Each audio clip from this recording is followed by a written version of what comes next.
Chapter 363.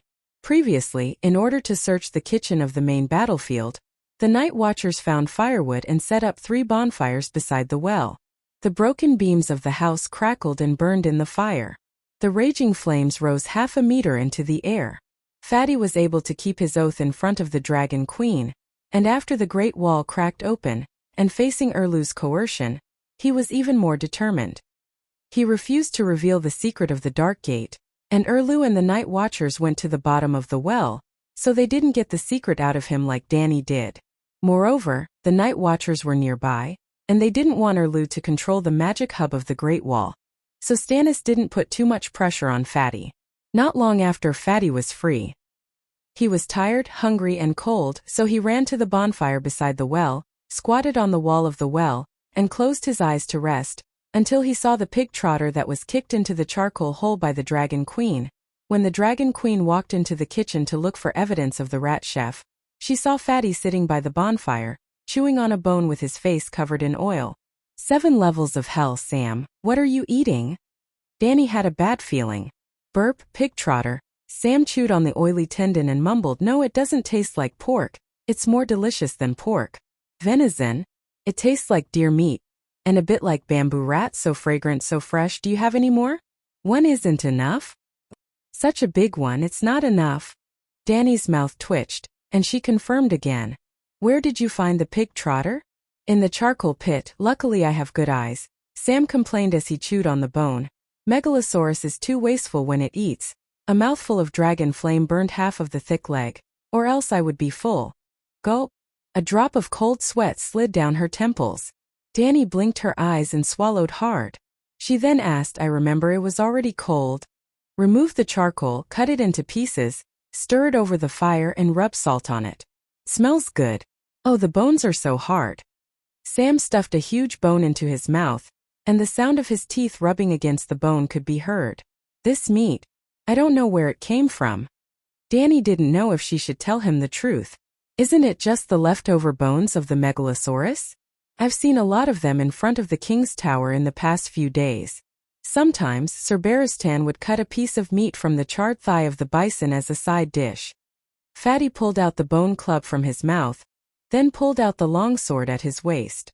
With a series of clanging sounds, he chopped off the top of the bone. Then he picked up the rest and sucked on it with his mouth. Drip, drip, drip. As the milky white bone marrow entered his mouth, Fatty's squinted eyes shone with happiness. "This fat man must be quarantined," Danny said to the Night's Watch and Stannis, pointing at the fat man who was sucking the marrow out of his bones. "Lock him up in the underground rock cellar. Do not contact him for at least 14 days. This was an era of debauchery and bad etiquette, an era where slaves of 3 surnames were everywhere. At this moment, someone was considering changing allegiance for the 4th time. Under the setting sun, the surface of the Blackwater Bay was golden. Tidehead Island, High Tide City. On the cliff of the sea there was a towering stone castle. At the top of the castle hall, on the floating wooden throne, Count Monterey trembled as he held a letter. He asked the gray-robed scholar under him in fear, "Scholar Newton, what should we do now?" Count Monterey was only 6 years old. He had a round red face, white skin, and Valeglia's signature silver hair. He was a very cute child. At this moment, the child's eyes did not have the naivety and carefree that a child should have. His blue eyes were only filled with confusion and fear. The hunchbacked old scholar with white hair frowned as he thought for a moment. He said solemnly, "My lord, in theory, you should be like Count Adrian and change your allegiance immediately. Make a statement to the outside world and support Daenerys Targaryen firmly. But we have just pledged our loyalty to Lannister." A middle-aged knight with a missing front tooth, Sodas, said hesitantly, "In the Battle of Blackwater River, Count Morford died in battle. Tidehead Island suffered heavy losses and lost the ability to protect itself. But in the Battle of Dragonstone Island, Tidehead Island was not plundered by Count Redwind's Qingting Island fleet. We had long ago promised Duke Tywin that the day Dragonstone fell would be the day Tidehead Isle swore fealty to the Iron Throne, citing the fact that his lordship was too young to resist King Stannis. Now it has been less than a month since Dragonstone Island fell. We have also pledged our loyalty to Queen Cersei for less than a month. If we change our allegiance so soon, isn't it too? The Battle of Dragonstone Island was extremely tragic. Sir Roland led the dozens of guards left behind by Erlu, and caused dozens of casualties to Lannister. Of the 2,000 elites left behind by Tywin at the King's Landing, more than 1,000 died on the spot.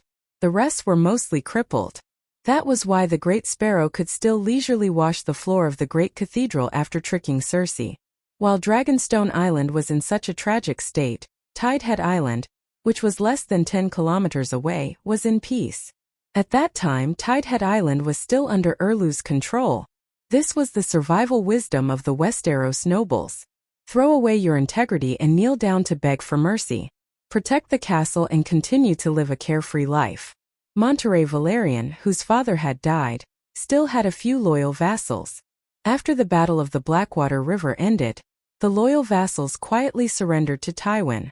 With Tywin's personality, when faced with people who were kneeling and begging for mercy, he would immediately walk up to them and personally help them up. He would sit at the same table and drink wine with them. After the War of the Usurpers, he gave up on Targaryen and turned to Theon Bara, becoming the second vassal. After the War of the Four Kings, he gave up on Theon Bara and turned to Lannister, becoming the third vassal. Now the young count saw the hope of returning to his old ways. Sir Thordas Targaryen is the true lord of Valerian. Knight Dink, who was in his early 50s and had short white hair, sighed with a complicated expression. More importantly, she has the Megalosaurus. She is a true dragon. When the true dragon returns, Valerian can only submit. But according to the legends in the City of Knowledge, she is an evil witch who commits all kinds of crimes. She even violated the rights of the guests and burned the City of Knowledge, allowing the dragon to eat Professor Peristan who served her. Will the people of the Seven Kingdoms accept such a woman? Sir Thordas hesitated. Dany's guess was not wrong. The night she left the old town, the City of Knowledge frantically sent out crows to tell the nobles of the Seven Kingdoms about how the Dragon Queen violated the rights of the guests and viciously burned down the City of Knowledge that was friendly to her. That's right. The person who violated the rights of the guests became the Dragon Queen.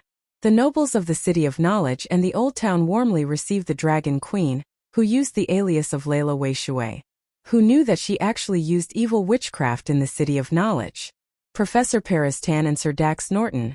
During the incident in the City of Knowledge, Little Ian was forced to death by Barristan at the staircase, went to stop her but were instead devoured by the mystic dragon that she summoned.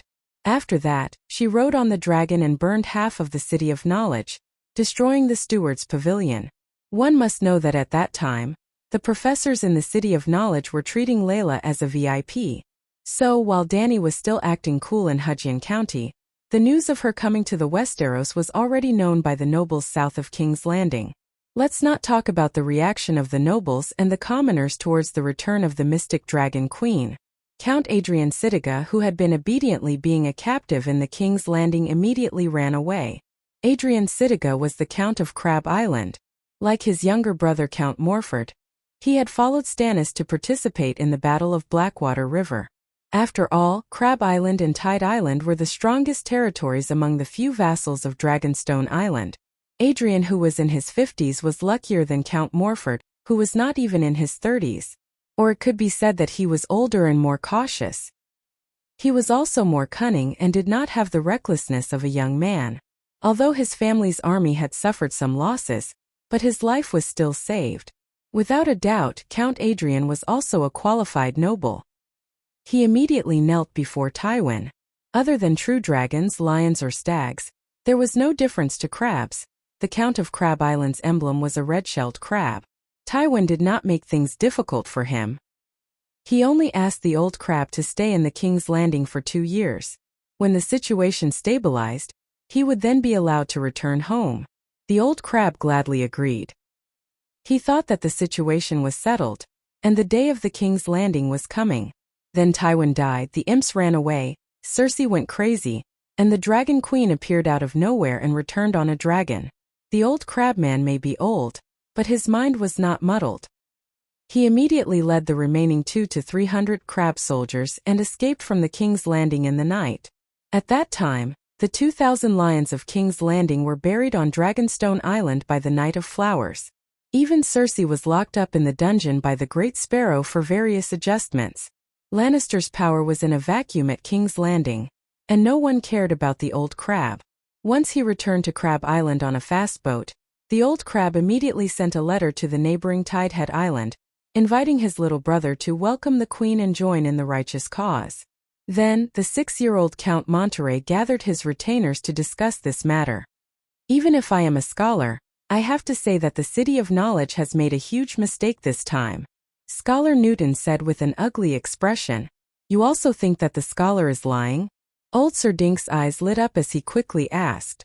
Yes, regarding the Dragon Queen's violation of the guests' rights, most of the nobles were skeptical.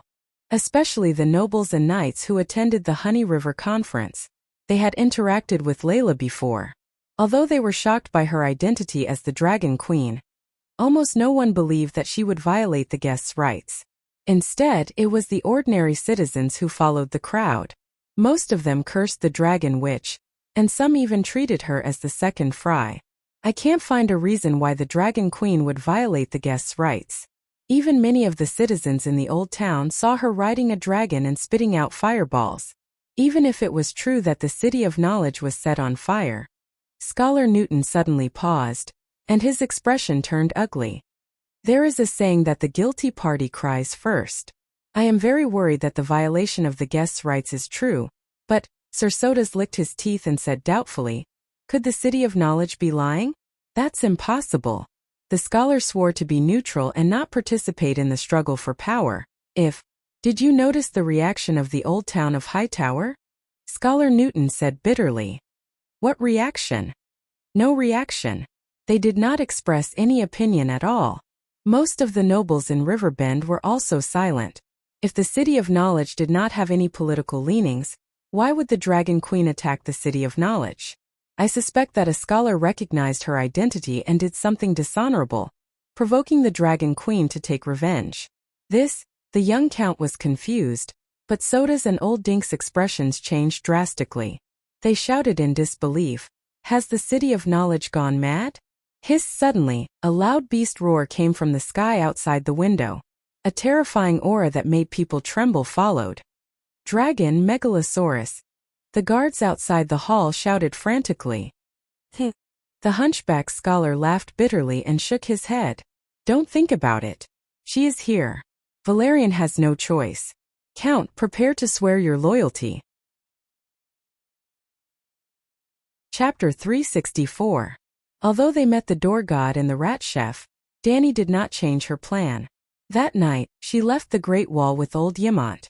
As for the fact that Erlu and the Night Watchers did not believe in the rat chef, she did not waste any effort to prove anything. Seeing that Fat Sam had sucked out the rat chef's bone marrow, she turned around and left without another word. If Erlu wants the Great Wall, let him take it. Dany also understood that Jon and the other Night Watchers did not meet the Black Door again. Even if Erlu forced Sam to open the Black Door, and even if Erlu and Melisandre entered the Black Door, they might not be able to enter the Green Wind Ball and see Windsong like she did. She had to use the 9-colored vortex, the belt, and the second soul at the same time. She also had the help of the 2 dragon souls to rush through the Green Wind Belt and enter the Wind Ball. She did not believe that Melisandre's magic power was stronger than hers and the 2 dragons. Therefore, Dany left with a clear conscience. Although the old scholar kept muttering, the Great Wall will not be at peace until the Mad Axe is taken care of. He could not find the Scarlet Ghost even after searching the entire Long Night Castle. He could only remind Melisandre and leave with the Dragon Queen. Dany rode the White Dragon while Barristan and the old man rode the Black Dragon. They set off at about 1 o'clock in the morning and found a forest near the Dreadkeep when the sky was just beginning to brighten. They set up their tents and rested for 3 hours, slept, and ate the 2 cows of the Bolton family before continuing their journey. At 3 o'clock in the afternoon, they arrived at Blackwater Bay. She left Yemont and Barristan to rest on the cliff near the sea on the Crabclaw Peninsula. Dany could sleep on the dragon's back, but they could not. She was full of energy. She rode the dragon around Dragonstone Island and found that there were 200 or 300 guards. She then flew to the west in the direction of the King's Landing in an attempt to find Bronn's fleet. There were many ships in Blackwater Bay. Dany was not sure which one belonged to Earl Bronn. Or perhaps Braun had already arrived at Tidehead Island. She and Braun had agreed to meet at Tidehead Island. Thus, Danny decided to look for Valerian. Valerian's castle was built on a cliff facing the sea.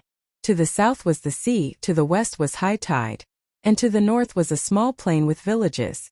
The main castle was built against the mountain. The buildings were of different heights and were surrounded by 8 towers. The front of the castle was guarded by 6 sentry towers that blocked the mountain path. On the east side there was an observatory.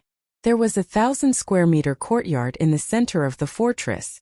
Flowers like baby stars and white daisies surrounded a dragon pagoda in the center. Of course, Valerian had dragon towers for Megalosaurus. However, it was not tall. Due to the steep terrain, it only had 4 floors.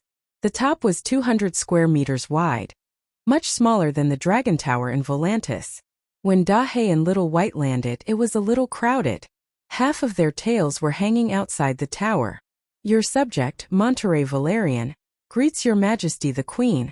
The 2 dragons circled in the sky and landed on the Dragon Tower. A round-faced child in luxurious clothes led 7 or 8 knights to kneel and welcome them. Sigh, how pitiful. Valerian only has 1 child left. The Dragon Queen had forgotten her own identity and felt pity for the child. Your Majesty. Little Monterey looked at the Dragon Queen blankly, not knowing what to do. Rise all of you. I am Danny Liz Targaryen. Danny glanced at the knights and scholars with different expressions behind the young count and said loudly, I want to take over the Targaryens' land, Dragonstone Island. The hunchbacked old scholar quietly touched the young count's back. The child immediately said respectfully, Valerian is willing to serve Your Majesty. We are willing to serve Your Majesty. The knights behind the child swore together. Sighing, Danny said, Let me borrow the Dragon Tower for a few days. Let's talk downstairs. The Dragon Tower was originally prepared for the Targaryens. However, the Megalosaurus had disappeared for more than 100 years. The bedrooms and living rooms downstairs had not been occupied for a long time. The facilities were a little old. The servants only changed the beds, curtains, chairs, and sofas when night fell. In the living room, the fireplace burned brightly. Under the chandelier, Danny and the young count sat opposite each other at a long table. On both sides were knights and 2 scholars.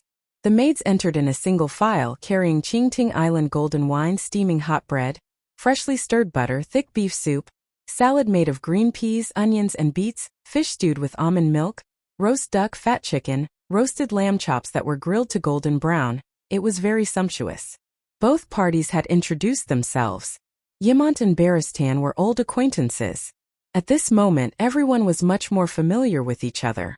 The atmosphere at the banquet was very lively. After 2 rounds of wine for the Dragon Queen, Danny began to talk about business. Monterey and the knights, you don't seem to be surprised by my arrival? She was puzzled.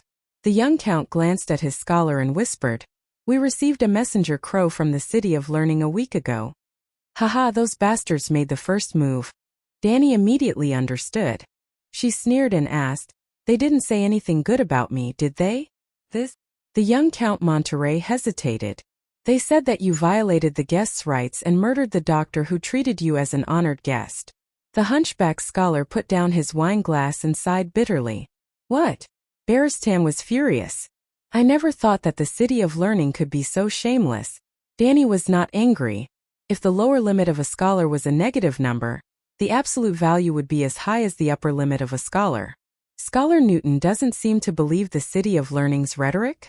She was more curious about the attitude of the Tidehead Island scholar. I suspect that the City of Learning did something that violated the guest's rights. The hunchback scholar said with an ashen face. The City of Learning did it. And it has nothing to do with you. Danny comforted the sensible old scholar. She then told him everything that happened that day in detail. She did not even hide the truth about the true world and the dance of the blood dragon. The people of Tidehead Island were stunned at first. Their faces were filled with disbelief. When they came to their senses, they were filled with righteous indignation. They slammed the table hard and cursed. I'm afraid that the City of Learning has shot themselves in the foot this time.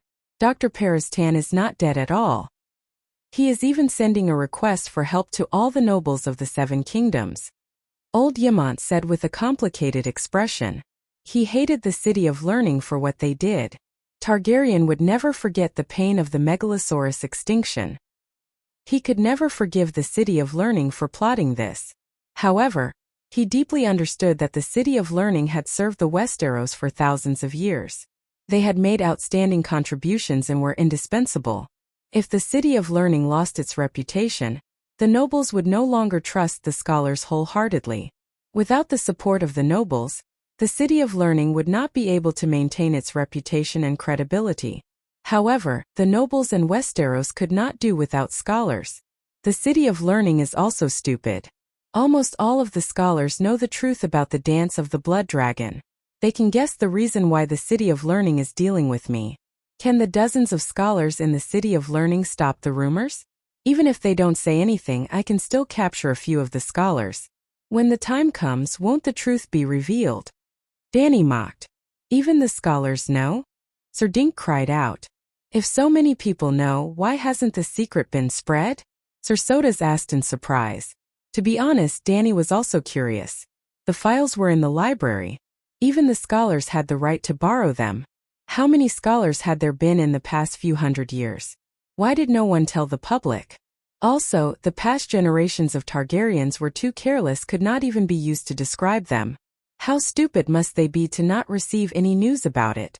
Actually, Dany was wrong about two things.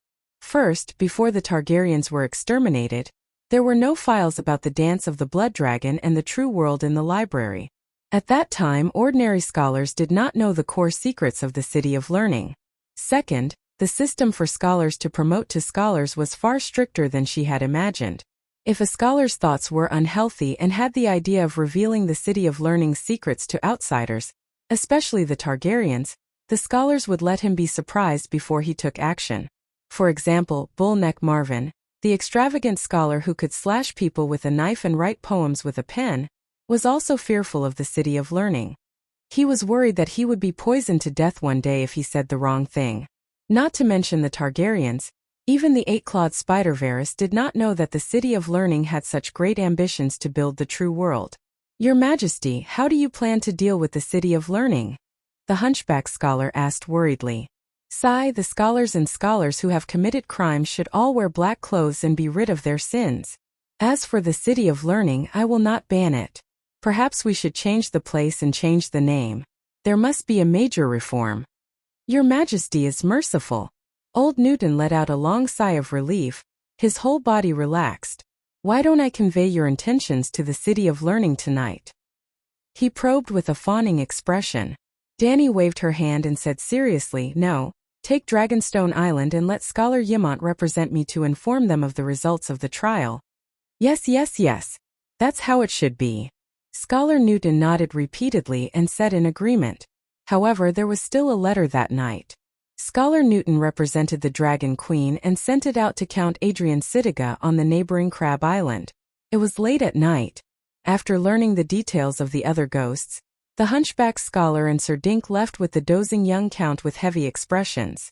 By the fireplace, old Ymont, who was nestled in a fur chair, muttered, when attacking Dragonstone Island, Tidehead Island can be of help to you, but it will become a burden after that.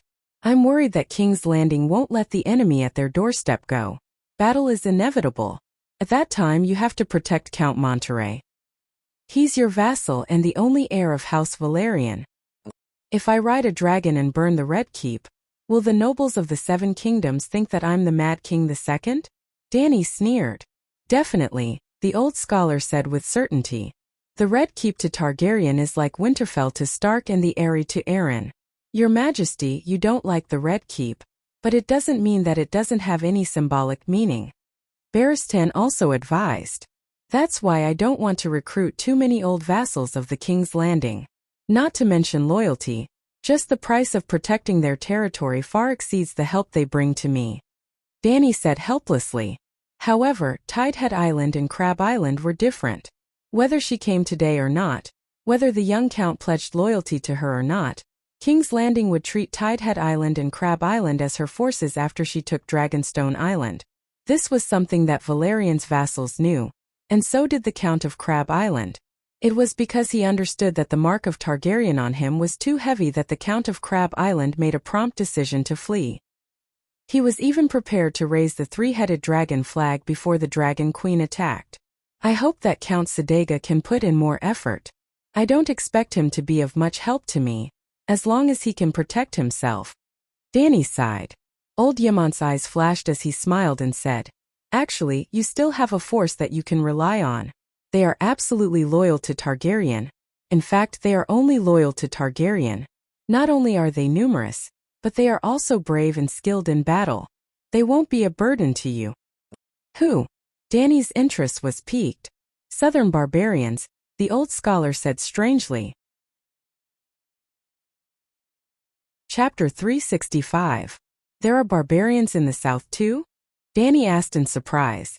Barristan suddenly came to a realization and slapped his thigh, exclaiming, "If not for the old scholar's reminder, I would have forgotten. The clans on Crabclaw Peninsula are only loyal to Targaryen.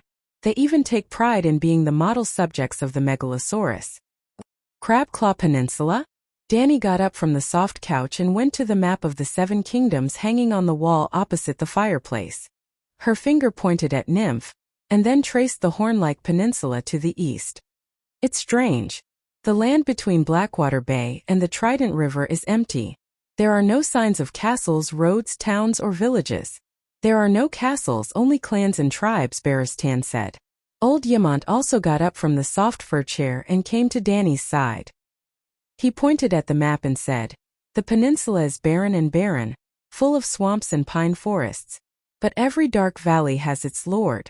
Most of them are descendants of the ancestors. Even the Undulls were unable to conquer Crabclaw Peninsula. Twilight Valley, Nymph, and even Serdega of Crab Island returned in defeat there. The lords and subjects of the peninsula do not believe and are not willing to receive any outsiders except Targaryen. 300 years ago, with the goal of recruiting soldiers, Visenya rode the Megalosaurus to Crabclaw Peninsula and visited the clans of Crab Island one by one. The lords saw the majesty of the Megalosaurus and were shocked by the tragic end of Helen the Blackheart. They were also moved by Queen Visenya's charisma, and they all knelt down and submitted to her.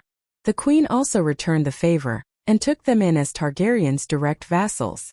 Both sides swore an oath and established a relationship of monarch and vassal. It has never changed. Although Crabclaw Peninsula did not pay a single copper to the Iron Throne in taxes, they never refused Targaryen's summons. In the Battle of the Trident River, the great clans of the peninsula also fought with Prince Rhaegar to the end. Less than a tenth of the lords returned to Crabclaw Peninsula alive. Barristan's eyes were blurred as he sighed. Although the barbarian civilization is backward, there are very few people who can compare to them in terms of loyalty and spirit of brotherhood. Danny sighed. This could also be considered another version of chivalry. Every dog slaughtering generation. Treat the clansmen as reserve forces, and recruit soldiers when we really need them. Yes, Garth will transport 3 million gold royals worth of food to Dragonstone Island. We'll send a batch over then. Danny made her decision. The hunchback bachelor Newtown asked the weavers in the castle to make 100 true dragon flags overnight.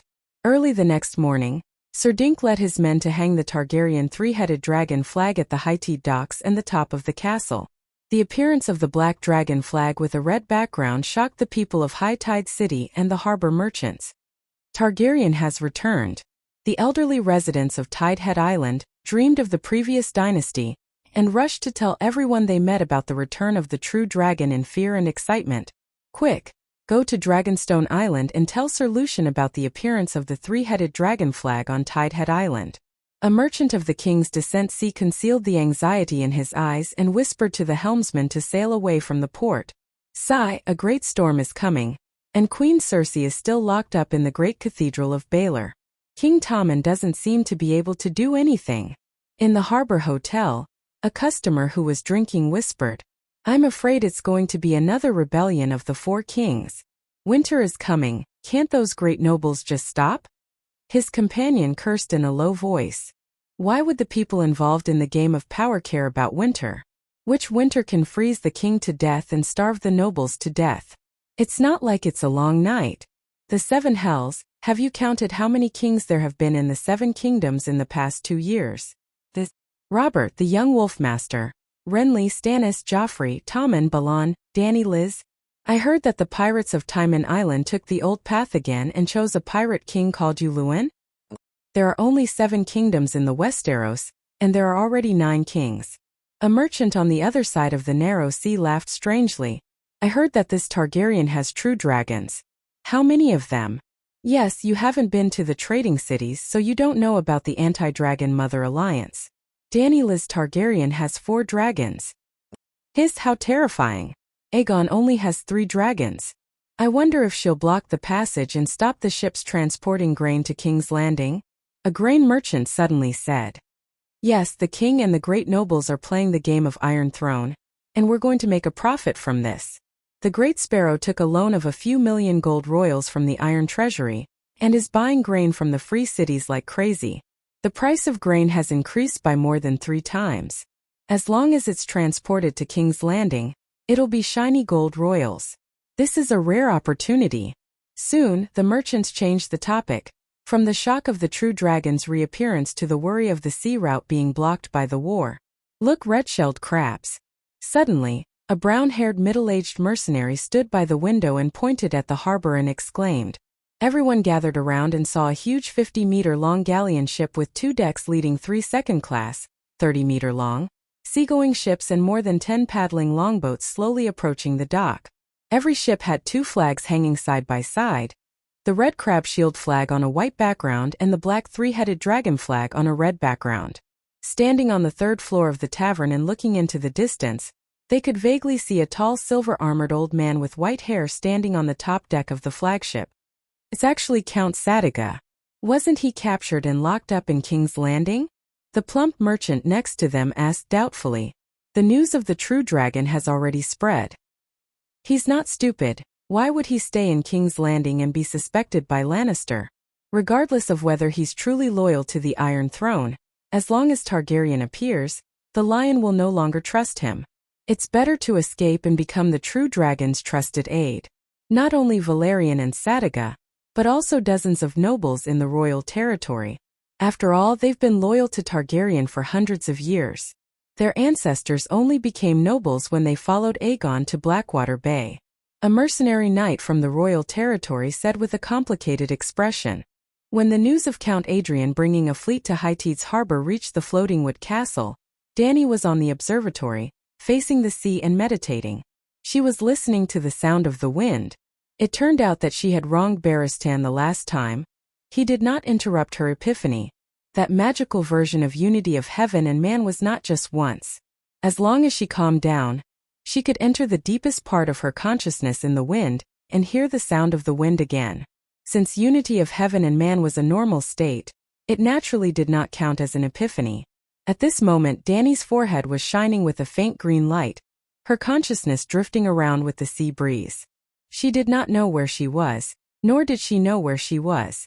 She seemed to have turned into the wind, blowing on the surface of the sea, bringing up waves, and then being washed away on the reef without warning. Then the scene changed. She came to the plains, gently stroking the petals and wheat, the leaves singing to her. At this moment she seemed to have merged with heaven and earth with a sense of transparency. Suddenly, she felt that her body was not coordinated. She felt that the second soul's circular green prophet meditation technique was very awkward, and the 9-colored whirlpool was very ugly. Her mind was in harmony with heaven and earth, but the green prophet meditation technique and the grand wizard meditation technique were somewhat incompatible. To exaggerate, it was like building a modern villa in a garden in China. It was very awkward.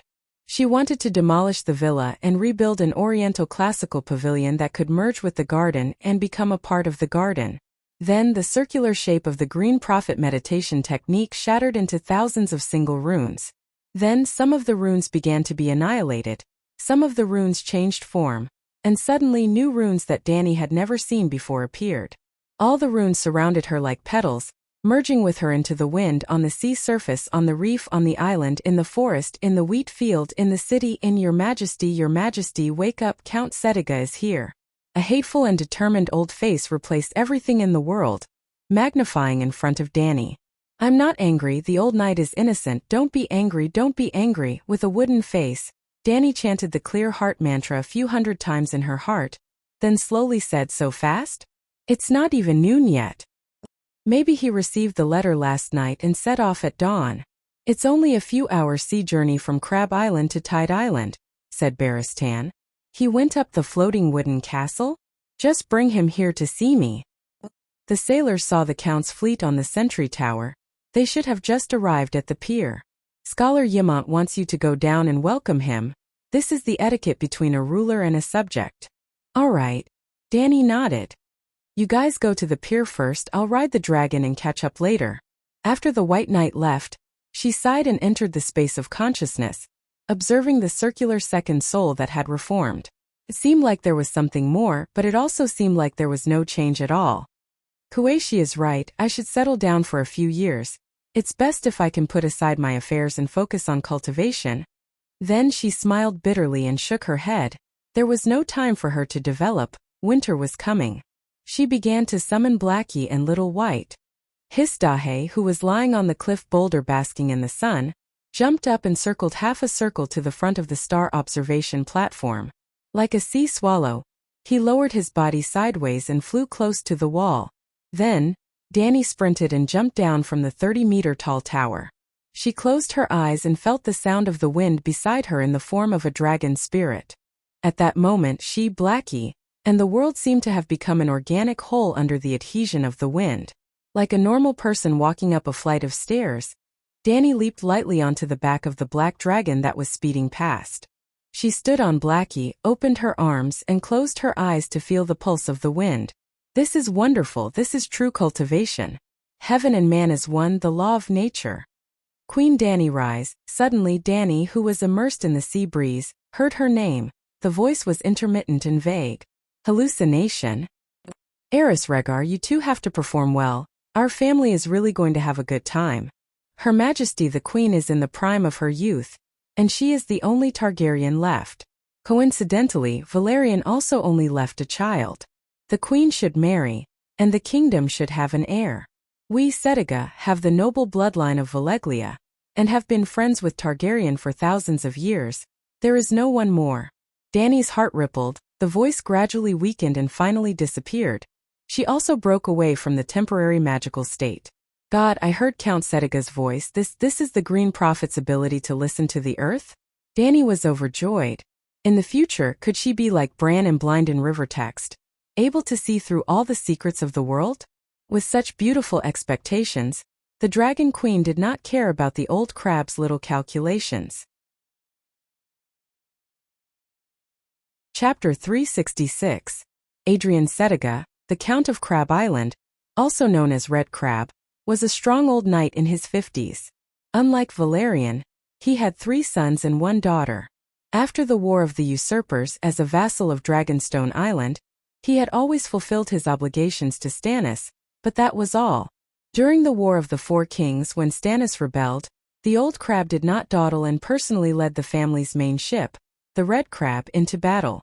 However, just like how the old Skinflare had followed Luobinan on his expedition but left half of his main force in the Terror Fortress, the old crab had not gone all out either. His 2 grown sons had been left at home and only half of the family fleet had been taken away. Onion Knight Davos had lost 3 of his sons in the battle at the Black River. It was obvious how cunning the old crab was. Now that the real Dragon Queen had arrived, the old man immediately took out all of his family's assets. Of course, the old crab's intentions were not pure. He saw an opportunity. 2 megalosaurus, 1 black and 1 white, were bathed in the golden sunlight. They broke through the clouds and fog, spiraling down towards the pier on the coast. The loud and clear dragon roar alarmed more than half of the residents of the small sea city. It also stunned the busy sailors at the docks and the loudly shouting sea merchants. Unfortunately, Dahe could not speak the common language. Danny looked at the crowd's reaction and thought regretfully. Well, she had verified it in the past 2 days. Dahe could indeed speak, but it spoke in the language of animals, which was actually the original language. She couldn't understand it with her ears, but she could understand it in her dragon spirit state. Danny. It only knows how to call its mother by her first name just like a human baby. However, since his vocal cords could produce speech, Danny was trying to teach him the common language. Perhaps in less than 2 years Blackie would be able to speak like Smog? Megalosaurus? It really is the Megalosaurus. The Megalosaurus has been resurrected.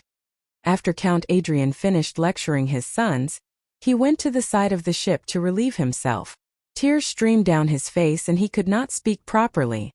True dragon. Targaryen is a true dragon. Long live Queen Dany. Long live the true dragon. The residents of Sea City clamored and cheered loudly. The dragon is real. We're in big trouble.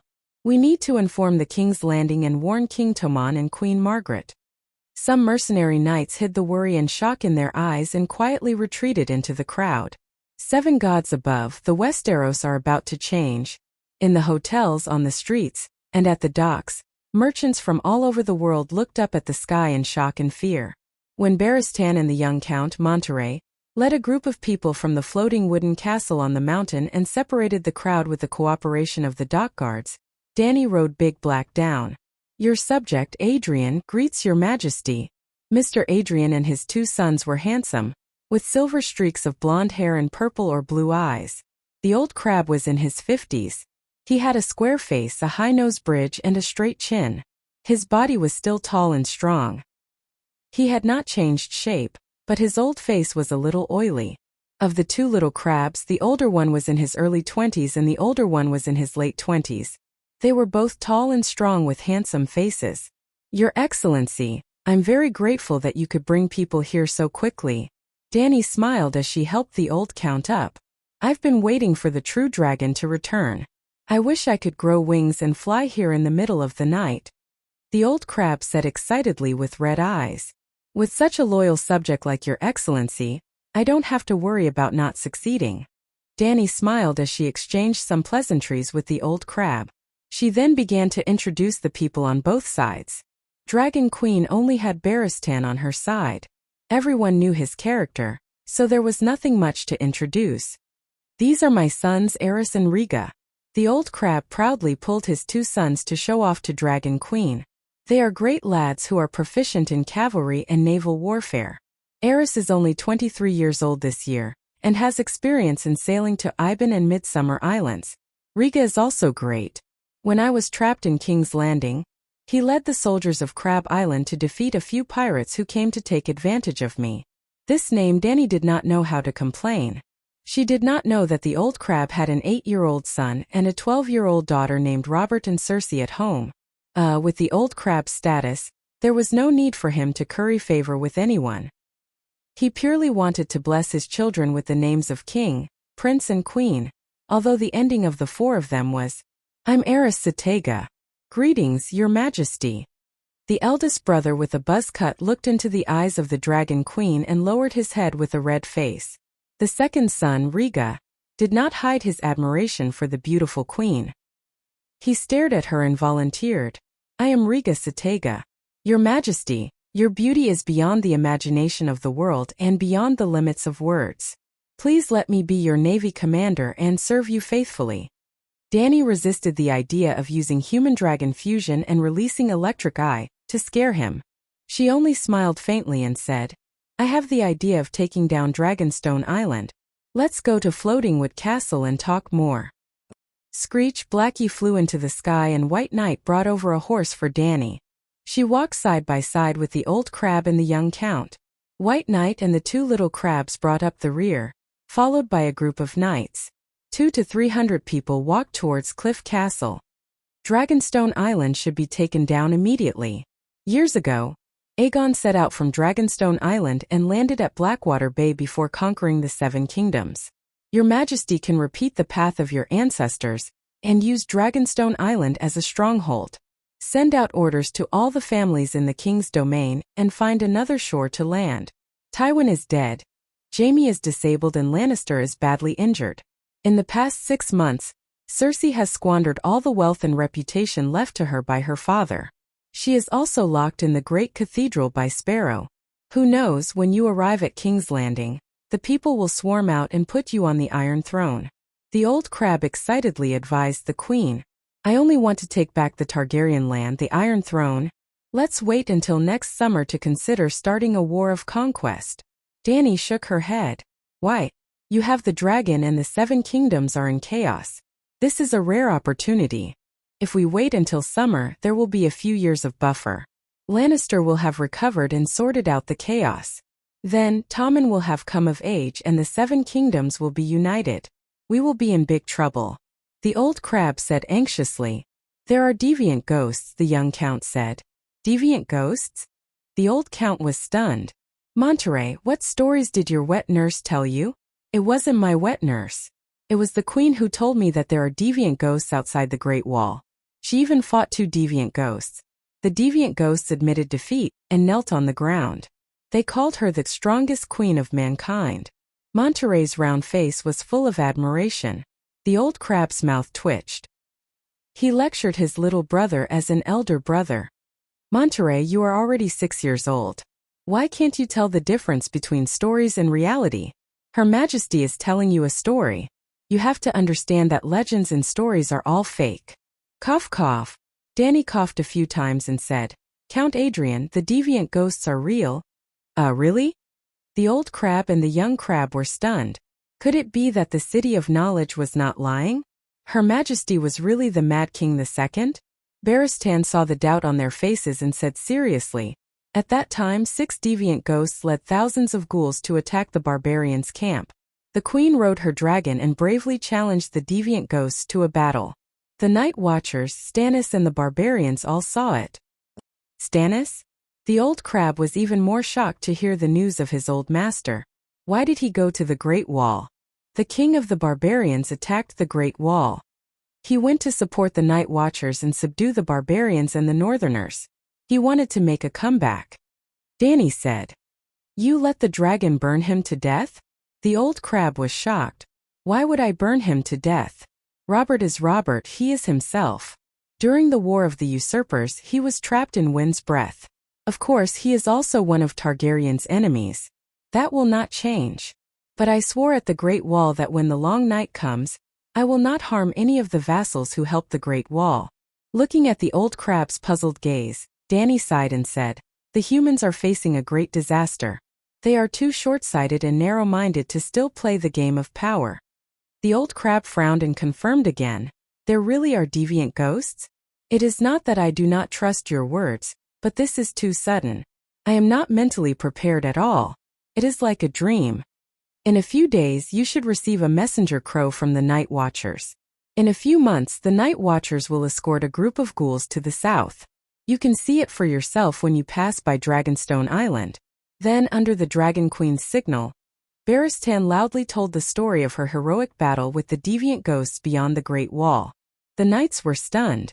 They even suspected that the old knight had lost his honor, and was telling a fantasy story in public to curry favor with the queen. Damn it, fighting a deviant ghost alone in front of thousands of people, and the deviant ghost knelt down and admitted defeat? How can we, who have intelligence and reason, believe you? Everyone cursed in their hearts, but they only agreed verbally. On the other hand, the young count had already heard the story of the Dragon Queen's battle with the deviant ghosts last night. Hearing it again now, he was still amazed and excited, shouting from time to time. Finally, they climbed up the mountain path and entered the floating wood castle. The knights followed their master into the hall, and the second crab said, even if the deviant ghosts are real, you said that they cannot cross the Great Wall and will not affect the southern countries. Liga, you are wrong, the first crab retorted before the Dragon Queen could say anything. The appearance of the deviant ghosts means that the long night is coming. Who can escape under the long night? With the Night Watchers temporarily blocking the deviant ghosts, the queen can quickly take the Iron Throne and gather more strength to support the Great Wall, the second crab argued. People will die in war. Her Majesty hopes to conserve more strength to deal with the deviant ghosts, Barristan said solemnly. When the queen takes Dragonstone Island, Lannister will be greatly threatened, and will only focus on eliminating us. Why would she send troops to the Great Wall? The old crab said with a serious expression. Then I can stand on the moral high ground and call on the nobles of the 7 countries, justifying the extermination of the Lannister clan. Not only can no one gossip, but they will also cheer loudly, nailing the lion to the pillar of shame in history. A glint flashed across Dany's eyes as she thought coldly.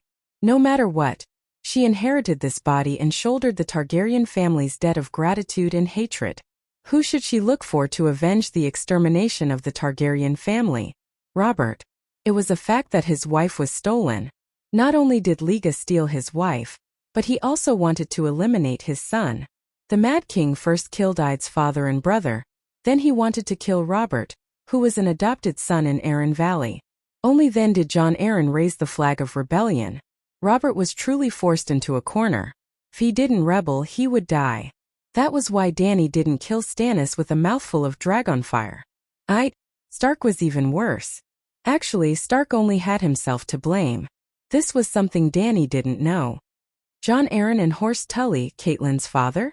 They weren't even the masterminds. There was no need to exterminate them. There was only one family that had to be cleansed with blood. Lannister.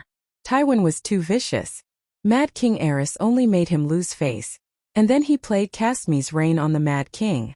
Everyone in the family was wiped out. Lannister wasn't the only one who knew how to repay a debt. Dany could forgive Bella and Theon, but she wouldn't pity Lannister if they really dared to seek death. Report.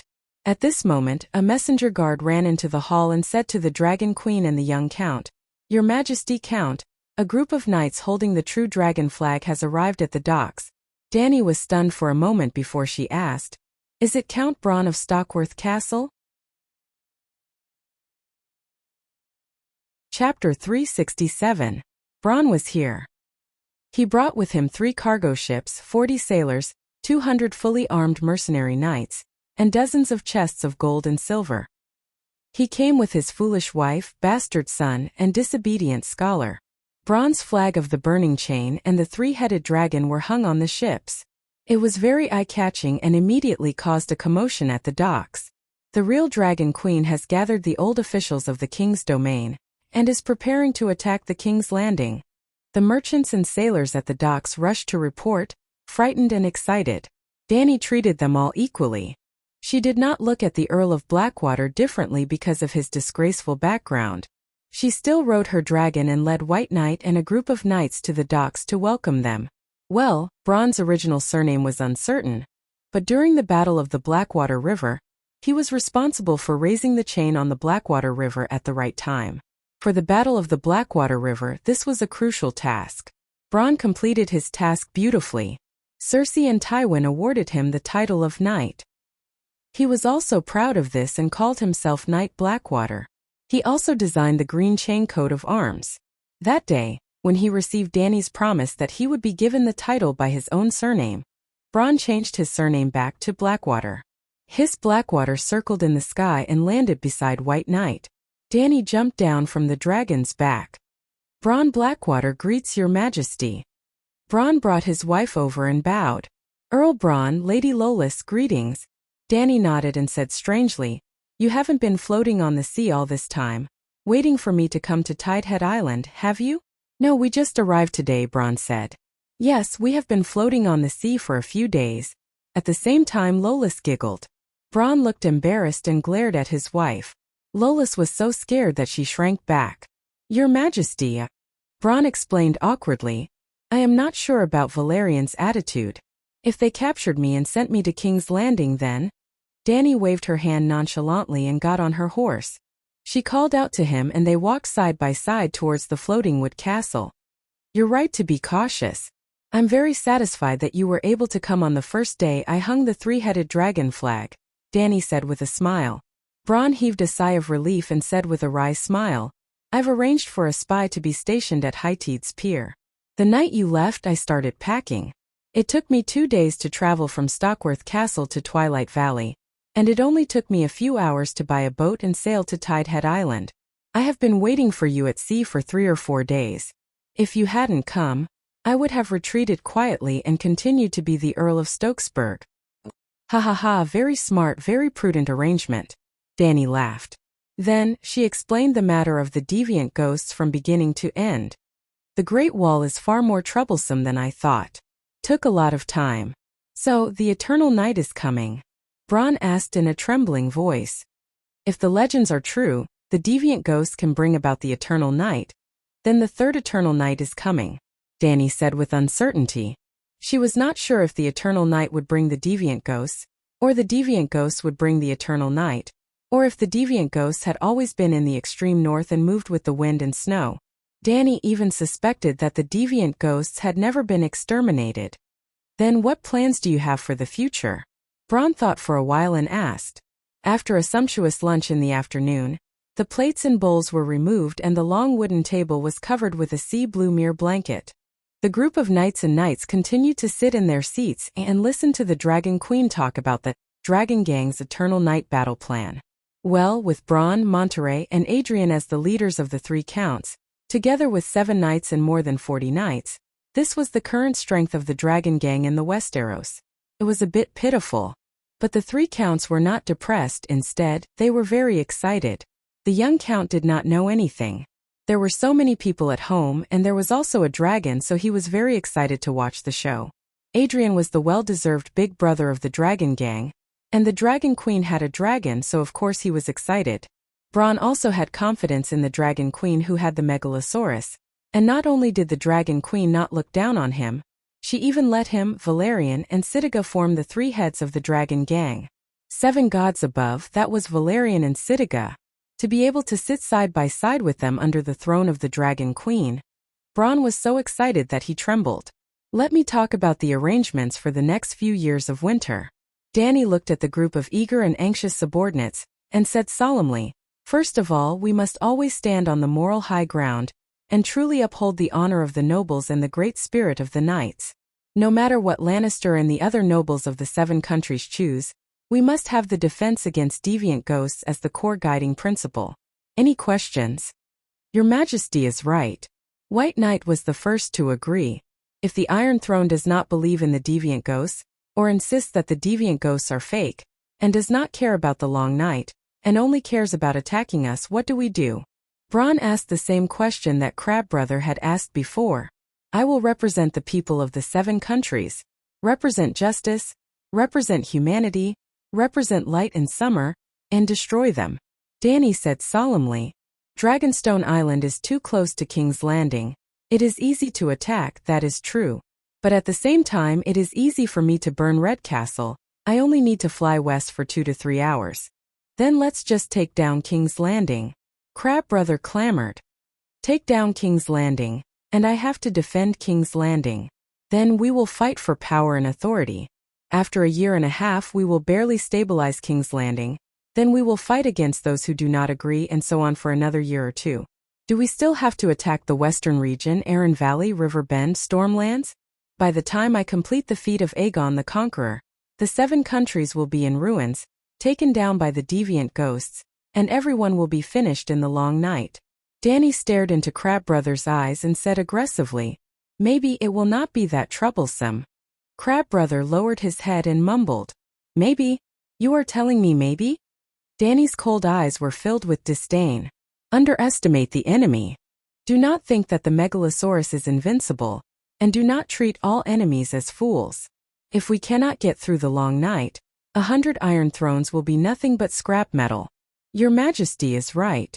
If we take down the Westeros now, we will not be able to feed so many people. Old Crab muttered. When the long night arrives, the island will become the safest place. We can strengthen Dragonstone Island's defenses, store enough food, and hide on the island. After the long night, the 7 countries will be exhausted, and the Queen will easily take the Iron Throne. Many of our enemies will not even survive the long night. Bronn slowly said. Barristan frowned.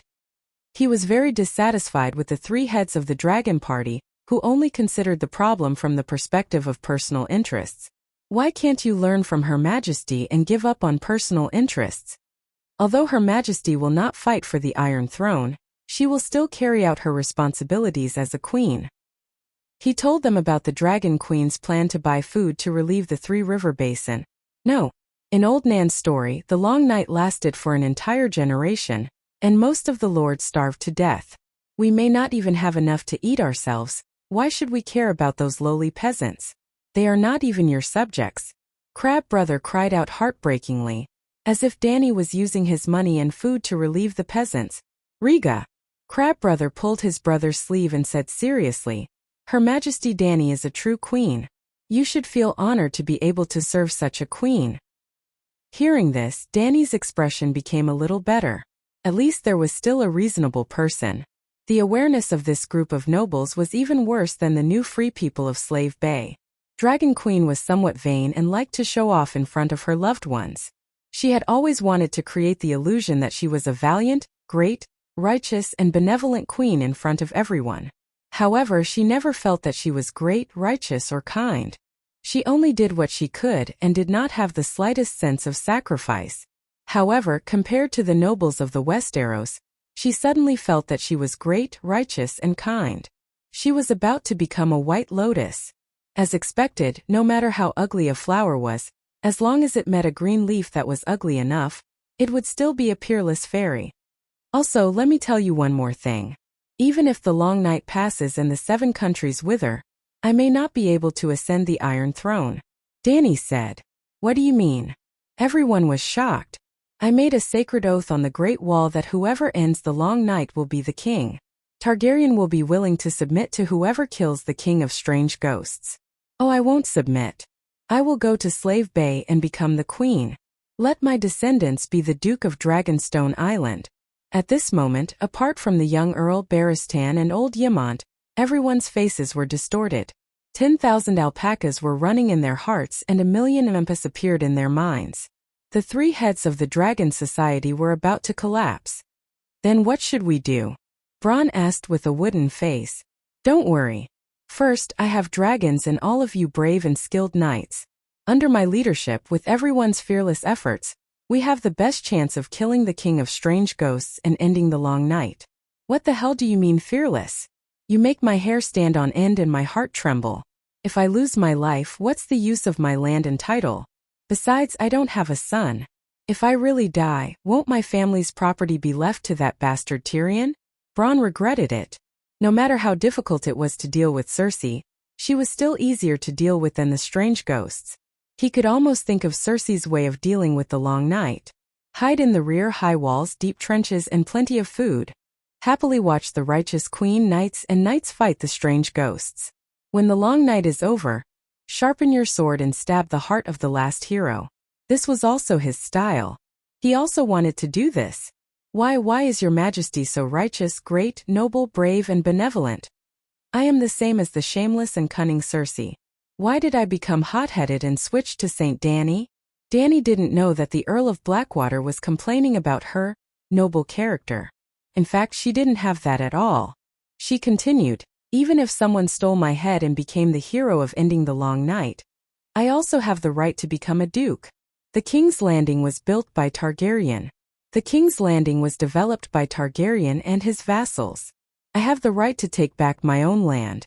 Just like how Winterfell has been known as the King of the North since ancient times. If the new king still wants to occupy the King's Landing, he must exchange it with other land. In short, the Targaryens will have the title of duke, and land that matches their status as a duke. I will also leave a promise to everyone. Lands, titles, and money will not be lacking. Barristan added, and the most precious thing, honor. The queen will lead everyone on a path of unprecedented glory. Lands and titles are not worth mentioning. Sure enough, you are the same kind of people. I entered the wrong door. I want to be on Cersei's pirate ship. Bronn thought bitterly. Chapter 368. Good, very good. Her Majesty is right. The long night is everyone's common enemy. The one who ends the long night will be the king. This will directly end the dispute over the Iron Throne, and unite the 7 nations to fight against the other ghosts. Amidst the silence, Old Crab suddenly stood up excitedly. He waved his arms and cheered loudly. His excitement was not disguised at all. Father, are you out of your mind? Being a wretched thief is your style. Saving the world is not something you should be doing. Crab Jr. widened his eyes and looked at his father in disbelief. Old Crab pretended not to see his son's strange gaze and continued to praise the Dragon Queen. Her Majesty is wise and benevolent. She has a true spirit of sacrifice. She is the role model for the nobles of the 7 nations and a role model for the kings to learn from. I believe that as long as the nobles of the 7 nations see the Queen's determination and sincerity, they will put aside their prejudices and work together to get through the long night. Father, are you all right? Crab Jr. stuttered. His eyes filled with panic. Father is crazy. I'm fine. Old Crab glanced at the nobles at the table and said loudly, the king's landing is full of clowns. Have we not been waiting for a noble king to stand up and clean up the old mountains and rivers, cleanse the world and return a brand new Westeros to the world? Some of the knights nodded silently, some looked excited, and some reluctantly agreed. The rest looked at their companions blankly and decided to go with the crowd. Your Majesty, I will carry out your will. Bronn heaved a sigh of relief. At least there was a guarantee. That was not bad. I will listen to the Queen, Count Monterey said. The three heads of the Dragon Party, the Knights, and the Knights all agreed with the Dragon Queen's idea. Thus, the guiding ideology of the Long Night battle was unified. Then let's move on to the next step. How to take down Dragonstone Island. 2 hours later, the first Dragon Party Congress ended. 3 main tasks were completed. First, determine the core ideology of the Dragon Party. Second, attack Dragonstone Island and the subsequent defense. Third, the division of positions. As for her position, Dany did not follow the system of 7 ministers in the Westeros, which were the Hand of the King, the Captain of the Kingsguard, the Minister of Finance, the Minister of Justice, Judiciary, the Chief of Intelligence, the Minister of Marine Affairs, and the Grand Secretary. It wasn't that she couldn't gather 7 ministers, but that her main focus was still at Slaves Bay. She couldn't maintain a small court on Dragonstone Island.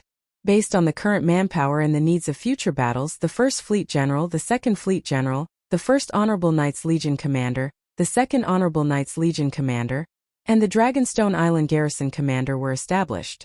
The position of General of the 1st Fleet was held by the Old Crab. He had many ships, many sons, brothers, and sailors. He could barely build the framework of a fleet. The 1st Fleet was mainly responsible for gaining control of Blackwater Bay. At the very least, they had to ensure the safety of Dragonstone Island, Tidehead Island, and Crab Island. The 2nd Fleet was led by the Big Crab, and it was only a fleet that existed on paper. Dany would buy ships to fill it up later. The Giant Crab had rich sailing experience and was especially familiar with the narrow sea. It was most suitable for him to be in charge of transporting food and receiving the barbarians from the Great Wall. The 1st Honorable Knights Legion commander was the young Count Monterey in name, but the actual command was controlled by his vassal, Sir Thordos Bush. The middle-aged knight with missing front teeth was originally the garrison commander of Hightide City. He was in charge of the safety of Count Valerian's family. There were no issues with his loyalty and ability. The 2nd Honorable Knights Legion commander was Bronn. The Dragonstone Island garrison commander was in charge of the safety of Dragonstone Island and the Queen. Naturally, the White Knight was also in charge. Right, the Honorable Knights was a new thing that Dany came up with. It was to distinguish them from the knights and mercenaries of the 7 kingdoms. She changed the names of the knights under her just like the White Knights. It was a new profession. The Honorable Knights were different from the normal knights of the 7 kingdoms in 2 aspects. The oath and promotion system were different. As long as one swore the 8 knight vows, 8 honors and 8 disgraces version, made by the Night King Dany and followed the vows with their actions, there was no need to apply holy oil, have a warhorse or use knight battle skills to become a glorious knight. It seemed like a child's play, but in reality, it was the fastest way to promote her ideas. Dany wanted to quickly seize a share of the knight market. But this didn't mean that the quality of the honorable knights couldn't be guaranteed. If an honorable knight violated the oath, and this was known and confirmed, the local monks had the right to strip him of his title. It sounded a bit complicated, and taking off his pants to fart was superfluous. What was the use? Or there were too many honorable knights to supervise? Dany didn't want to create a perfect world. She was just promoting her ideas. In other words, Dany wanted to turn the Westeros knight civilization into a Wuxia one. Yes, she changed glory to chivalry, chivalrous knight, knight on a horse. Currently, in Westeros, the promotion system for knights was like this. Commoner working hard to earn money, commoner with a little money arming his son, commoner with a horse and sword training, free knight looking for an employer, mercenary knight working for the nobles, productive knight performing meritorious deeds, and knight with a title. See, there was no need for benevolence, righteousness, morality, or noble character. There were two most important things: money and enough viciousness. Only with money could one have good equipment. Good equipment could save one's life. Only with enough viciousness could one kill. Killing was equivalent to performing meritorious deeds. After performing meritorious deeds, one would become a noble. The whole promotion process was despicable and bloody. The typical example was brawn. What about after Danny's honorable knights? Commoner, having good ideals and a heart of chivalry. Honorable knight, strong martial strength and outstanding moral character. Famous honorable knight hired because of his reputation. Disreputable commoner or honorable knight hired, doing good deeds or doing bad deeds without being discovered. Productive knight. Did you notice that it was very similar to the promotion process of the heroes in the Wuxia world? Commoner, yearning for quick revenge in the Wuxia world. Wuxia people, martial strength and moral character. Heroic knight, using his reputation to buy property, doing bad deeds without being discovered.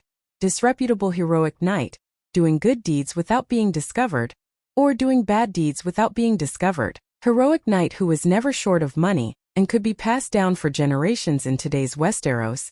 Knights were not afraid of being discovered when they did bad deeds.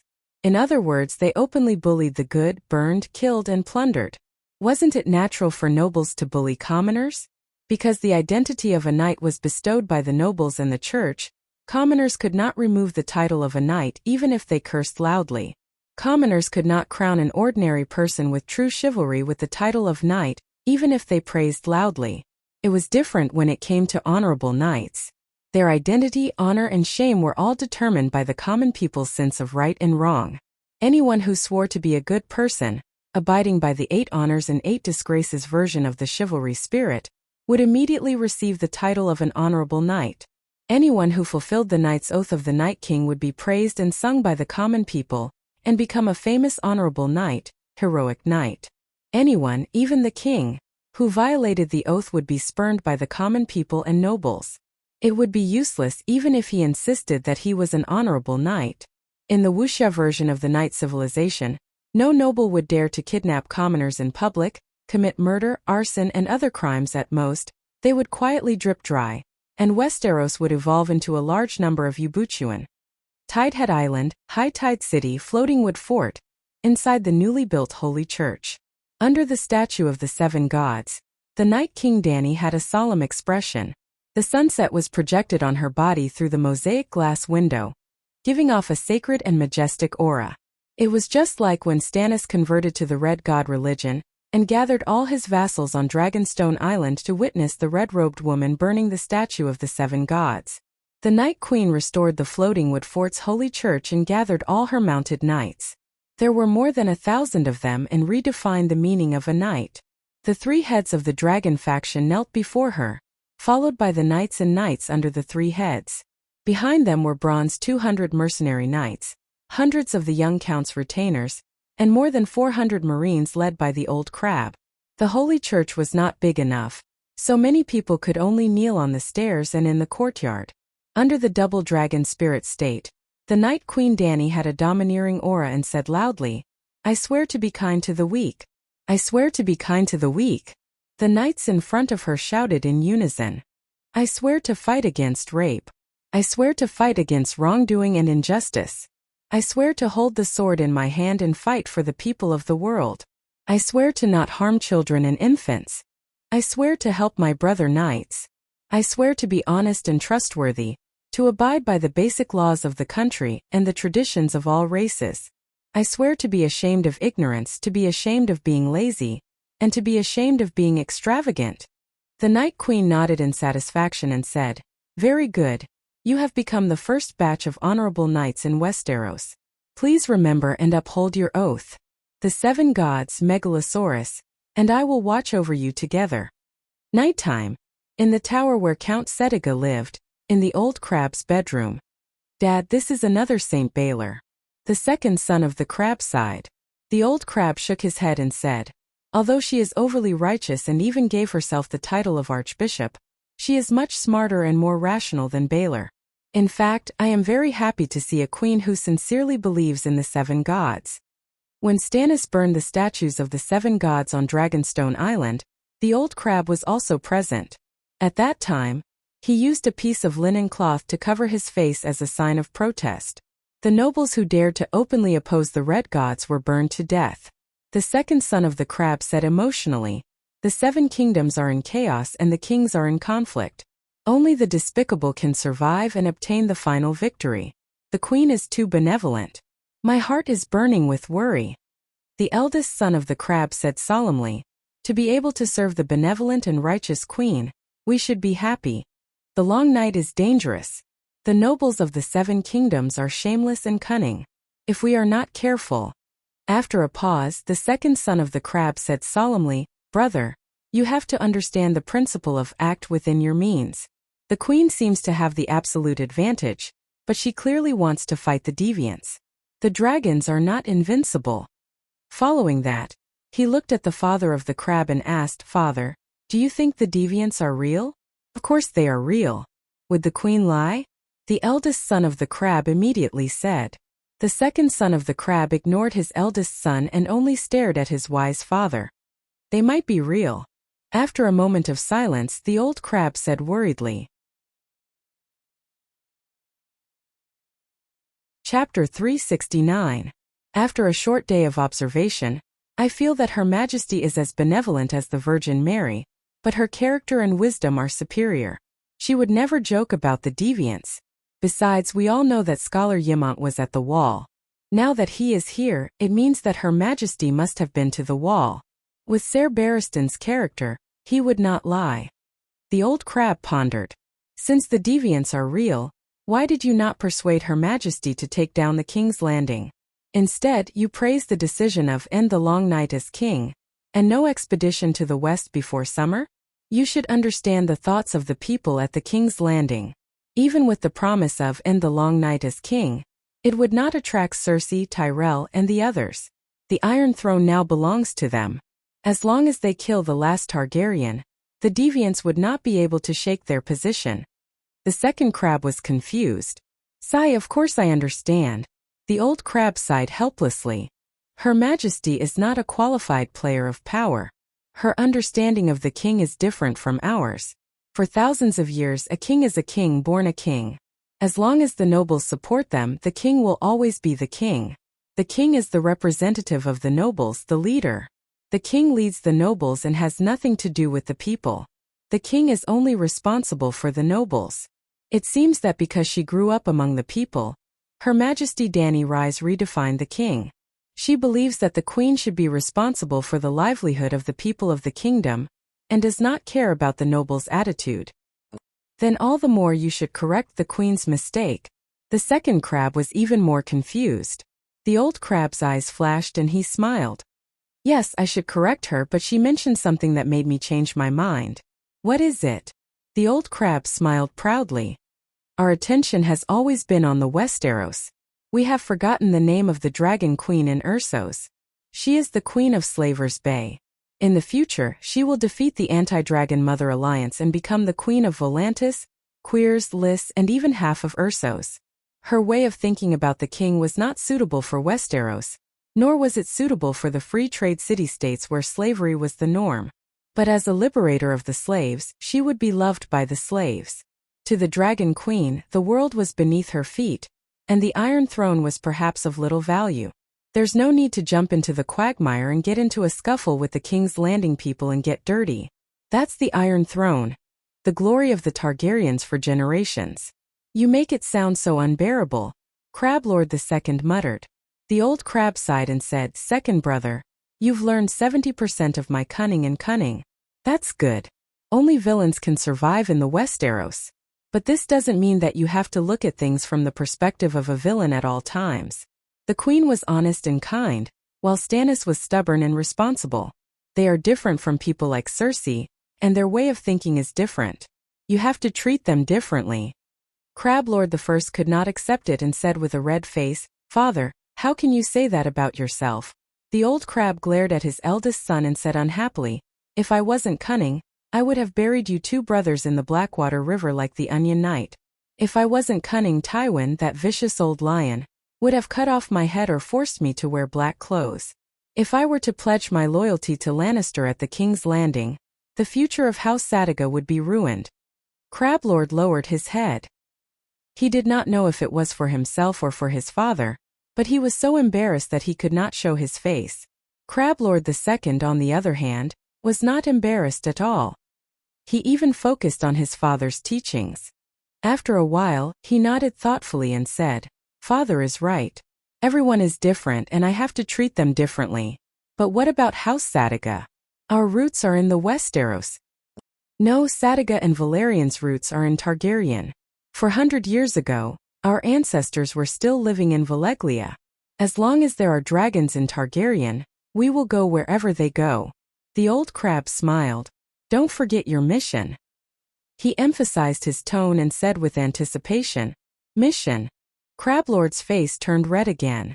"But, she doesn't seem to treat me differently." Crablord II looked at his brother with jealousy. The eldest son had an advantage. His brother was so stupid, but the Count of Crab Island was his, and the position of Dragon Queen's husband was also his. As the second son, his mission was to become a White Knight. When Barristan passed away, he would take over his position and become the captain of the Kingsguard to protect his brother and the queen. "So you have to work hard." The old crab patted his son's shoulder and said earnestly, "The queen is young and beautiful. She even built such a huge empire with her bare hands. Her taste must be as high as her ability. Just based on appearance, status, and ability, no one in this world is worthy of her. But she has to marry eventually. Even the legendary hero Nymeria has married 4 times. For the Targaryen Empire, she needs an heir. You all heard her say it herself. She needs at least one descendant to inherit the Duke of Dragonstone Island or the Iron Throne." At this point, the old crab became excited again.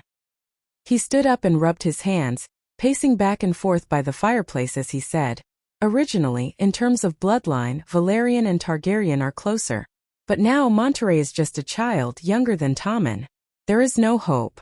So, it is time for us Sadiga to bear the heavy responsibility of producing Targaryen descendants.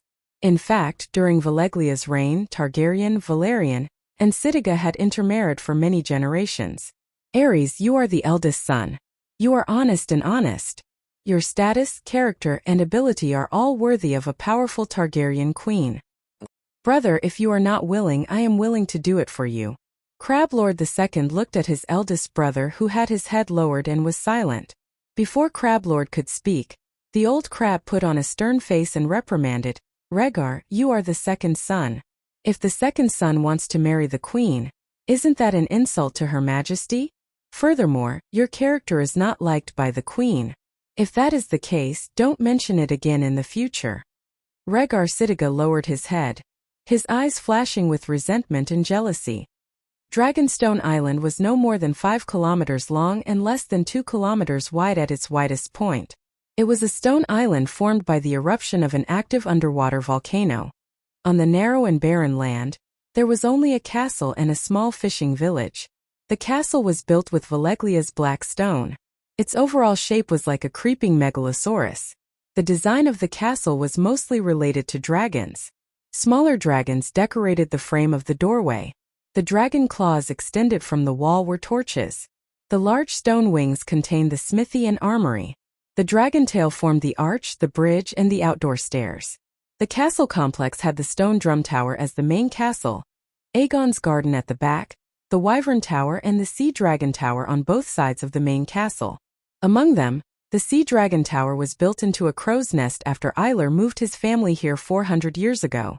Only the wyvern tower, which looked down on all the nearby buildings in terms of height, still bore the responsibility of the megalosaurus. Dawn. The sky was gray. Light rain. Dragonstone Island, Wyvern Tower. More than 30 Dragonslayer crossbows were arranged around the top of the tower, and more than 50 strong archers were on standby. The acting castellan, Lucian Lannister, stood at the edge of the tower, looking at the fleet in the distance. His mood was like the sea in the rain, turbulent, dark, and cold.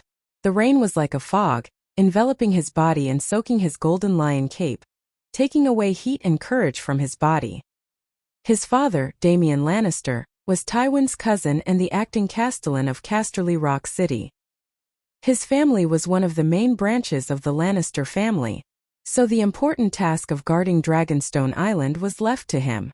In the future, perhaps one Lannister would become the Duke of Dragonstone Island, or be demoted to the Count of Dragonstone Island. But yesterday morning, a terrifying news came from the neighboring Tidehead Island. The Dragon Queen had arrived on a dragon. Without a doubt, she would attack Dragonstone Island. Just like how if Stark was still alive, he would definitely take down Winterfell. Since yesterday afternoon, after Sir Lucian sent a letter to the King's Landing, he began to arrange the defense of Dragonstone Island. Roland Windstorm, who was loyal to Stannis, led a team of less than 100 men and stopped Lannister and Redwyn's army of more than 10,000 for a few months. He even caused more than 1,000 deaths of Lannister's elite. Now, he had 400 guards and reinforcements from the King's Landing. How long could they stop the Dragon Queen? How much damage could they do to her? But she had dragons. Lucian was worried and unsure of what to do. Thump, thump, thump. A soldier wearing a lion helmet and golden armor quickly stepped on the stairs and panted as he reached the top of the tower. He passed a parchment scroll to Lucian and said, "Sir, the Dragon Queen sent someone to deliver a letter." Lucian pursed his lips and opened the parchment scroll. After reading for a while, he passed it to the black-armored knight who walked over from the Dragon Slayer crossbow. He frowned and said, "She asked me to surrender, put down my weapons, leave the castle, and allow us to return to the King's Landing." After a moment of silence, he asked the young scholar beside him, "Scholar Pylus, what do you think?" Pylus was 25 years old and had more than 20 chains around his neck. He was young, but he was as serious as a 60-year-old man. Hearing this, he looked solemn and asked politely, "Sir, are you asking if the contents of the letter are trustworthy, or are you asking how to respond?" Lucian's heart was in a mess. He nodded and said, "Tell me about it." The Dragon Queen has dragons, 16 ships, and at least 1,000 soldiers in the fishing village. She has the advantage. There is no need to use her reputation to deceive people. And because she has dragons, you have no chance of winning. Why don't you agree to her request and return to the King's Landing first? And then, slap. The black-armored knight with the orange pattern of 3 black castles on his chest crumpled the parchment scroll into a ball and threw it under the cliff. He then slapped the young scholar to the wet and cold stone ground. "Bah, Lannister will never surrender to a false king." He spat on the scholar's messy brown hair and announced loudly to the soldiers on the tower, "This morning, we received a messenger crow from the King's Landing. King Tommen wrote a letter asking us to hold on for at least 2 days and wait for the arrival of reinforcements led by Sir Meryn Tran. It would be best to shoot that woman or at least kill a dragon." Lucian only glanced at the scholar whose cheeks were red and swollen and bleeding from the corner of his mouth.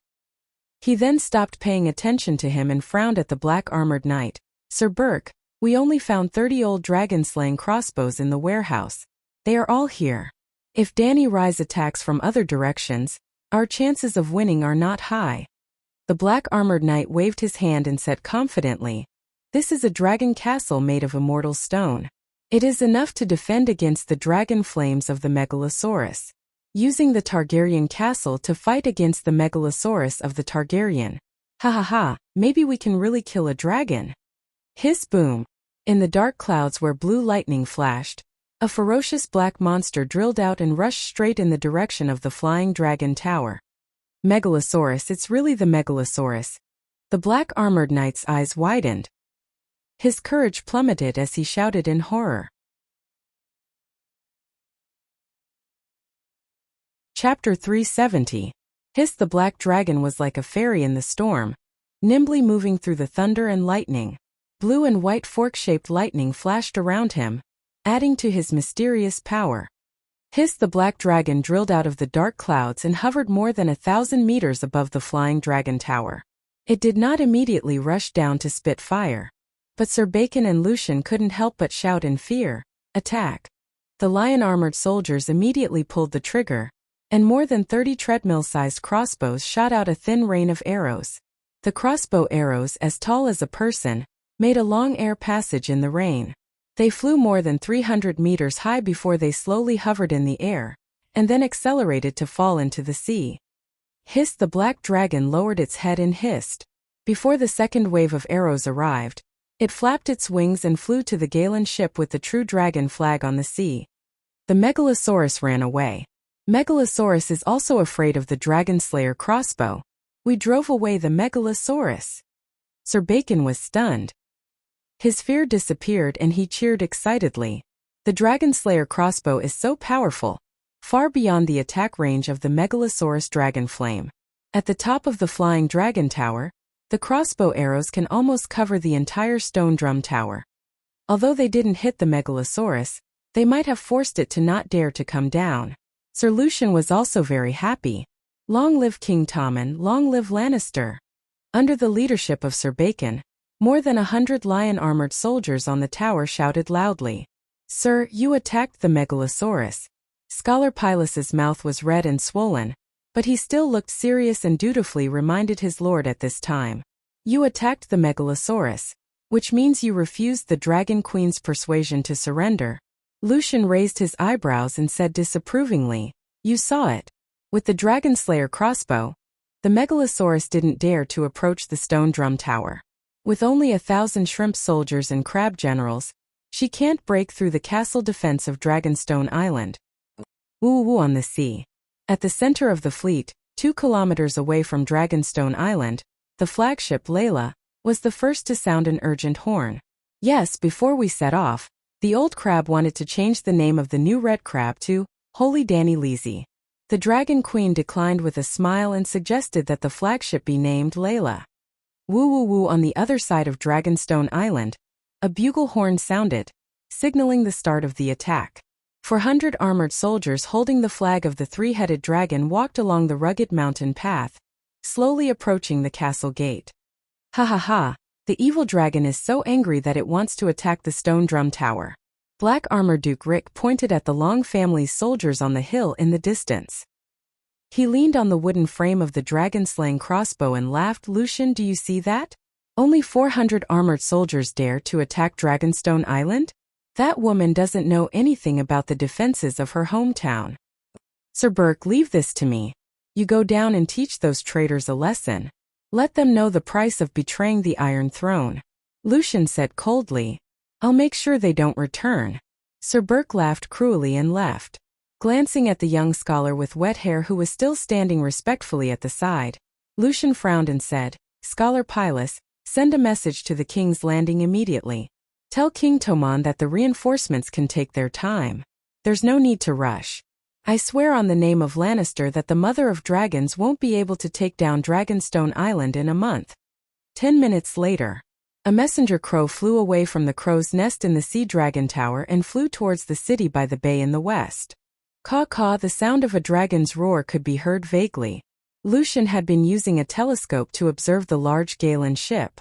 At this time he could vaguely see 2 Megalosaurus, one white and one black, jumping out from the stern of the ship. They first glided away from the tower for a distance, then increased their altitude and their figures gradually disappeared in the misty water. Where did those 2 beasts go? What is Danny Leezy Targaryen doing? With a puzzled expression, he held the telescope and kept turning it in the direction, observing the sky in all directions, hoping to find the location of the Megalosaurus attack. Caw-caw, suddenly a sharp whistling sound came from above. Lucian and the other lion-helmeted guards looked up and their pupils contracted. Their expressions changed drastically. 2 black stones, the size of bathtubs, fell straight down from the sky. At this moment, the 2 dragons once again disappeared into the misty rain. The 2 huge terracotta tanks had accelerated by 1,000 meters and were only 500 meters away from the top of the tower. The 7 levels of hell. The Megalosaurus can actually throw stones to hit people? Lucian's expression changed drastically. He looked at the direction where the giant stones were falling and ran out of the falling range in a few steps. He even shouted, quick dodge, the platform is big enough, don't squeeze." Yes, the flying dragon tower was big enough. It used to be able to stop a Megalosaurus like Balerion. The area was bigger than a basketball court. When the 2 terracotta tanks fell, of course they could dodge. But those are terracotta tanks. Boom boom. The fragments of the terracotta tanks flew in all directions, penetrating the armor and flesh, bringing about waves of screams among the surrounding soldiers. The liquid in the terracotta tanks fell down at high speed, splashed, and turned into a cloud of oil mist. It was still flying in the air, but it burned fiercely. Boom! A 10-meter-tall mushroom cloud rose from the top of the flying dragon tower, formed by red fire and black smoke. Mutilated corpses, intact corpses, and burning corpses that were still flying in the air, wailing in pain, along with broken crossbows and twisted arrows, flew in all directions. They fell into the bottom of the cliff, onto the roof of the stone drum tower behind, and into the courtyard. The entire castle shook slightly. 600 kilograms of kerosene almost ignited the flying dragon tower into a towering torch. The fierceness of the fire could be felt a few kilometers away. 60 crossbowmen, 50 strong archers, and their commander Sir Lucian were wiped out in one wave. How terrifying! Crab number 2's eyes widened. He was frightened and excited. I didn't expect the megalosaurus to be used like this. Old Yamant wore a sealskin cloak and looked in the direction of the flying dragon tower with blurred eyes. He muttered, "As long as we are careful enough, the dragon-slaying crossbow seems to be ineffective against the megalosaurus. It's too strong. If the terracotta tanks were not filled with kerosene but wildfire, if it did not fall into the flying dragon tower." But, Old Crab spat out 2 words with a pale face. "King's Landing Red Castle. Let the Layla get close to the cliff behind the castle. We'll board from there." Danny had her hands behind her back. The sea breeze mixed with the drizzle lifted the hair on her temples, adding some coldness to her beautiful face. Hiss, hiss. Dahe and Little White landed on the deck, causing the huge ship to shake violently a few times. 10 minutes later, they each carried a terracotta tank sealed with a wooden lid to the top of the castle. Amidst the terrified screams of the guards, they ignited 2 sentry towers with a few ordinary siege crossbows, burning dozens of lion-helmeted guards to death. Rumble. When the Layla was 300 meters away from the cliff behind the castle, more than 10 pillars of fire were already burning around the stone drum tower. Thick smoke billowed and a burnt smell filled the air. Even the people on the ship could smell the roasted meat. Hiss, hiss. This time, Blackie and Little White did not carry the terracotta tanks. Instead, they lowered a long rope ladder with 3 or 4 knights standing on it. They first seized the flying dragon tower where the flames were gradually extinguishing. With steel shields in hand, they set up a defensive formation at the entrance of the corridor. After the 2 dragons went back and forth for more than 10 times, close to 100 honorable knights in iron armor had gathered on the tower. Only then did the Dragon Queen descend on the black dragon. The honorable knights did not disperse their formation. According to the battle plan, Bronn had already led 400 armored soldiers to seal the exit. The lions had nowhere to run. That's right, the 400 Long family soldiers from the fishing village did not charge at the castle gate at all. They formed a tight formation and blocked the narrow stone path outside the gate. Hiss. Blackie raised its neck, and the crimson dragon flames in its mouth quickly condensed into a fireball the size of a washbasin. It fell into Danny's palm under everyone's shocked gazes. True dragons need the flesh of lions to fill their stomachs.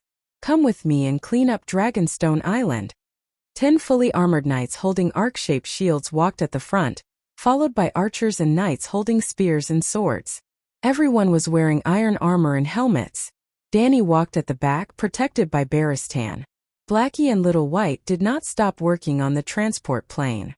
The Dragon Queen led 100 of her armored subordinates to cross the castle's defensive line. They went from top to bottom and from the back to the front. While they were massacring the enemies with their overwhelming military strength, the 2 dragons also continuously transported soldiers from the ships. Yes, the castle on Dragonstone Island was built on the side of a mountain, and the terrain was dangerous. Every killing hole, battlements, and sentry tower was an insurmountable obstacle, and every obstacle could take out dozens of times the number of enemies. For example, the Knight of Flowers Loras, because he charged too quickly, he was burned into a strengthened hunting dog by the boiling oil that was poured out of the killing cave. However, all the obstacles only defended the bottom and not the top. They were completely unable to stop the Dragon Queen's bursting orange team. Furthermore, Lannister's forces were scattered. He arranged guards at every obstacle. There were more than 10 obstacles, and there were only 10 or 20 people guarding each one. How could they stop Dragon Queen's 100-man armored team? The Dragon Queen was even using cheats. She raised a large fireball and shot out small fireballs. As the Dragon Queen slowly but steadily pushed forward, the number of Long family soldiers attacking the castle gradually exceeded the number of lions. The number of soldiers with three-headed dragon insignia on their breastplates increased, and the lion-helmeted soldiers began to scatter and flee. Woo-woo-woo. When the lion-helmeted golden-robed soldiers panicked and opened the castle gates to rush out, Bronn outside the castle blew the horn to attack. After Duke Tywin's death, Cersei became the Queen Regent. The boss's ability and skill in controlling his subordinates determined the upper limit of the quality of his subordinates. A muddle-headed and incompetent king would have many mediocre officials. Cersei's ambition was higher than the heavens. Her ability, wisdom, and methods were almost on par with her eldest son Joffrey. After she became the Queen Regent, the King's Landing court started a feast of crows. Ministers who were truly talented and dared to speak their minds, such as Kevin Lannister, had all left the center of power. Villains who were not well known but were good at flattering and making the Empress Dowager happy had entered the palace and occupied high positions in the court. When the Queen Dowager was trapped in the Great Holy Church by Sparrow and was being adjusted, her hand of the king, Orton Marives, ran away. Her admiral, Orion Marives, brought Cersei's fleet and escaped from the King's Landing. Her treasury manager, Harris Swiver, and Grand Secretary Pycelle not only did not try to rescue her, they seized the opportunity when the Queen Dowager was not around to seize control of the court. The Queen Dowager of the Seven Kingdoms, who was once worshipped by thousands, was now left with poisoned scholar Cobborn as an obedient official. More than a week ago, when the City of Knowledge informed the King's Landing that the Dragon Queen had violated the rights of the guests and burned down the City of Knowledge, the Imperial Conference controlled by Grand Secretary Pycelle did not pay much attention to it. The City of Knowledge was far from the King's Landing. It was even further away from the King's Landing than Myr and Tyrossai. News of the Dragon Queen had come from the other side of the Narrow Sea a long time ago. At the beginning, Pycelle was still very worried about the restoration of the true dragons. He even conspired with Tywin to assassinate the Dragon Queen. But now that 2 years had passed, news of the Dragon Queen kept coming, and he was numb. So be it. After all, it was the City of Knowledge that was burned down by the dragons. Moreover, she had violated the rights of the guests. 7 gods above, this was great news. The Dragon Queen was even crazier than her father. No noble in the 7 kingdoms would support the second Mad King. It was as if the second shoe had finally fallen. Pycelle was relieved and relieved. He started to cooperate with the City of Knowledge to increase the public opinion of the Dragon Queen that the second Mad King is better than the first. Until he received a series of messenger crows, the Dragon Queen has arrived at Tidehead Island, and the Dragon Queen has sent troops to Dragonstone Island. Perhaps I should encourage the Great Sparrow to kill that idiot Cersei. The Grand Secretary thought sadly. Chapter 371. On the morning of the Dragon Queen's attack on Dragonstone Island, the King's Landing was also covered in icy rain, casting a cruel shade of gray over the city filled with refugees and trash. Redkeep Council Hall. The fireplace was blazing, and the meeting room covered in an exquisite Myrish carpet was heated. Under the chandelier full of lit candles, there was a purple wooden meeting table. At the head of the table sat the little fat king with misty eyes. On his left was the Virgin Queen Marjorie Tyrell, wearing a light yellow dress, fluffy hair, and a thin golden crown. Sitting opposite the little Rose was Grand Scholar Pycelle. Beside the Grand Scholar was the Treasury Manager, Harris Swiver, and White Knight Burrows Bronn. 3 doddering old men. Including the king and queen, there were only 5 people. It could be called the most shabby imperial conference in history. In fact, Sir Burrows, who had entered the palace twice, was pulled in to make up the numbers. He was not the captain of the Kingsguard, nor was he as famous as Barristan, so he was not qualified to participate in the imperial conference. However, as the Minister of Justice, one of the 7 ministers of the council, had always been vacant, and the capital garrison was directly under the Minister of Justice, the council needed someone to manage the gold robe. Burrows, who was loyal to Lannister, came. He took on part of the duties of the Minister of Justice. Well, he only acted as the mouthpiece between the gold robe and the imperial conference.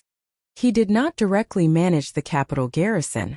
At this moment, the White Knight, whose cheeks were as flabby as an eggplant, was dryly reporting the news he received from the gold robe this morning. Last night at least 200 people froze to death.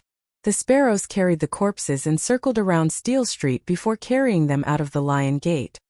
Sir Burrows stroked the ridiculously short beard on his bald head, yawned and said listlessly, "Why carry them out? King's Landing is short of food now. Why don't the sparrows send the meat to the flea nest? Maybe the brown soup today will be more delicious." Ha ha ha. As if the bald old man had said something witty, the few gentlemen in the meeting room laughed. Even the kind-hearted Queen of Virginity covered her mouth with her hand, and her beautiful big eyes curved into two beautiful crescent moons. "Is the brown soup delicious? Can I have brown soup for lunch? I'm a little hungry." Fat King Tomon licked his lips in a daze and looked at his wife with a longing expression. Quack! The laughter suddenly stopped. The gentleman and the Queen looked uncomfortable, and the atmosphere was a little awkward.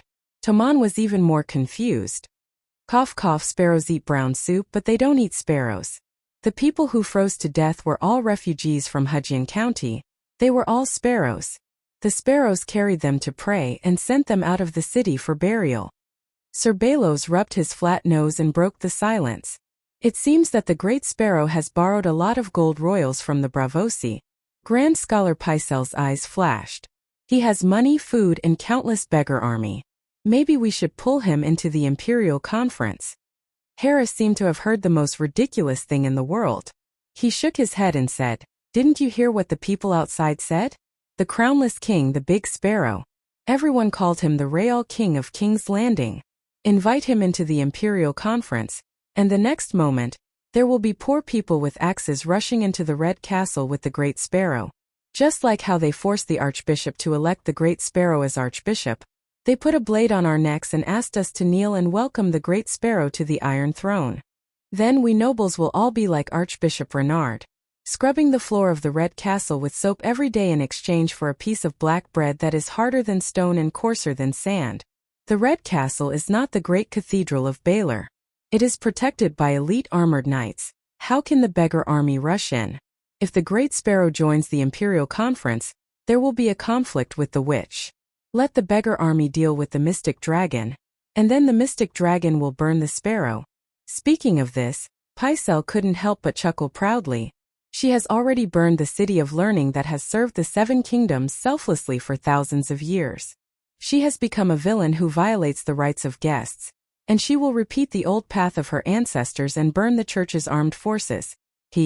Pycelle laughed like a little hen. Harris's eyes lit up and said excitedly, "Burning the city of learning is the Mad King II, violating the rights of guests is Fry II, and killing the priests is Meg the Cruel II. Mad King plus Wade Fry plus Meg the Cruel, what does that mean?" "Hiss!" Little Rose gasped and exclaimed. "The combination of the 3 of the Westeros is so terrifying. So terrifying." Tomon's round face was pale. White Knight Belows's soft cheeks flashed with a hint of helplessness and broke the happy dreams of the gentleman. He said, "You might not know this, but the Great Sparrow doesn't dislike the Dragon Queen that much. In fact, after the news of the Dragon Queen came, his attitude towards the Empress Dowager was even more. Mother sob sob sob." Hearing someone mention his mother, Tomon couldn't help but cry. "Hurry up and bring my mother back. Coburn said that she doesn't have enough to eat in the Holy Cathedral." "Coburn, that bastard." Anger flashed across Pycelle's old face. Then he kindly comforted the king. "Your Majesty, don't worry, the Empress Dowager is not suffering. She is only fasting with the help of the Great Sparrow. She eats and drinks less, wears linen clothes and prays devoutly. She is now in a state of enlightenment. Just like Saint Bell back then, she can listen to the teachings of the 7 gods." "Really?" Tomon stopped crying and looked at his first wife with red eyes. "Really, have you forgotten? I have fasted before, but I have never been so close to the 7 gods like that moment. My heart is filled with joy, happiness, and satisfaction. If it wasn't for you, the Iron Throne, I wouldn't even want to go back to the Red Keep. I would have fled back to my old home in High Court." Little Rose squeezed out an ugly smile as if she was trying to squeeze out a pustule. Not wanting King Tomon to ask Cersei any more questions, Pycelle gave White Knight Bellows a subtle look. So, the weak Kingsguard continued, I don't know why, but the Great Sparrow seems to have expectations for the witch. At least, he is waiting for the best offer and is not in a hurry to choose a side. Unless we give him a greater benefit, or the witch does something blasphemous against the 7 gods, he will not side with the Iron Throne. After all, he is not stupid and he treated. Ahem. He has already fasted for the Queen and the Empress Dowager. Can we trick the Great Sparrow into the Red Keep so that we can help him with his fasting as well? Little Rose gritted her teeth and said softly, I'm afraid that the King's Landing will riot. The Grand Scholar frowned. It's okay. Little Rose smiled gently, like a spring breeze blowing across a lake, warming the hearts of the gentlemen.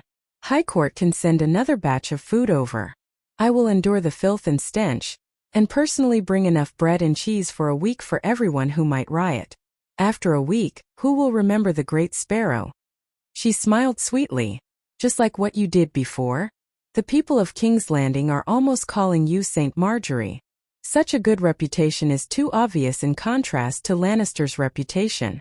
Everyone loves Marjorie, and everyone scolds the Empress Dowager for being incestuous. No wonder Cersei is trying to drag you down with her. Pycelle looked deeply at the sweet queen and shook his head. I have sent a messenger crow to Sir Kevin and invited him to King's Landing to preside over the situation. As for dealing with the Great Sparrow, let's wait for the new hand of the king to bring back the Empress Dowager and discuss it with the Imperial Council. Although he was very dissatisfied with Cersei, he would never change his loyalty to Lannister. He could not watch Tyrell surpass Lannister in reputation, let alone allow Tyrell to replace Lannister. Actually, you are all wrong, White Knight Baelos interrupted. The Great Sparrow is far more cautious than you think. Since he came to King's Landing, he has almost never left the Great Cathedral. In front of the Great Sage Hall, there were thousands of beggar soldiers and hundreds of sons of war who were armed and armed. Before his safety is guaranteed, he will not enter the Red Keep alone. Speaking of this, he suddenly remembered something. I almost forgot. Because the weather is getting cold, the Great Sparrow told me that the church needs the right to cut firewood in the Kingswood. As a matter of fact, he had only informed Humphrey, and had arranged for the sparrows to chop wood in the woods early in the morning. What? Pycelle, Queen Marjorie, and Sir Harris all paled at the same time. The Grand Scholar was furious. The Kingswood is the king's private hunting area. Every deer and every piece of wood belongs to the king. This is a tradition that even the 7 gods cannot violate. How dare the church risk universal condemnation? They were really angry, detaining the queen and the Queen Dowager, and using their misconduct as a reason to go against the teachings of the 7 gods. It was Cersei who took the lead and arranged for her adulterer to seduce her daughter-in-law. She even asked him to pretend to be her daughter-in-law's adulterer, and go to the archbishop to complain about her daughter-in-law. Tommen. But taking possession of the king's property was very different. Today they could cut down the king's forest in the name of the 7 gods. Tomorrow they could touch the king's treasury, although it was empty. The day after tomorrow, they could confiscate the king's fief and occupy the Red Keep. In fact, the forest, the fief, the castle, the treasury, and the people together made up the title of nobility. It was an inviolable right for the lord. This was also a sacred agreement between the Church of the 7 gods and the nobles. Now the Great Sparrow was a little arrogant. Well, the Great Sparrow was not arrogant. He had his reasons. The Great Sparrow has a letter of authorization from the Queen Dowager Cersei. The Queen Dowager has agreed. The White Knight mumbled. The gentleman and the queen were silent. Cersei was the Queen Dowager regent. The royal forest belonged to her family. Of course, she had the right to give her things to others. The Great Sparrow has crossed the line. After a long time, a cold light flashed in Pycelle's old eyes, and he said faintly, although there was no such thing as holding the emperor to order his vassals in this world, they were all big players in the game of power. How could they not understand the meaning of this matter? Harris pulled his collar and turned to the window on the east side of the sea. He muttered, "It's almost noon. I wonder how the battle on Dragonstone Island is going. The waiting time is really worrying." Well, the main topic of today's meeting was actually Dragonstone Island and the Dragon Queen. The few of them had been chatting for a long time just to find a topic to pass the time. Puff, puff, puff. As they were talking, A big black crow flew through the rain and past the window, flying towards the crow's nest tower. It's coming. It flew back from the sea. It must be from Dragonstone Island. Pycelle was excited. He stood up and walked towards the door. As he walked he said, "Everyone, please wait for a moment. I will go to the crow's nest to get the letter."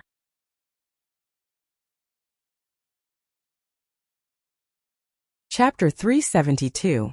Grand Secretary Pycelle was 84 years old this year. A few years ago, he was still a handsome old man with a white beard. Every night, he would watch the stars and the moon with the ladies on Silk Street. However, he was scared by Tyrion once and was thrown into the dark prison for a few months. Although he was released, he felt like he had lost one of his kidneys in the prison. He could no longer lift his head and walk as if he was flying. The old man climbed up the tower shakily and hurriedly took out the letter from the crow's leg. He only took a glance and shouted excitedly, "Seven gods bless." After half an hour of back and forth, he was still a few steps away from the door of the conference room. He held the letter and shouted loudly, "Your Majesty, Queen, great news! The mystic dragon which retreated, the army suffered heavy casualties, even the mystic dragon was heavily injured, we won." "What? Killed the Megalosaurus?" Sir Harris shouted in shock. "Is the mystic dragon witch dead?" Little Rose asked anxiously. "Not dead." Pycelle held onto the door frame and gasped. "Then how badly is she injured? How long can she last?"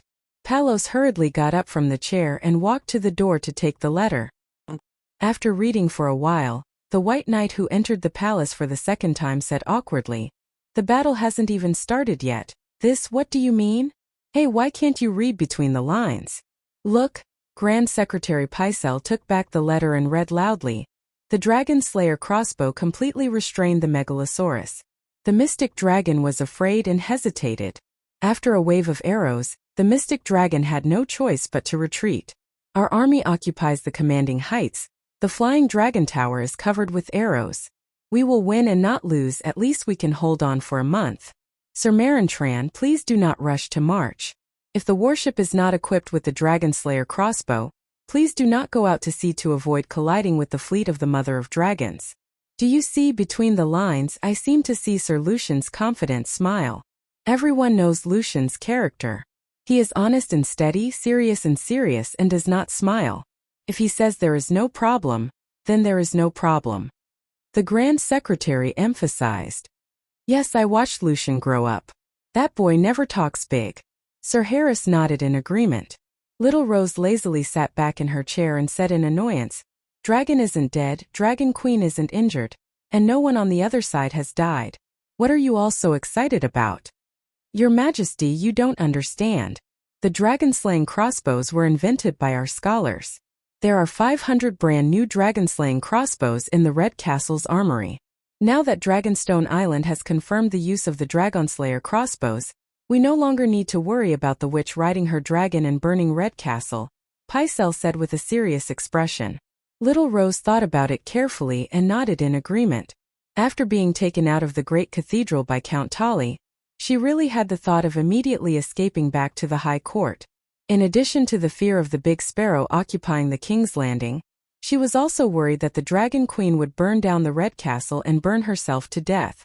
On the third day after Marjorie left the great cathedral, she received a letter from the City of Knowledge.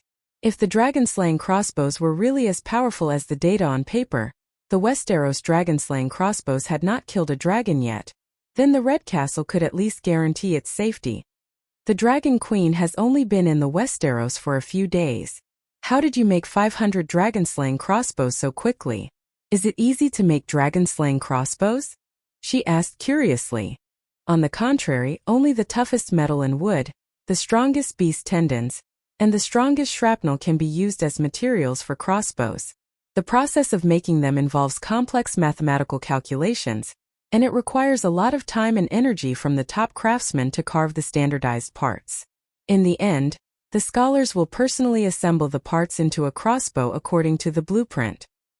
Moreover, the cost of a crossbow is as high as 150 gold royals, which is more expensive than the ransom of an ordinary knight. It also takes a top craftsman 1.5 months to complete it, Pycelle said with a sigh. Then why does the Red Castle have so many dragon-slaying crossbows? Sir Harris asked doubtfully. It's Duke Tywin. Pycelle said respectfully. He has great foresight. About 1.5 years ago, before the rebellion of the Four Kings ended, he wrote me a letter asking me to find the blueprint of the dragon-slaying crossbow in the royal library. Then, according to the blueprint, he bought materials from all over the world and hired dozens of top craftsmen from Myr, Khal, Tyrossai, and other cities. He also bought more than 1,000 experienced blacksmiths and carpenters as slaves. Little Rose was stunned and said in disbelief, "He knew about the Mother of Dragons at that time? He guessed the situation today?" Pycelle looked deeply at Queen Rose and said, "Do you know the warrior group? Blood Troop?" Sir Harris complained. The worst thing Sir Tywin did in his life was hiring the Khal mercenaries. The Blood Troop was undisciplined and had no honor. At that time, Sir Tywin was still in Helen Castle, and the Blood Troop dared to kill my servant. Later, he joined the Northerners and cut off Jaime's right hand. Maybe. Pycelle did not have a good impression of the Blood Troop either. It was the Blood Troop that wreaked havoc in the Three River Valley, causing the people in Hudson County to have no choice but to come to King's Landing as sparrows. Well, the sparrows came from Hudson County as well. Little Rose said thoughtfully, could it be that Duke Tywin heard about the Mystic Dragon when he hired the warrior group and started to build dragon-slaying crossbows to defend against the Mystic Dragon? Defend? Pycelle sneered at first, then looked disappointed.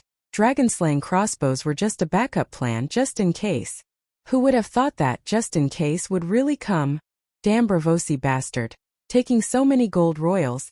The old scholar cursed in a low voice. No one could hear what he was mumbling. What about the craftsmen and slaves? Can they build more dragon-slaying crossbows and arm the entire King's Landing? White Knight Balos asked.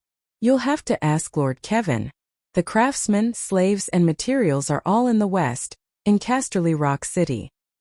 The faint sound of crows could be heard in the rain outside the window. The ministers and the queen in the meeting room did not pay attention to it. Instead, Tomon, who was staring at the window in a daze, shouted, Master Pycelle, I see crows. Black wings bring black news. Pycelle was startled. He walked to the window and looked out. He did not see any crows, so he said casually, Your Majesty, we use black crows to deliver good news and bad news. There are also white crows in the crow's nest, but white crows are not as strong as black crows. I really see crows, Tomon insisted. This is the Red Keep. Nobles often send letters here, the scholar said casually. Since Lord Lucian is confident that he can defeat the rebels, then should Lord Marantran go to reinforce Dragonstone Island? According to the plan, he should take 1,000 gold robes out to sea this afternoon, Lord Balos asked. What do you think, Lord Harris? Pycelle asked uncertainly. After a moment of silence, the bald old man waved his hand and made a slashing motion. He said coldly, It's time to reinforce. Dragonstone Island's terrain is dangerous. It can easily result in a loss ratio of 1 to 10. 1 for us and 10 for the demon dragon. As the news of Targaryen's return spreads, there will inevitably be disloyal people in the Seven Kingdoms. We will turn Dragonstone Island into a slaughterhouse and kill the rebels in the Seven Kingdoms who are still loyal to the demon dragon. Yes, Lord Harris, you are right. Pycelle looked at the bald old man with admiration and said, We can equip 50 Dragonslayer crossbows and place them on the ships. Thump, thump, thump. The sound of hurried footsteps outside the door interrupted the scholar's words. Everyone frowned as they looked at the door that was violently pushed open. The gray-robed scholar who rushed and howled, Something bad has happened. Lord Pycelle, Lords and Your Majesty, Dragonstone Island has fallen. Lord Lucian has died in battle. The Dragon Queen has taken Dragonstone Island. What? The 5 elders exclaimed in unison. Even Tomon, who had been acting as if nothing had happened, exclaimed. The little fatty was 9 years old. At least he knew who was the enemy and who was on his side. Scholar Da Vinci, what are you talking about? I just received a letter from Lord Lucian. The scholar raised the letter in his hand with trembling hands. You were also at the crow's nest just now. You personally saw me receive the letter? Scholar Da Vinci was in his early 30s. He had a round nose, a round face, and a bald head. He was the scholar's assistant. Yes, the scholar's assistant was also an erudite scholar. There are more messenger crows flying over from Dragonstone Island. The battle is over. The Dragon Queen has taken Dragonstone Island within an hour. How is that possible? Dragonstone Island has Dragonslayer crossbows. Even the Megalosaurus did not dare to come close. Does that woman know magic? Pycelle said with a pale face. She really knows magic. The few of them looked at the panicking scholar and mumbled. Pycelle waved his hands unconsciously. What kind of magic can break through? Forget it. Give me the letter. As he spoke, the old scholar stepped forward and snatched the letter from the old scholar's hand. The letter is from that woman. She wants us to pay the ransom. If we don't pay, we will send them to the Great Wall to be black-clothed men. But why are there only 32 soldiers? The scholar muttered. Little Rose was shocked. She said in fear, they're all dead. Only 32 out of 400 guards are left. Hiss, the witch is so vicious. The bald knight's scalp tingled. Not only is she vicious, but she is also greedy. Pycelle slowly put down the letter. 10 gold royals for each soldier. 5,000 for Sir Rek. Is she crazy? Are you crazy? On Dragonstone Island, in the hall where the Megalosaurus was lying, Sir Titus Rex struggled to open his bruised eyes. He glared at the Dragon Queen who was sitting on the black stone throne. I am only a knight. A knight's ransom is not more than 300 gold royals. 5,000. Do you think I am Jaime Lannister? Idiot, do you think Jaime Lannister is still alive to kneel in front of me and shout? Dany tilted her head and said in disdain. But I am not worth 5,000 gold royals. Titus Rex said aggrieved. Dany was waiting for this sentence. She immediately said, then put on the black cloak and guard the Great Wall. I have a wife I can't bear to. Your wife is beautiful? Dany asked curiously. His wife is an ordinary-looking Lannister collateral relative, the old crab said. The black-armored knight who had boasted about slaying dragons looked at the Dragon Queen with pleading eyes. He said sincerely, Margot is not beautiful, but having a wife is better than nothing. I can't bear to leave the noble life now. Dany's mouth twitched. She asked, then how much can you pay? 400 gold royals, how about that? The black-armored knight gritted his teeth. Dany waved her hand. Bronn, drag him out. If we don't get the ransom in a week, pack him up and send him to the Great Wall. No, the black-armored knight looked desperate. He screamed.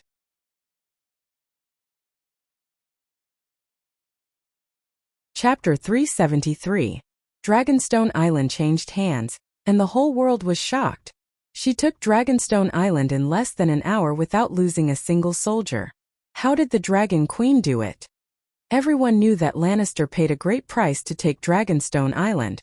The Knight of Flowers Loras was even disfigured. Because of this, the nobles of the Seven Kingdoms were even more shocked by the Dragon Queen's terrifying witchcraft. On the day that Dragonstone Island fell, the ministers of the King's Landing believed that the mystic dragon which had used evil and terrifying witchcraft. Then they sent messenger crows everywhere to tell the City of Knowledge, the Church, and all the nobles that the Dragon Queen had become a follower of an evil god. Just like how Stannis attacked Storm's End Castle, she used sacrifices and blood magic to take Dragonstone Island. They called on the heroes of the world to unite the knights and followers of the Seven Gods Church to protect the Church. The Dragon Queen did not respond to this, but a few days later, a merchant from Dragonstone Island brought news that the holy church that Stannis had rebuilt into the Red God Temple welcomed the statues of the Seven Gods again. Well, after Lannister took Dragonstone Island, he did not destroy the Red God Temple, because Cersei had not chosen the Lord of Dragonstone Island at that time, and Lucien was only the acting lord.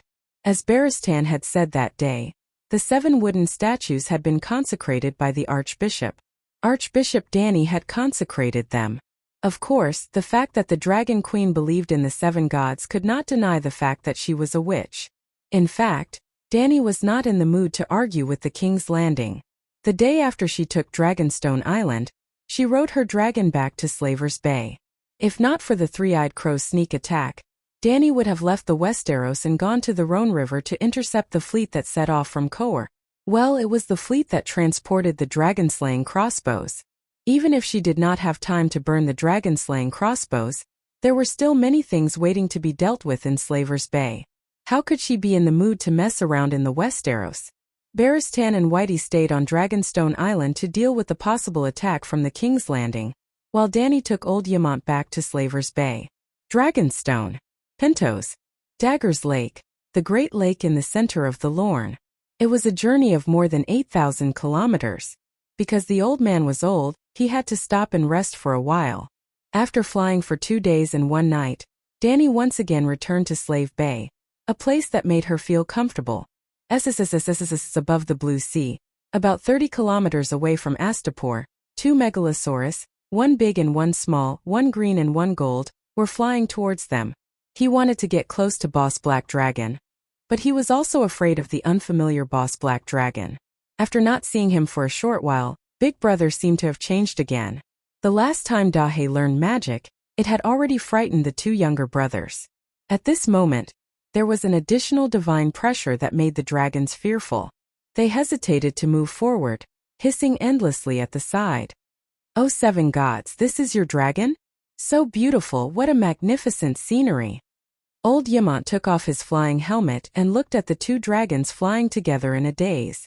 It was as beautiful as a dream. "For dragons, Dany, you will be the greatest Targaryen in the history of our family." The old man wiped his tears and smiled. "No 5 dragons. I am in a hurry to leave Dragonstone Island because Little Red is about to be born. Although there is no weirwood on Dragonstone Island, it is still part of the Westeros. Slave Bay is still safer." She had already decided that unless they could be like Little White and Dahe, who could share her dragon spirit, she would not bring any of them to the Westeros. Megalosaurus in the form of a dragon spirit could not be stolen. Not even the gods, because the dragon spirit represented that the soul of Megalosaurus and the Dragon Queen were one.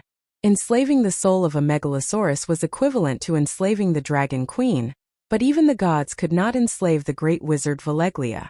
Well, although Dany's Green Prophet meditation was complete, it could not split thoughts, nor could it possess animal companions. The ring's second soul bound Little White, just like the main soul bound Dahe. It seemed that she was only a mage who had learned the Green Prophet meditation, and the meditation did not give her some of the Green Prophet's talents. However, Dany was not discouraged. Now, she often entered the state of being one with the world in the wind, which was also the state of listening to the song of the wind. In that state, her Green Prophet meditation technique was undergoing a mysterious evolution at every moment. In the future, she might become the first, which was the Green Prophet who listened to the song of the wind on the weirwood. "Little Green, come here." The wind blew Dany's fluffy hair. She stood up with the dragon's back and waved at Little Green. For some reason, Little Green understood her meaning even though she was not in the form of a dragon spirit. He slid sideways under Dahe, and the 2 dragons' bodies staggered slightly. In Old Yamont's cry of surprise, Dany lightly jumped and stepped on Little Green's back 8 meters below. Little Green's body couldn't help but sink a bit, then quickly rose up and flew in front of Dahe steadily and happily. Squeak Little Gold, who was less than 7 meters long, also came over, as if he wanted to learn from third brother and play with Mother Dragon. "You can't, you're too small." Dany waved her hand to drive him away. "It's too dangerous, Dany. Don't do that again in the future." Old Yamont faced the wind and shouted loudly. Luckily, they were close to Astapor, so Dahe reduced his speed. Otherwise, he would have shouted himself hoarse and Dany wouldn't have been able to hear him. "I am the spirit of the wind. Listen to the song of the wind, and I will become a god." Dany opened her arms and said loudly in a language that Old Yamont could not understand. She was not bragging. The song of the wind had improved her ability in all aspects. The most direct benefit was reflected in the changes in her character attributes. P.S. Originally, her speed and strength had increased at the same time, but now her speed had soared by a large margin. There was also the special effect of the Song of the Wind to assist in cultivation, which made her truly qualified to become a cultivator. Under the blue sky, the blue sea, and the white dock, workers, peddlers, and shop assistants in short-sleeved shirts and silk pants, as well as sea merchants from other cities, looked up and saw the black dragon flying at low altitude. They all cheered loudly. "The queen is back. Long live the Dragon Queen. Long live the Megalosaurus. Long live the black dragon." Long live the Queen Dani Lilith. Her Majesty is home. The Megalosaurus is home. Gradually cheers and noise spread from the dock to the streets, and then from outside the city to inside the city. Countless new freedmen put down their work, walked out of their houses, and stood on the street, waving and shouting at the Megalosaurus that was slowly gliding in the sky. Wu and Unsullied blew a buffalo horn that had been relocated at the top of the Great Pyramid. Immediately, Unsullied and Centaur maids walked to the steps of the pyramid and knelt down to welcome the returning queen. Looking at the city below that had fallen into an uproar because of the arrival of the Dragon Queen, looking at the various dragon banners fluttering in the wind, looking at the men and women kneeling on the ground on the Great Pyramid that towered into the sky, and looking at the androgynous men and women kneeling on the ground, Old Yemant's eyes were wet, and he understood in his heart. Targaryen did not necessarily need the Iron Throne. This was the true home of the Dragon Queen, the true foundation. The new freedmen who received the queen's favor revered the Megalosaurus, but they did not hate the Megalosaurus like the City of Knowledge. In the Westeros, the Megalosaurus used blood and fire to conquer the world, bringing fear and death to the common people and nobles. In Slaver's Bay, the Megalosaurus used flames to burn the chains and shackles of the slaves, bringing freedom and new life to the slaves, becoming the guarantee of their safety and happiness. Therefore, in Slaver's Bay, the Megalosaurus was sacred, not the demonized demon dragon of the Westeros. The people supported the true dragon family from the bottom of their hearts. In this land, the Targaryens were the indisputable orthodoxy of the dynasty. His 3 Megalosaurus slowly circled 200 meters above Astapor, responding to the people with a loud and long dragon roar. When the 3 dragons landed on the top of the pyramid, Mormont, whose chest was inlaid with exquisite white glaze and a pure white cloak, walked over with red eyes and said excitedly, "Your Majesty, you have finally returned." Behind him, the Unsullied, the Centaur maids, and the officials working at the Great Pyramid knelt together and said, "Welcome back, Your Majesty the Queen. Get up, all of you, get up." Dany landed lightly on the dragon's back and walked to Blackie's side, helping Old Yemont down. Took a long time. The Westeros matter was more troublesome, but I gained quite a lot. She took off her backpack, took a warm and wet towel from the maid Eerie and wiped her face. Then with their help, she took off her gray armor. Jorah Mormont had never seen Yemont before, and his expression was a little confused. "You are the son of Commander Geo, I know you. Know what about me?" In order to help his wife pay off her debts, he became a slave trader, and was later abandoned by her, wearing countless hats on my head? The Great Bear was stupefied. Old Yemont was wrapped in a thick layer of fur. At this moment, as he took off his clothes, he looked at the majestic and spirited White Knight affectionately. "Good, very good, this is the demeanor of a White Knight."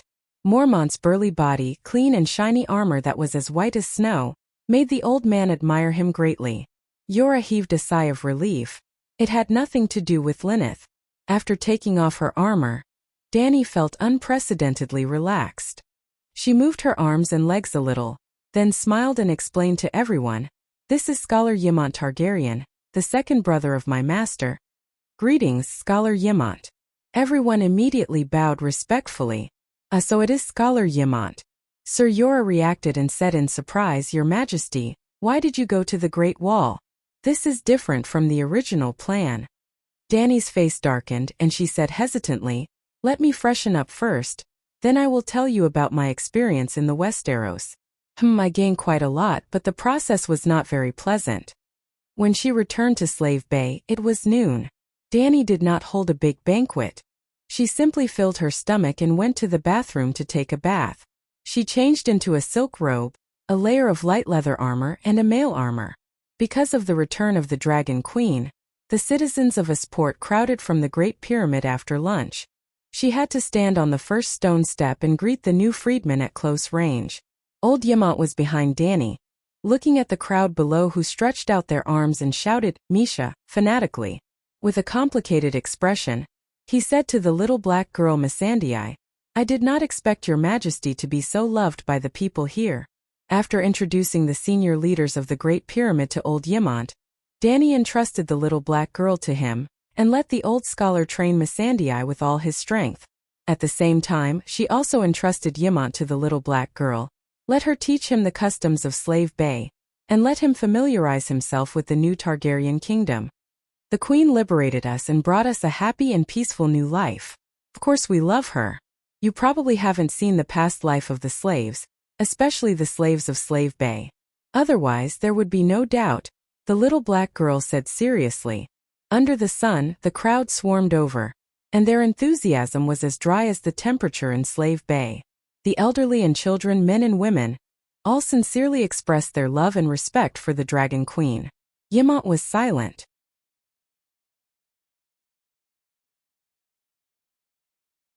Chapter 374. The Great Wall Dark Castle. Just after lunch, in the square in front of the castle, a few instructors were training the night watchers. Further away, giants and barbarians were busy at the construction site. Dragon Queen had left the Great Wall for more than a week, and the arc-shaped walls surrounding Dark Castle had been reinforced. Although Stannis had requested to stop the project and help him repair Nightfall Castle when the Queen had just left, the Night Watchers and barbarians had refused without hesitation. We have sworn to the Dragon Queen, a sacred oath, that the Night Watchers will remain neutral. Repairing the castle of another king is completely different from repairing the walls of Dark Castle. Bowen Maxey's voice trembled, but his tone was firm. No, some of us are Dragon Queen's captives, and the rest have signed a lease agreement with the Dragon Queen. We will not work for Escod in Blazing Red Heart, the barbarian roared at Erlu. At that moment Stannis's face was twisted, and his hand was on the hilt of his sword. Hiss! In the grayish-blue sky, a dragon roar suddenly sounded. In the construction site, the barbarians and night watchers at the top of the Great Wall, the night watchers training in the training field, and some dear faction knights following the training all put their hands in front of their foreheads to block the noon sun and looked up at the sky. It's a dragon, a black dragon. The Dragon Queen is here. Sir Elisa and a few dragon faction knights were overjoyed, waving their arms wildly at the sky. Back so soon? Are you worried about the barbarians? Erlu walked out of the king's tower, gritting his teeth, his eyes unreadable. The anti-dragon faction knights beside him looked at each other, and a sinister smile appeared on their lips. Yes, Erlu had moved into the king's tower. The commander's tower belonged to the night watchers, and when the commander-in-chief was elected, he would have to move into the commander's tower. Nightfall Castle was too dilapidated, and it would take half a year to repair it. At this time, the factions of the Deer Party had also quietly changed. They were divided according to their attitude towards the Dragon Queen, the Dragon Alliance Party formed by the nobles of the royal domain, and the Dragon Devourer Party formed by the Empress of the Land of Storm and the Land of River Bend, Red God believers. The Dragon Queen had already given up on the fantasy of a marriage between dragon and deer. The Dragon Queen completely looked down on her lord, calling herself a true dragon, but treating King Stannis as a grasshopper on the ground. Now they advocated for an alliance with the Mother of Dragons, fully abiding by the covenant of, the one who ends the long night shall be king. If they won, they would be the king. If they lost, they would be content to be the Dragon Queen's subjects. After all, they had been doing that for hundreds of years. The Dragon Devourer Party turned their unspeakable plot into a practical plan. They planned to find an opportunity to deal with the Dragon Queen and remove the biggest obstacle to the Iron Throne for King Stannis, who had entrusted his family with his future, just like what Ymont was worried about. The Dragon Queen's swift departure had dealt a huge blow to the devouring dragons. With her gone, how were they going to scheme? At this moment, seeing the black dragon coming to the Great Wall again, they were ready to make a move. The Megalosaurus was more than 1,000 meters in the air. Ygritte opened her watery blue eyes wide, and was the first to notice the abnormality. No, there is no one on the dragon. Look, the black dragon is carrying a black sack? Hiss! The black dragon quickly descended from a height of 1,500 meters to 300 meters, 200 meters. It was indeed a sack. Everyone gradually saw it clearly, but Blackie did not land in the courtyard. It only flew low over the walkway at the top of the Great Wall, and threw the two sacks together on the top of the Great Wall. Hiss! Blackie lowered its head and let out a cry in the direction of Dark Castle. Its eyes flashed with a human-like light. It quickly changed its direction and flew towards the southeast. Seeing the black dragon fly higher and higher and disappear into the clouds, Jon felt an inexplicable sense of loss. He turned his head towards the Great Wall and said, "It came to the Great Wall to deliver supplies. I wonder what is in the sack." "Gold coins, 7 levels of hell, it's all gold coins." Todd was lying on the battlement, holding a handful of gold coins in his hand. His face was red as he waved his hand wildly at the people below and shouted, "Countless gold coins that can't be carried.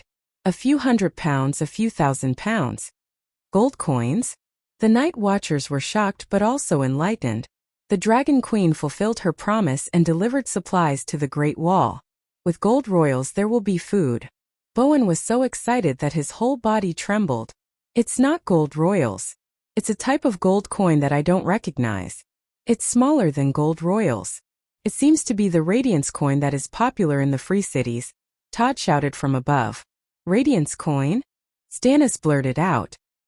He looked at the knight beside him in shock and muttered, "The Black Dragon came from the other side of the narrow sea. She returned to Slaver's Bay." "Then did she take Dragonstone Island?" Gordiffelin asked doubtfully. "Definitely. Don't forget she has a dragon," Stannis said with a gloomy face. "But..." Florin and the other anti-dragon knights looked at each other. They were all at a loss and were in low spirits. "She really left the Westeros? She didn't gather the old officials of the royal territory at Dragonstone Island?" After a long time, the night watchers finally brought the 2 sacks of gold coins to Dark Castle. The giants, barbarians, night watchers, and some knights of the Deer Party all gathered around. The sacks were as tall as a person and thicker than a wooden bucket. When the sack was opened, the golden light dazzled everyone's face. "It's Radiance coin. There are several types. Radiance coin from Queers, Volantis, and Slaver's Bay. But the face value is the same, about 3 Radiance coins for 1 gold royal." A night watcher who looked even more feminine than a woman said. His name was Sardine, and he came from a brothel in Old Town. He was a male prostitute. Blacksmith Tanner tried to lift it, and his face turned red, but the sack only shook a few times. "So heavy. It might really be £1,000 in total. That's tens of thousands of gold royals." He clicked his tongue. "There's also a letter." Todd handed over a roll of snow-white paper. Periston took it, but before he opened it, he pinched the paper and said doubtfully, "This isn't parchment. It's thinner, cleaner, and whiter. Look at what's written on it." Sir Alistair urged. "Oh." Peristan temporarily put aside his doubts about the material of the letter. He cut open the wax with the picture of a 5-headed dragon and opened the folded letter. He read, "More than £1,000 of gold, about 250,000 Radiance coins, P.S. 100,000 for the night watchers to use as they wish. 150,000 for half a year's worth of food for the savages of the Great Wall, as well as the starting fee for migrating people to the Narrow Sea. The night watchers Val Morona and the other Kiliarchs will discuss how to use it. In 2 months, Targaryen's fleet will go to Eastwatch to pick up the people. At that time, a second batch of supplies will be sent. Remember, Slaver's Bay is too far from the Great Wall. Astapor can't transport the gold over even if they have it. Don't waste it. We have a share of the gold. Long live the Dragon Queen." Yrgrat shouted. Don't say we're freeloaders now. The Dragon Queen has already paid for us." Val shouted towards the Deer Party's knights. "Long live the real Dragon Queen." The savages shouted. Also, Peristan pressed down with his right hand and said to the night watchers, "The Queen also asked if the Commander-in-Chief has been chosen. If the Commander-in-Chief has been chosen, then in the name of the Commander-in-Chief and myself, she will explain the sacred oath of United Front Against Ghosts and, the one who ends the long night will be the king, to all the lords above the rank of Count." Red Pomegranate sighed and said, "Her Majesty is right. The Commander-in-Chief must be chosen as soon as possible." In just 20 hours Blackie returned to Astapor. At this time, it had only been 3 days since the Dragon Queen returned to Slaver's Bay. Having a dragon was just that convenient. Especially after devouring the rat chef, Blackie's physique did not change much. Its strength, speed, and endurance had almost doubled. Previously, Blackie could only carry 500 pounds. Any more and it would seriously affect its flying posture. Now that it was carrying half a ton of gold, it was still agile and fast. When it was not carrying any weight, It could reach a maximum speed of 450 kilometers per hour. It could glide at a speed of 250 kilometers per hour for 3 days and 3 nights without rest. In fact, from the time it carried the sack and left the Great Pyramid to the Great Wall, dropped the gold and flew back, it had been 2.5 days. It did not touch the ground nor did it eat anything. In the 3 days back in Astapor, Danny only dealt with one thing, which was to detain the Count of Shattered Shackles, Clayan. Scholarly was imprisoned. Scholarly was too awesome. In the month that Danny left Slaver's Bay, he exterminated 80% of Meereen's nobles and merchants. He did not kill anyone, but they were all sentenced to death or permanent labor, life imprisonment. According to the code formulated by Danny, the result of a trial involving the death penalty must be approved by the Queen or the hand of the King before it could be finally carried out. At this time there was no hand of the King in Slaver's Bay. According to the original plan, it was going to be done by Barristan after returning from his trip to the Westeros. The Queen was also out, so the death penalty had not been carried out yet.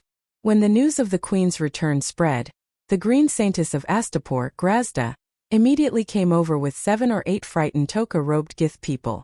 At that time Danny had just watched Blackie fly away with the gold. She was wearing loose silk underwear, lying under the cool persimmon tree by the pool, chatting with old Yamant and Cora about the Westeros. Well, Missandei was also listening. "Your Majesty, you are back." The old Gith woman, wrapped in a green flowing gauze, ran to the Dragon Queen in tears, crawled at her feet, hugged her strong and well-proportioned legs and sobbed, "The Count of Broken Shackles is crazy, Queen, that butcher is crazy." Lady Green Saintess, get up first." Danny helped the old Saintess to the soft couch opposite and pretended to be puzzled and asked, "What's so urgent that you can't say it at the banquet tonight?" Well, Danny was going to hold a party at the Great Pyramid tonight, and invited all the senior officials and foreign businessmen in the city. It was to celebrate her return and to introduce old Yamant to everyone. As one of the ministers of the council, the Green Saintess was naturally invited. "Your Majesty, you can't help but be anxious. The good families in Meereen City are now empty. They are all detained by the Count of Broken Shackles and sentenced to death. There are more than 20,000 people." "What do you mean? How can they be sentenced to death just because of the confiscation? More than 20,000 people, what is this all about?" The Dragon Queen was anxious and angry, but she also looked confused. While covering her face and crying, she secretly observed every expression of the Dragon Queen. The Green Saintess breathed a sigh of relief in her heart. "Fortunately, with the ability to observe people's expressions that I have trained for decades, I can be 100% sure that the Dragon Queen doesn't know about this." The butcher Clayan didn't get any hint from the Queen. He acted on his own. Too hateful. After cursing Clean a few hundred times in her mind, the Green Saintess wiped the tears and sweat off her wrinkled face with a light green handkerchief. She cried to the Dragon Queen, "Your Majesty, the Count of Broken Shackles misused his power, framed the loyal people, oppressed the people, took bribes and broke the law, stole women, disregarded the law, and disrupted the order of the court."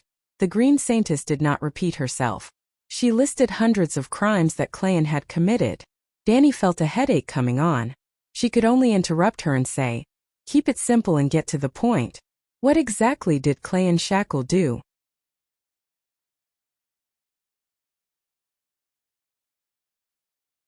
Chapter 375. The Green Saintess slowly recounted what had happened in Meereen in the past month. Not only was Yamant stunned, but even Danny was convinced by the scholar. Not to mention Slave Bay, which had a population of 1.5 million even in the ancient times of the Celestial Empire, where there were tens of millions or even hundreds of millions of people. Major cases involving tens of thousands of people were rare. Zhu Yuanzhang, who liked to kill meritorious officials, only killed about 30,000 people in Hu Weiyong's case, and only 15,000 in Blue Jade's case. However, in Meereen, which only had a total population of about 300,000, Scholar Lai handled a terrifying case involving 80,000 people, and as many as 20,000 prisoners on death row. As the Green Saintess said, almost all the Gith nobles and merchants in Meereen were defeated. Well, in the surprise attack on Meereen, because Meereen did not have time to resist, Danny only detained the Great Lords and some of the slave owners who supported Kaiwan City. She did not hurt the Gith people above the middle class and below the great lords. There were economic losses, and Dany deprived them of their slaves and most of their fixed assets. Because of this, the Gith people who were dissatisfied with the Dragon Queen gradually gathered together and formed a terrorist organization called the Sons of the Harpy. Of course, Dany was not a White Lotus, and she was not like the original Dany Lilith who was bound by the curse of, "You are as benevolent as Liga. Can't find a clear reason, so keep enduring?" It was impossible. Whether the Sons of the Harpy caused trouble or not, the Gith people had to be cleaned up. According to her original plan, she intended to choose the battlefield under Meereen City to let the Gith people bear the pain of the War of Liberation and completely destroy the existing social structure of Meereen. There were two reasons for choosing Meereen as the battlefield. 1. Resisting the enemy outside the country sounded simple, but it was difficult to do.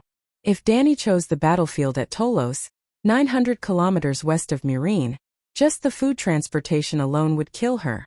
2. The terrain of Meereen is very unique. To the north of Meereen is a huge plain that leads to the Dothraki Sea. If her army leaves the city walls and goes to the west to attack Toros, the Allied army will definitely cut off her escape route from the Dothraki Plains and the sea at Slaver's Bay. They might even attack Meereen, which is the center of grain transportation. If one were to compare Meereen with the famous passes in the history of the Celestial Empire, it was very much like Shanhai Pass. It was close to the sea and connected to the Great River. Beyond the pass was a vast plain and a strong enemy of the barbarians. Beyond the pass was Meereen, Kayuan, and Astapor. It was because of this black-hearted plan that Dany moved the Gith of Kayuan to Meereen, and the new freemen of Meereen to the Kayuan Plains. As for whether or not the Dorgis in Meereen would revolt, despite the scholars' torment, Meereen still did not lose control. In fact, one of the Dragon Queen's main field forces, the Imperial Guards, was stationed in Meereen. Unfortunately, God's plan was not as good as man's plan. The Dragon Queen had gone against her conscience to play dirty, but the scholar had easily disrupted her plan. Because of an assassination, the one who was assassinated was not the king, but the commander of the Imperial Guards, and tens of thousands of heinous rebels were implicated.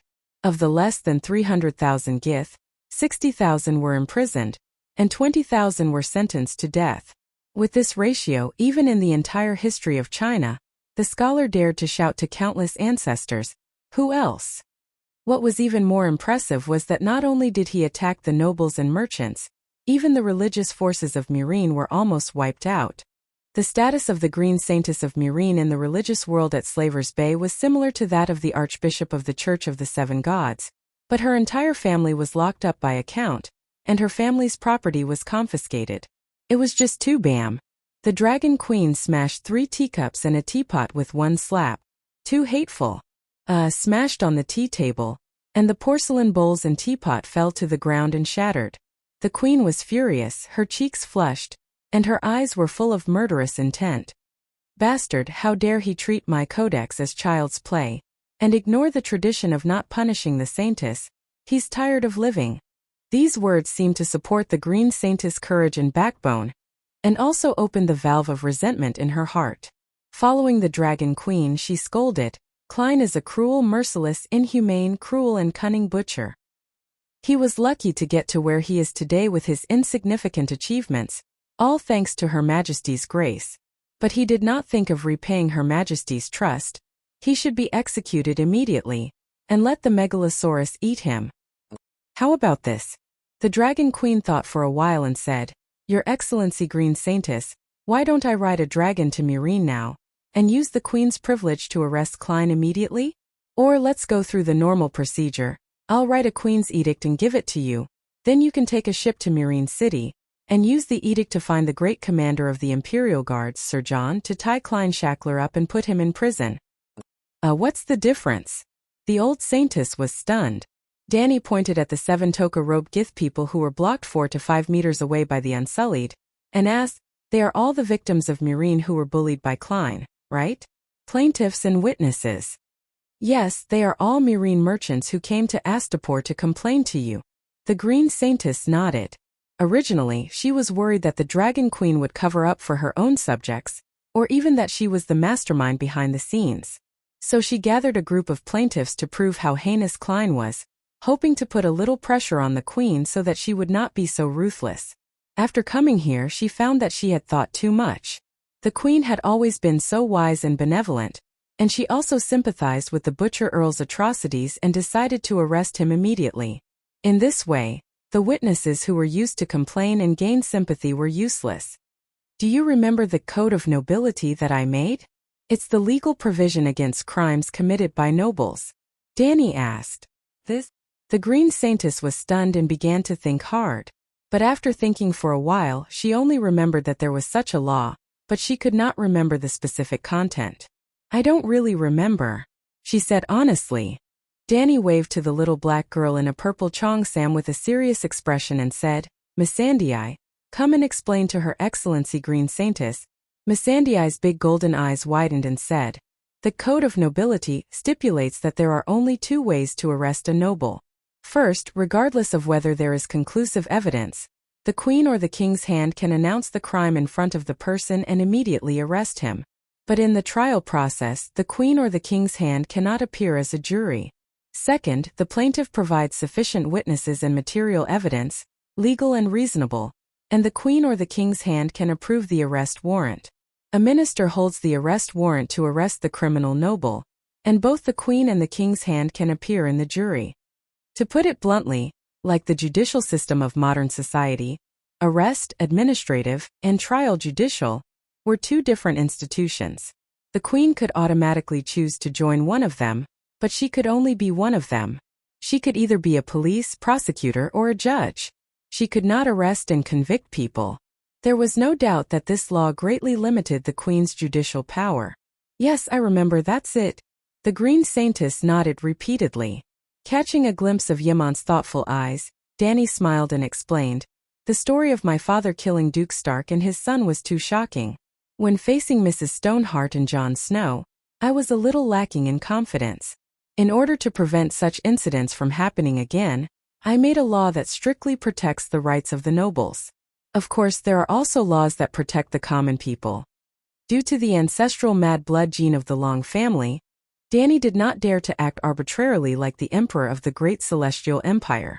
Whether it was his descendants crazily slaughtering the innocent, or a certain Targaryen being too crazy and having his entire family wiped out, she did not want to see it. Of course, it was very likely that the Targaryen who had awakened the mad blood would not even care about the Queen Dany's code that Elder Dany had made. At that time, the law in the Code King's speech that abolished the Mad King's throne in favor of another Targaryen would come into effect. With the law to follow, there would be a proper channel to vent the grievances of the people. Her descendants would not end up in a miserable state of extinction, at least the probability would be reduced. What should I do? The Green Saintess asked blankly. Either she let the Dragon Queen use her special power to immediately arrest the Butcher Count, which would save time and put Klein in prison tonight, or she let the Dragon Queen participate in the final trial. She would go through the normal procedure and personally bring people to arrest Klein. That seemed to be very satisfying. However, Meereen and Astapor were 1,000 kilometers apart by sea. If the wind was favorable, it would take 4 to 5 days. In fact, it was not up to the Green Saintess to choose. It was the Dragon Queen's right. Why don't you go back and think about it? Klein can't run away anyway. I will immediately ask Missandei to write a letter to John Bolton and ask him to monitor Klein, Danny said. No need to think about it. I will go to Meereen now and see what face Klein will have to face me. The old Saintess had also come to her senses. Since the Dragon Queen wanted to arrest Klein according to the code, she would definitely judge him according to the code. She did not know how much time would be wasted in the meantime. Since she could not immediately let the Butcher Count the criminal code, she might as well arrest him personally and ridicule him in front of his face. Don't be in a hurry. You are the minister of the council. Attend tonight's banquet first. Danny smiled and pulled the Green Saintess to Yimant. Come, let me introduce you. The party at night was very grand. Other than the officers, the officials of Astapor, and the Free City's big sea merchants, there were also 100 or 200 famous free people in the city. The food was also very sumptuous, and there was an unlimited supply of good wine. Everyone returned home drunk. Danny C., help me do something. At around 10 o'clock after the guests left, Danny called the little assassin to her bedroom. Well, Danny rejected her suggestion to go to Volantis or New Gisborne as a spy. After freeing Kai Yuan, she kept her by her side as a shadow guard. Danny C., who was wearing a dark gray leather armor, walked out from the shadows and asked expressionlessly, "Are you going to kill the Green Saintess?" Under the orange oil lamp, Danny, who was writing a letter on the table, froze for a moment and turned back with a wooden face. "What do you think?" The little girl said seriously, "When you were away, the Gisborne people from Murine went to find the Green Saintess and gradually formed a small Gisborne group. Missandei, I thought that after Klein was defeated, the victory would make the Gisborne group expand further, from a group seeking survival to a legitimate political force in Slave Bay. In the future, they will inevitably demand more political power." Did Missandei really say that? Danny was shocked. Yes, Blackie really saw the essence of the old and young of the previous dynasty. If they could not be killed, they would inevitably rise again in some way. After all, the Gisborne also had 200,000 or 300,000 people. If they really recovered and united, even if they did not rebel, they would become part of the power structure of Danny's dynasty. Danny patted her little head and asked with a smile, "Do you understand what I'm saying?" "I don't need to understand." Danny C. turned her head awkwardly and muttered with a nasal voice, "I am a sword in the dark. As long as the dagger is sharp enough, it will be fine."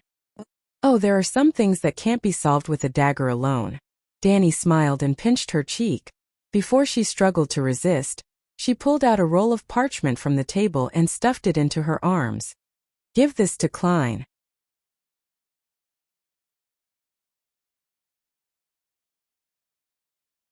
Chapter 376. Danny C. did not have wings and could not fly to Murine. Little White and Big Black, who had dragon spirits, were not at home. Danny C. could only ride on Little Green and personally send the little assassin to the outskirts of Murine. 4 o'clock in the morning on the 7th floor of the Great Pyramid, in the bedroom of the Count of Broken Shackles clan. Slap, slap, slap. A few crisp slaps sounded between the beds. There was a wide feather bed by the window. Under the pink silk curtain, a strong man who looked like a black pig was entangled with 2 women, one brown and one black like tree roots. They were sleeping soundly. At this time, there was a little person in black who was squatting beside the strong man's pillow. She stretched out her small hand and slapped him hard on the mouth. "Looking at that face, wasn't it Danny C.? Clayan, wake up," she slapped and shouted. But the strong man with black and red hair did not respond. Helpless, Danny C. could only turn over and pull out a bronze chamber pot from under the bed. She pinched her nose and poured it on Clayan's nose. Clayan opened his eyes in a daze. The room was dim, and there seemed to be a candle swaying above his head. His consciousness gradually returned, and the smelly liquid in his nose began to send stimulating information to his olfactory and taste nerves. "Demon dragon above, who peed on my face? You guys are going too far, aren't you?" He rubbed his sore temples and cursed at the woman beside him. "Clayan, you're awake?" Danny C. put down the candle and asked coldly. "Who? There was someone else in the room?" Clayan was completely awake with a sudden shudder and a layer of sweat on his body. "You are Demon Dragon. Why are you in my house?" Clayan only opened his eyes to look at the little girl and recognized her identity as an old acquaintance. Well, Clayan and Danny C. were very familiar. They were both slaves of the Great Benevolent Lord, and they had revolted together and destroyed the Great Benevolent Lord's entire family. "Are you here to kill me?" He shook his body a few times like a chicken and said in horror, "If I want to kill you, how would you know?" Danny C. rolled her eyes and said in a bad mood, "Oh, that's true." The Count of Shattered Shackles was relieved. He wiped his face and complained, "What's wrong with you?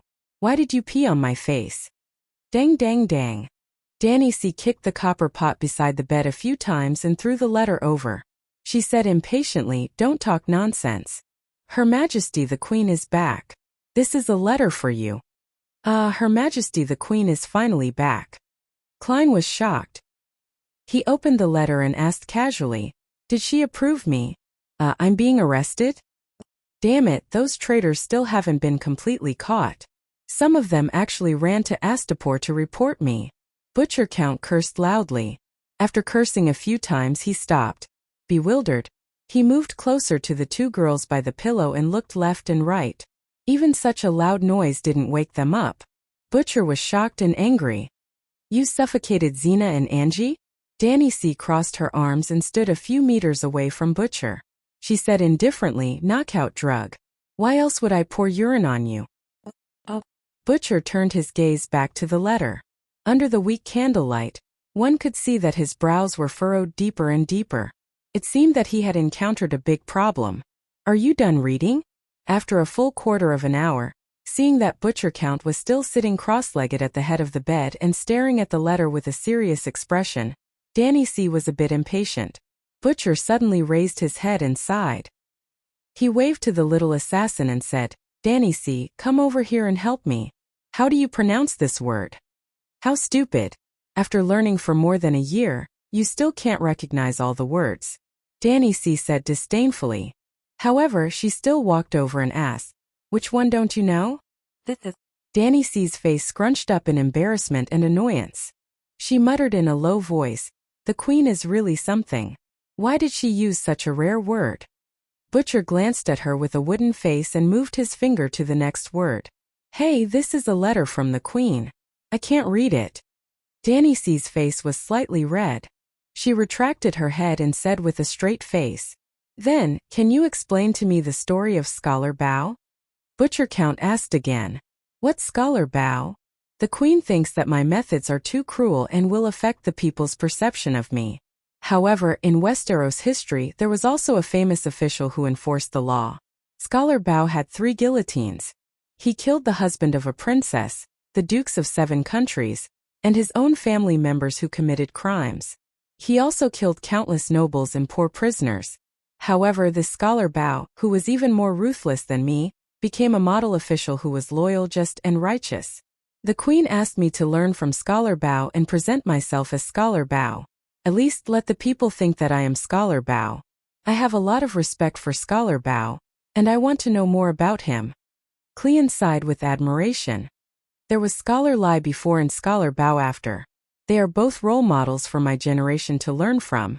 Speaking of which, the Westeros are really full of talents and famous officials. It is really something to look forward to. I have never been to the Westeros, so I don't know much about Scholar Bao. Braavos was located at the intersection of the Narrow Sea and the Trembling Sea. It was made up of hundreds of islands in the bay, and the islands were connected by stone bridges and river boats. It was like a water city in another world, Venice. However, in terms of terrain, Braavos was 10 times, no 100 times better than Venice. The bay where Braavos was located was surrounded by islands as tall as mountains. There was only a natural gap that was large enough to accommodate long-distance merchant ships. It was as if the gods had molded a stone wall around the bay to protect it from any tsunamis, storms, and enemy fleets from the ocean. Even during the period of Valeglia, the sky was covered with a thick layer of fog that could make the Megalosaurus lose its way. The Dragon King had never thought of conquering this water city. Today, the other 8 free city-states and the Westeros could not take down this bay city even if they joined forces. In fact, ever since Braavos was built, no enemy had ever broken through its first line of defense, the Titan's crotch. The people of Braavos had built a statue of the Titan at the gap. It was made of a mixture of stone and bronze. It was hundreds of meters tall and stretched across the mountains of 2 independent islands. All ships entering and leaving Braavos had to pass through the narrow passage at its crotch. There had been no exception for hundreds of years. Until today. The red sun was setting in the west. The sea was sparkling, and the sky and sea were soaked in a blood-red sunset. A swan ship with white sails was slowly approaching the gap.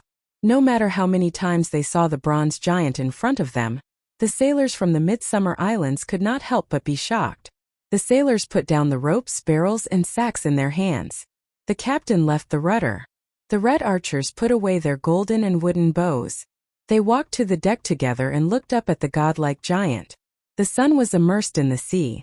2 blazing flames were ignited in the Titan's eye sockets. It was as if the gods had opened their eyes and looked at the world. The swan ship came under the legs of the black granite reef. Suddenly, the giant seemed to have come to life. Roar! The giant's mouth let out an earth-shattering roar. Coupled with the flashing red eyes and the green hair that swayed in the wind, a green rope tied to the head, the sailors were really scared. They were afraid that the broken sword in the Titan's right hand that was raised high above its head would come swinging down and split the laurel wind in half. That's scary. Can the giant really roar? On the bridge, a black guy was horrified. That's the horn. It's a trick of the Bravosi. Every time a ship enters the harbor, the guard in the Titan's mouth will blow the horn to alert the munitions factory behind. If it's an enemy, the horn will sound different. Captain Kuhalu smiled. The swan ship sailed under the giant's armor. They could see the beehive-like arrow holes on the inside of the Titan's thighs. There were even rows of killing holes under the skirt. The bald black girl with the golden and wooden bow sighed. I wonder how many passages and rooms are built inside the Titan. I heard that there are thousands of armored soldiers stationed inside at all times. Even the Dragon King would not dare to. Hiss, a loud and majestic roar came from the sky. The black girl and the captain's expression changed. This sound, they all felt that it was familiar because they heard it 2 years ago.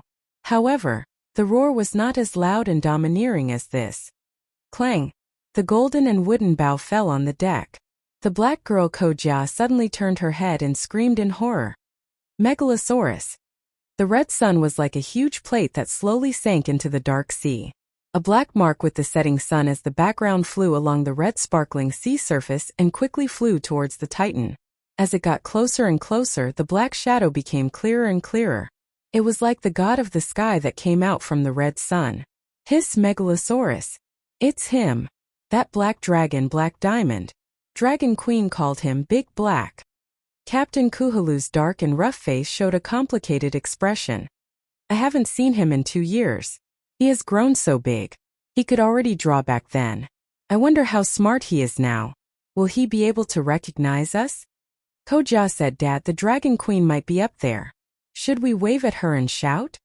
Thinking of the painting hanging in the captain's room, Kuhalu felt a little excited.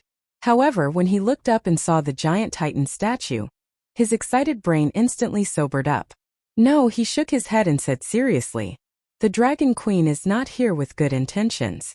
I'm afraid that there will be a big dispute between her and the people of Bravos. You mean the Alliance? But didn't the people of Bravos always say that they are against slavery? The Dragon Queen might be here to form an alliance with the people of Bravos. The black girl was a little confused. Kuhalu's black face showed a mocking smile. Since the beginning of Bravos, they have been promoting the idea of abolishing slavery. After 900 years, they have become the world's #1 city-state. However, they didn't even abolish slavery in the neighboring Novos. The other slave-trading city-states also never treated Bravos as an enemy. On the other hand, the Dragon Queen doesn't shout slogans to the outside world.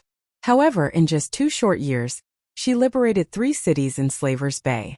Now all the slave traders in the world have trouble sleeping and eating. Roar, roar, roar, the Titan suddenly let out a rapid and sharp roar. Then the stone and bronze giants seemed to come alive. Countless holes opened up. Ballistas, bows, catapults, and even dragon-slaying crossbows, which were identical to the ones in the City of Knowledge, were all pushed out from the holes. Under the light of the fire, the densely packed metal arrowheads reflected a cold light. Dong, dong, dong. Heavy drums sounded from the munitions factory behind the giants at the mouth of the gorge.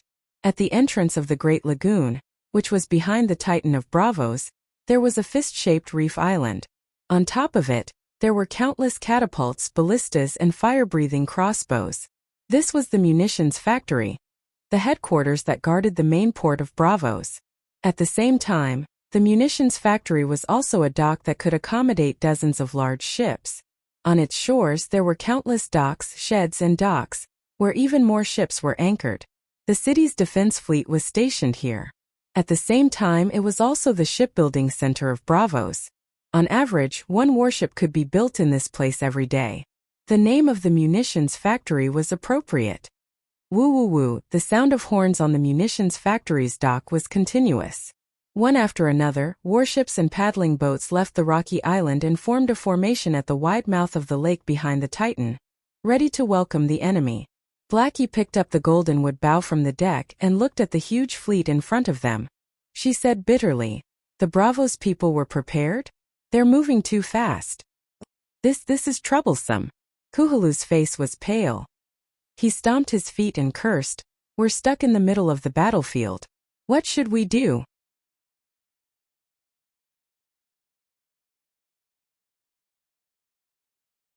Chapter 377. Hiss. The black dragon flew over the Titan's head calmly, just like how it usually flew over the mountains and rivers on the earth. The Titan's fortress, which could withstand the attacks of all the fleets in the world, had become a rock. At this moment, facing the Megalosaurus, it was no different from a rock. The broken sword in the Titan's hand threatened countless merchants, tourists, and pirates entering Bravos. But despite the Megalosaurus's attitude, the broken sword could not be swung down at the enemy. The calmness of the Megalosaurus only brought endless humiliation and despair to the thousands of guards in the fortress below. The world's #1 sea checkpoint, the Titan, had fallen. Kuhalu watched in a daze as the Megalosaurus flew over the Titan, and then flew over his head like a normal person flying over ants.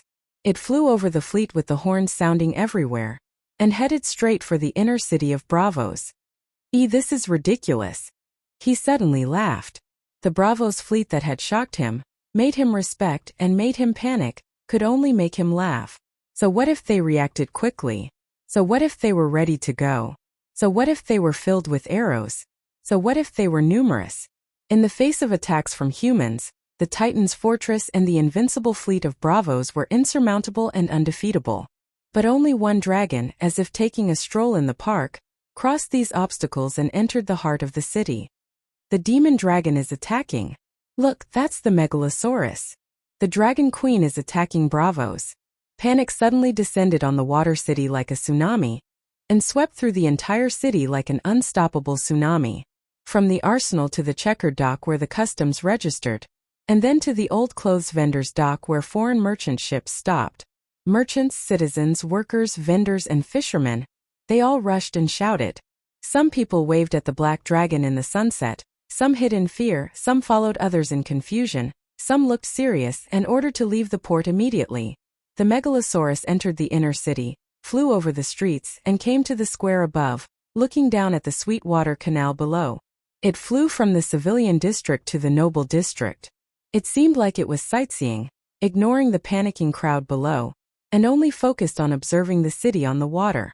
North of Water City, Sea King's Palace. In a tower near the sea, an old man with a sickly look came to the window with the help of a maid. Looking at the black dragon leisurely hovering and gliding above the islands of the gods, a hint of anger flashed in the Sea King's dull old eyes. He panted and cursed. How dare she? What does she think Bravos is? An amusement park? A tourist attraction? I cough, I should have killed this female dragon back then. Lord Sea King, please calm down. Chief Swordsman Kue Luo took a step forward and arrived beside the old Sea King like a shadow. He looked at the black dragon with a cold expression and said, "Who would have thought that an infant from 16 years ago would become the Dragon Queen of today? She insulted me, insulted Bravos. I want her dead." The old man's face was ferocious. Blue veins popped out on his bony hand that was holding the maid's right wrist. He tightened his grip as if he was trying to break someone's thin neck.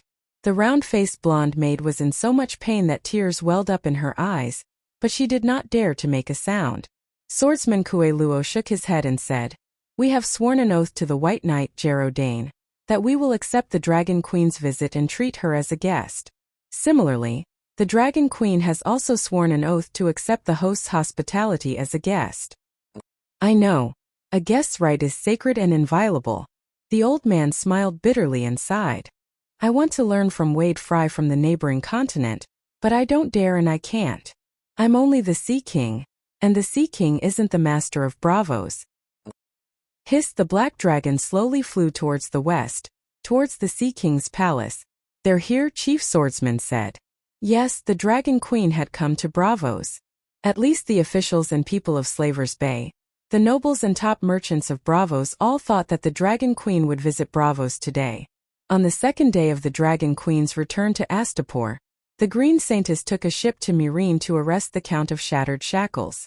Count Leon Shattered Shackles was formally charged, and the Dragon Queen informed Murine, Kayuan, and Astapor of the matter. She also announced the formation of a final jury of 15 people, and after Leon was escorted back to Astapor, they would hold a public trial. The case would be tried strictly according to the code.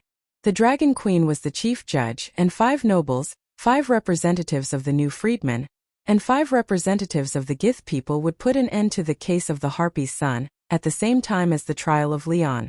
Calculating the time to travel to and from Myrene, it would take at least half a month before the official trial began. Therefore, the Dragon Queen had time to negotiate with the people of Braavos. Well, the Dragon Queen did not idle after returning to Slaver's Bay for a few days. The next day, she led the cattle, picked up the hoes, and led tens of thousands of farmers to cultivate crops outside the city. In fact, the Dragon Queen's great leap in agricultural production plan had never stopped. In the more than a month since she left Slaver's Bay, Astapor had the White Knight Yora, who represented the Queen every now and then to participate in agricultural production. Myrene had the Blood Alliance guard Argo, and Kayuan had the fat eunuch Bevos. They were all qualified to exercise authority and perform duties on behalf of the Dragon Queen. However, after Blackie flew back to Astapor from the Great Wall, the Dragon Queen decided to go to Braavos. Because the Dark Star, Geralt, completed the task she gave him, crossed the narrow sea, rushed to Braavos, and met the Sea King in the Sea King's palace. As the representative of the Dragon Queen, Geralt was received by the Sea King of Braavos and a group of nobles, and bravely questioned the Sea King on the throne in the palace. Why did he agree to arrange for the Faceless One to assassinate the Dragon Queen, who was his old friend? Well, he was lucky that the Sea King, Frago Antalion, did not get angry and let the chief swordsman cut off his head. But the Sea King did not admit the relationship between the Faceless One and Braavos. Naturally, there was no involvement in the murder of the Queen. In this way, the talks between the two sides reached a stalemate. The Dark Star planned to leave Braavos with such an answer. The Queen had told him that if the people of Braavos were not sincere, he should go to Pentos. As for the plan of food futures to save the world, Dany had the intention, but the Sea King did not even admit the matter of the Faceless One, so how could the two sides trust each other? In the end, the keykeeper of the Iron Treasury, Bersalo Ryan, stood up and proposed. The Sea King and the Dragon Queen should each make a sacred oath to meet and talk in person, and both sides would not harm each other. The Dragon Queen only needed her or her White Knight to make an oath. The Braavos side needed the Sea King, the keykeeper, and the chief swordsman to make an oath at the same time. It seemed that Braavos was very sincere, and completely sincere in wanting to get along with the Dragon Queen in harmony. Then, the Dragon Queen seemed to have forgotten the lesson of the City of Learning last time, and did not hesitate to agree to this matter. So, there was this evening when the Black Dragon flew over the Titan, and the Dragon Queen came to Braavos. Well, the two sides agreed on a time and place for the negotiation, so the munitions factory fleet could react so quickly because they were prepared in advance. They were ready to let the Dragon Queen see the majestic military power of Braavos, and it was a show of strength. In the end he was easily taken down. However, beyond the expectations of the Sea King and the keykeepers, the Dragon Queen did not land at the stargazing tower of the Sea King's palace after touring around the islands of the gods. Instead, she went to the neighboring flooded town and landed on the rooftop of the Green Eel Inn by the Moon Pond. The hundreds of islands of Braavos were distributed near a main river, or the so-called islands were originally swamps near the estuary of the river. The river came from the southern continent of Ursos, and the island of the Sea King's palace was north of the river, facing the open sea, so a huge harbor could be built, Purple Harbor. But at the estuary of the river there were many islands and reefs nearby, and there was no place for ships to dock, so a dock could not be built. There was no doubt that an island with a dock was more prosperous.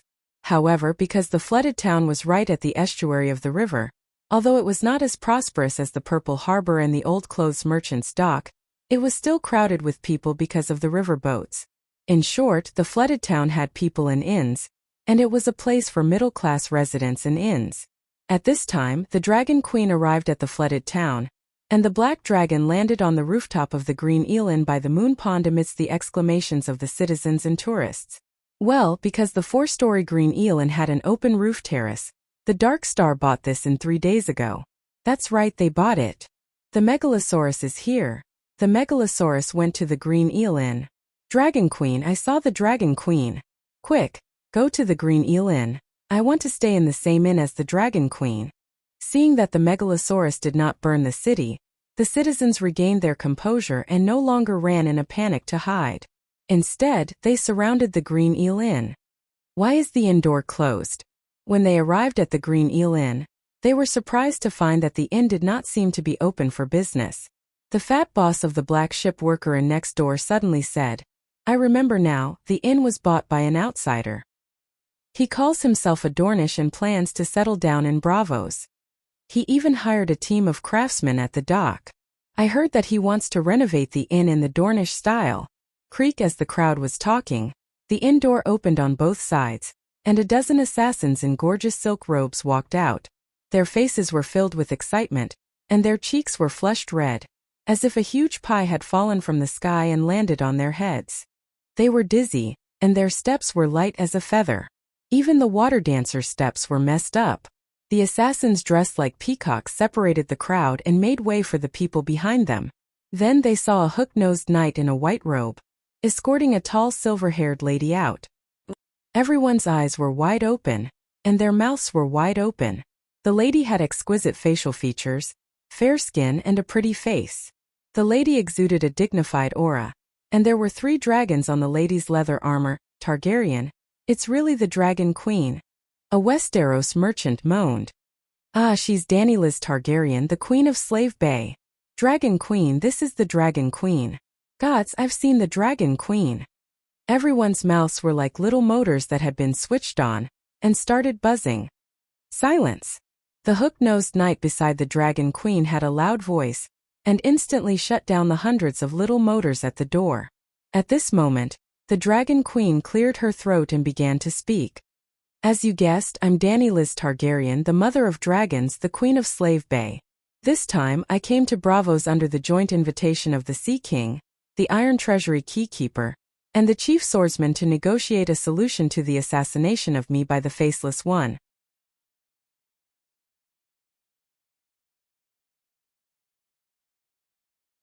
Chapter 378.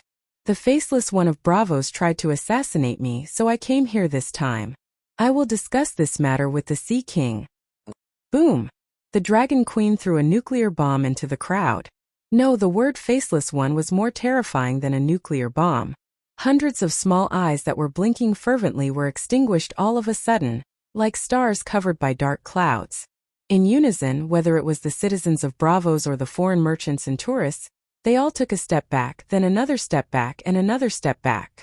The doorway suddenly became open and quiet. Fear was clearly written on their wide-open eyes, pale cheeks, and mouths that were chattering up and down but could not utter a complete word. Such a uniform reaction of fear made the Dragon Queen stunned. The Faceless One was actually so terrifying. Of course, if Dany knew the details of Arya's experience in Bravos, she would not be so puzzled at this moment. When Arya found the ship to Bravos in Saltpan Town, the captain refused to let her board the ship even if she was willing to work as a laborer and pay the rest of the fare. Then Arya took out the iron coin that Jaqen gave her and said, "All mortals have to die." From the sailor to the captain, from the gangplank to the deck to the cabin, it was like pressing the pause button. Silence, and their movements were stiff. After that, Arya was treated as a guest of honor. But no one dared to talk to her. On the way from Saltpan Town to Bravos, everyone was in awe and alienation with her. In the end, the captain even personally rowed her from the dock to the Black and White House on the Isle of Gods. And the captain had nothing to do with the Black and White House. He was just an ordinary Bravos sea merchant. Just like what Jaqen said before he left Arya. He threw the iron coin in a very pretentious way. Take it, find any Bravos person and say all mortals have to die. He will take you to that place. He was not pretentious, the Faceless One was really awesome. At this moment, the Dragon Queen also experienced it. Cough cough, yes, Faceless tried to assassinate me, but she disguised herself as my maid. Unfortunately, my Wonkai found out. Oh, you don't know who Wonkai is? Sigh, it's just a mutt, a yellow-skinned puppy from Astapor. Dragon Queen said as she waved her hand carelessly. Crack crack. The sound of jaws dislocating could be heard from the crowd.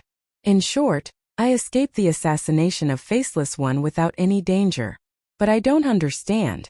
Bravos has always been preaching against slavery, because the ancestors who built this city were all slaves. But why were the descendants of the slaves hired by the slave owners to assassinate a liberator of the slaves? Could it be for the gold royals? Then I came. I sent the White Knight Sir Gero to Bravos to ask the Sea King about this matter. Speaking of which, I'm acquainted with His Majesty the Sea King, Frego Antalion. I grew up in Bravos before I was 5 years old, but unfortunately, originally I didn't dare to come here because before this, in the old town of Westeros, in the City of Knowledge, a sensational and cursed thing happened. When the scholar invited me as a guest, he violated the guest's rights and poisoned me to assassinate me, arranged for a knife and axeman to kill me, and hundreds of crossbowmen to kill me. Sigh, the degeneration of humanity, the distortion of morality, the wrath of the gods. Boom! One atomic bomb after another blew up the melon-eating crowd, causing a collective climax, and the climax continued. The melon was too big, it was too big. The nearby citizens and tourists were frightened and excited. The Dragon Queen's melon was more frightening than the dragon flame. But it also stimulated their faces to turn red. They were afraid and wanted to hear it, but they couldn't stop. It was too difficult for them. They unknowingly took another step forward, and another step forward, and another step forward. They were closer to the threshold than before they heard the words, "Faceless One." Not only were they closer, but more and more people were gathering around. Assassins, tourists, mercenaries, citizens, shop assistants, dock workers, vendors. The news of Dragon Queen's arrival at the Green Eel Inn spread like the wind in all directions. People who were idle and busy stepped on the last ray of light of dusk and rushed to the Moon Pond. After explaining how the City of Knowledge violated the guests' rights, the Dragon Queen looked up at the sky.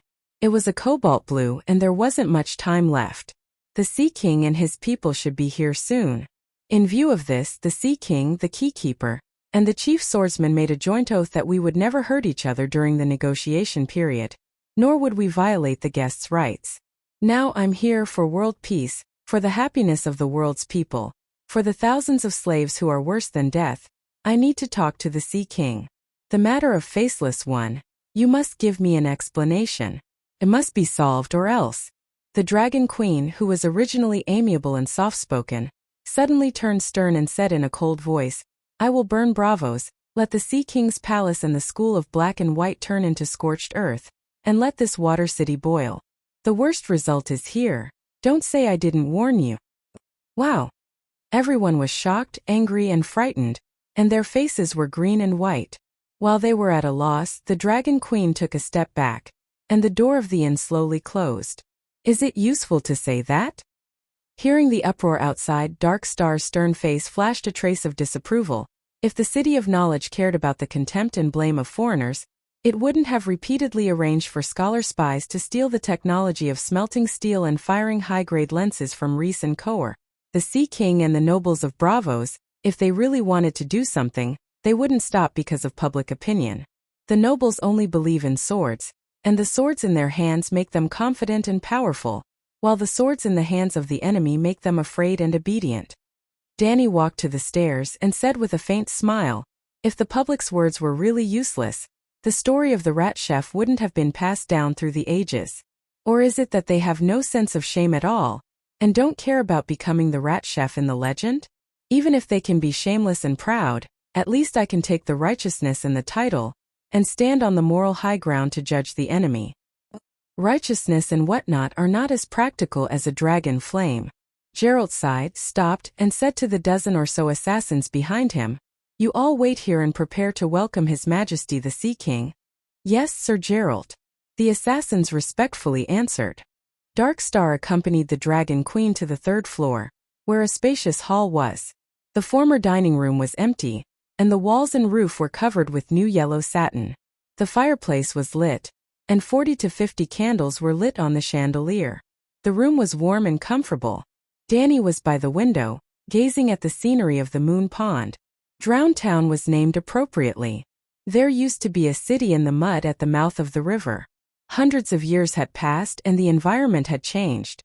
The buildings there had been submerged under the green water, and only the domes and spires of the ancient buildings were occasionally exposed.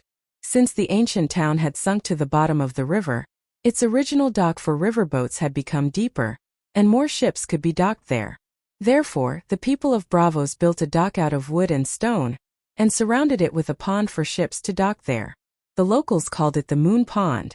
The entrance of the Green Eel Inn was facing the Moon Pond. Winter was coming and the weather was getting colder. Otherwise, the children would have jumped into the water long ago, playing in the Moon Pond and swimming in the deeper water. Some mischievous children would even dive into the buildings at the bottom of the river, and then climb out through the domes that were exposed above the water. After waiting for about an hour, a fleet sailed over from the distant sea, escorting a strange cruise ship that was covered with exaggerated smiling faces from the bow to the stern. The ship slowly entered the river. It's the Sea King's fleet. He's on the smiling cruise. The dark star's eyes flashed, and his voice was flat. Danny turned to look at the cruise ship and asked, "Is everything ready?" The white knight in reserve raised his strong chin toward the wall by the river and said in a low voice, "Everything is ready." Arya had also seen the dragon. Oh no. She was no longer Arya Stark. The person who saw the dragon flying over her head was the cat by the canal. The instructor of the Faceless, the Kind Man, had told Arya on the first day she entered the school of Black and White that the Faceless would give up their previous memories, feelings, identities, and assets. Even the sewing needle that John had given her, which represented Arya's identity, had to be thrown into the river. She couldn't bear to part with it, so she hid it. But while she could hide the needle, she couldn't hide her name, surname, personality, habits, and feelings. The Kind Man wouldn't allow her to hide them. Every day since she came here, she had to play a game of mutual lying with the street children. She had to fabricate her name, background, today's experience, personality, and feelings so that the other party would judge whether it was true or not. Gradually, the lie slipped out of her mouth seamlessly because she had learned a skill to make herself believe that this is the truth at the last minute. Telling a lie that even she believed was only the first step. Arya was then given various identities and adapted to various lives. The little girl who sold oysters, the beggar girl in the Purple Harbor, the thief near the Palace of Truth, the waiter in the hotel, the street cleaner, she was the maid of Brusco, the fishmonger at the Drowning Town dock, the cat by the canal. Now she was a nameless person. The Faceless, the believer of the God of 1,000 faces, had 1,000 faces, 1,000 personalities, and 1,000 lives. Just like how the Kind Man had done to countless Aryas, the traces of Arya gradually disappeared, until one day, the cat by the canal dreamed of a wolf, and then she became a wolf. She saw the world with the eyes of a wolf, used the teeth of a wolf to bite her prey, and used the body of a wolf to feel the passion that did not lose out to her age. Gradually she dreamed of a girl named Arya Stark. She was freed from the brainwashing and she found herself. During the day when she was awake, she was a nameless person. At night when she was asleep, she was a happy and unrestrained she-wolf. She knew that she was Arya Stark. Therefore, she could not help but pay attention to the news of the mystic dragon and the Dragon Queen. Because the Dragon Queen's surname was Targaryen, and her surname was Stark. The cat chased the mystic dragon to the Green Eel Inn, and ate a few melons in the crowd. The Faceless assassinated the Dragon Queen? The Faceless was discovered by the dogs? The City of Knowledge violated the rights of the guests? The Mother of Dragons was indeed a Targaryen, and when the negotiation failed, she went berserk and burned Bravos and the House of Black and White? But she seemed to be a member of the House of Black and White, and she was also a Faceless.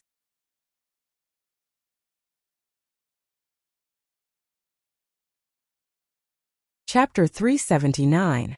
At the mouth of the canal, on the third floor of the Smiling Face cruise ship. These are the words that the Dragon Queen said to the crowd. They are complete, without missing a single word. A water dancer in a flowery robe knelt before the wooden throne and repeated the Dragon Queen's words. Well, according to the custom of Bravos, the water dancer assassins were used to wearing colorful silk garments that were very eye-catching. If you met them on the street, you could tell their identity at a glance. The nobles and merchants of Bravos, regardless of their gender, preferred dark and solemn clothes. This was the exact opposite of the Westeros. An obscure light flashed in the eyes of the keykeeper Bisalo, and he asked nonchalantly, "Are you sure it's the Dragon Queen herself? We're not even sure about the details of the negotiation. How could she arrange for a substitute to come over?" Besides, she and I are old acquaintances, who can fool the other? The Sea King brother Frere sneered. It's true, silver hair, purple eyes, and a handsome face that surpasses the average person. Especially the temperament, dignified, amiable and domineering, it can be changed freely with the tone harmonious as one. Ordinary people can't do that. The water dancer below said seriously. That's good. The keykeeper murmured. Have you investigated the matter of the Green Eel Inn? The chief swordsman standing beside the throne asked. Well, about a week ago, Geraldine came to Bravos as Dornarthur, and spent a huge sum of 2,000 gold royals to buy the Green Eel Inn and the 3 warehouses behind it. After that, he drove away all the tourists in the name of renovating the inn, and the inn's business was also suspended. The staff and chefs were all on paid leave. In addition to hiring craftsmen to do a simple renovation of the inn's 3rd floor, Geraldine also recruited 15 water dancers who are proficient in sword skills from the Moon Pond. A week ago, the keykeeper's expression was unpleasant. At that time, Geraldine had not yet gone to the Sea King's palace. When did he come to Bravos, and how many things did he do with different identities? If he didn't have such caution, he wouldn't be worthy of being a white knight. The chief swordsman praised. But at that time, no one could be sure that the Dragon Queen and the Sea King would have a face-to-face meeting. Bisalo the key watcher said angrily. He had always thought that he was the one who suggested the 2 Kings Association, to break the deadlock between White Knight and the Sea King. He was the one who initiated this meeting, but now, could it be that he had been fooled? What's the point of saying all this now? The chief swordsman shook his head and said to the Sea King, the most important thing is to ensure your safety. We must always be vigilant, and we are about to face a Queen of Westeros. In fact, the things that had happened in the Westeros in recent years were all shocking. The Queen's betrayal, adultery, incest, using a lion in place of a deer, Robert's mysterious death, Iden Stark being beheaded by Joffrey, the Red Wedding, the Purple Wedding, the patricide, the Great Fire of the Academy. In the end, the chief swordsman sighed. I didn't expect Westeros to be so rotten. It's too scary. There's nothing surprising about barbarians who don't know etiquette and aren't educated, the key watcher said with a look of disdain. The more rotten and chaotic Westeros are, the better it is for us. Cough, cough, cough. The Sea King covered his mouth and coughed out a puddle of sticky yellow phlegm. His face looked better, and he asked, do those water dancers know that the Dragon Queen is about to arrive? No, they only think that they serve the Dornies, Arthur. They don't even know the true identity of Geraldine. The rainbow-robed water dancer kneeling under the throne said. Have you checked the houses near the Green Eel Inn? The chief swordsman asked. There are no suspicious people within 500 meters, and there are no flammable goods such as kerosene and kapok. After a moment of silence, the Sea King Frere asked softly, is the nameless man here? There was silence in the ship's hall. After a while, the key watcher on the wooden chair twisted his body uncomfortably and said, he's waiting for you by the Moon Pond. Who? The kind man, he's here in person. With 2 rowed longboats moving side by side to clear the way, 10 warships meandered into the canal, almost causing traffic on the river to come to a standstill. Beside the Green Eel Inn, there were 2 large warships with decks full of ballistas. However, not only were the ballistas not loaded, they also deliberately changed their direction to avoid the airspace near the inn. After that, the Smiling Face cruise ship slowly entered the Moon Pond and stopped beside the small dock. 2 blue-robed eunuchs walked down the ship, holding shiny gongs in their hands, and ran along the dock towards the Green Eel Inn. Dang! The eunuch hit the gongs and shouted in a sharp voice. His Majesty the Sea King has arrived, please step aside. Behind the eunuchs, there were water dancers in golden short robes. They held swords in their right hands and torches in their left. They formed 2 rows between the dock and the inn, separating the crowd of onlookers and clearing a path for the Sea King. 16 strong black men carried down a huge octagonal palanquin from the ship. The palanquin and the poles were painted with red paint. The surface of the palanquin was 7 to 8 meters square, with a gold roof and colorful brocade curtains hanging in all directions. As the palanquin swayed, the people nearby could see the sickly Sea King through the gaps and the huge throne he was sitting on. It was the same one on the ship. At that moment, the Dragon Queen and the hook-nosed knight went downstairs again. She even ordered 2 colorful assassins to climb up the wooden ladder and change the plaque on the door. Green Eel Inn was changed to True Dragon Resort.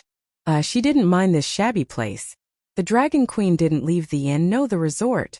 She didn't leave the resort to welcome the Sea King outside. Instead, she opened the door and allowed the Sea King's chief swordsman to bring people into the 3rd floor of the resort. After the chief swordsman checked the spacious negotiation room on the 3rd floor, he came down and reported to the Sea King's palanquin. The palanquin approached the entrance of the resort and landed. The brocade curtains were opened and 2 maids helped the old Sea King down. The Sea King had a pig's kidney face and sky-blue eyes that Danny was familiar with. However, his face was older and weaker than in her memory. His strong muscles were loose and his tight skin was wrinkled. However, the majesty in his eyes was stronger than before. Your Majesty Antalion, I haven't seen you for more than 10 years. You're still so. What's wrong with you? Danny asked with concern. She was going to say, old but vigorous, hale and hearty, but the old Sea King's appearance was too weak. Danny wouldn't be surprised if he died in front of her in the next moment before answering her question. She couldn't even say any polite words. She could only show her sincere concern. The old Sea King seemed to be very touched. 2 tears came out from the corner of his eyes. He said with emotion, "It's an old illness. It's okay. But you, Danny, you were a chubby little doll back then. Now you've become a queen. If Sir William Derry was still alive, he would be very happy and proud to see you now." When William Derry was mentioned, Danny remembered the time when little Danny, Rise, and second brother Wei were driven out of the mahogany door by the servants. She couldn't help but feel sick of it. It was obvious that the old Sea King was behind this. Robert's throne was becoming more and more stable. He even defeated the rebellious King Balan. Little Danny was driven out just after Balan's rebellion was quelled. Targaryen, who didn't have a dragon, seemed to have lost its value as an investment. In order not to offend the new king of the Iron Throne, the Sea King plotted to let the servants take away the family property that William Derry bought for the 2 siblings, the property that they brought from Dragonstone Island. Your Majesty Antalion, it's cold outside. Let's talk inside. Danny invited. Soon, the group climbed up 3 flights of stairs and entered the warmly decorated hall. A long wooden table and fur-covered chairs were prepared in the hall. Danny sat alone on the north wall, while the Sea King and the keykeeper, Bezeler, sat on the other side. Danny began to look at Bezeler, who was twice the size of the others. He was a white fatty with a kind smile and proper etiquette. At first, the Iron Vault was built in the underground mine by 23 escaped slaves. Each founder had a key to open the huge underground vault. They and their descendants were called keykeepers. The members of the keykeepers were not the same. After hundreds of years, some people fell and lost their keys. There were also new nobles who became the new keykeepers. The location of the Iron Vault where the gold was stored was also changed. The old keys were no longer useful. It was said that the people of Bravos had too much gold, and the previous small iron mine could not hold it. In short, until now, the keys in the hands of the keykeepers could not open the door of the new vault. It had completely become a symbol of the family's heritage and power. The Ryan family was the descendant of one of the original 23 founders.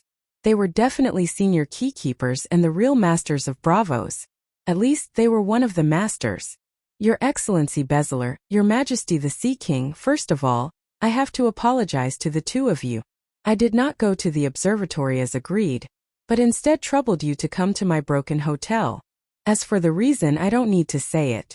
You can understand. Yes, I was worried, I was afraid. So I stood at the door and told the people of Bravos the whole story of this meeting. I hope you can forgive me for being so careful. It's really that the experience of the City of Knowledge has left a psychological shadow on me. Danny smiled and told the truth. We understand, Your Majesty the Queen is also cautious. We all understand. The fat keykeeper laughed. It's already very brave of you to come to Bravos in person. The Sea King also smiled and skimmed over the matter. Then shall we officially begin? Danny raised her eyebrows and asked. Yes. The Sea King nodded, put away his smile and said seriously, since Your Majesty is sitting opposite me, I won't say anything more. Yes, Faceless has accepted the mission to assassinate you. But like all the religious groups on the Islands of Gods, The Black and White House is an independent organization. The Sea King and the government of Bravos have no right to interfere. In fact, I went to the Black and White House to find out about the bounty on you after Sir Gero's visit a few days ago. In the end, he looked at Danny with a sincere face and asked, "How about I call the person in charge of the Black and White House to discuss this matter with you personally?" Danny resisted the urge to slap the old man and nodded. "That's fine too." Clap, clap, clap. The old Sea King clapped his hands and shouted in the direction of the stairs, "Your Excellency Priestess, please come up." Dong dong dong. Heavy and slow footsteps came from the wooden stairs.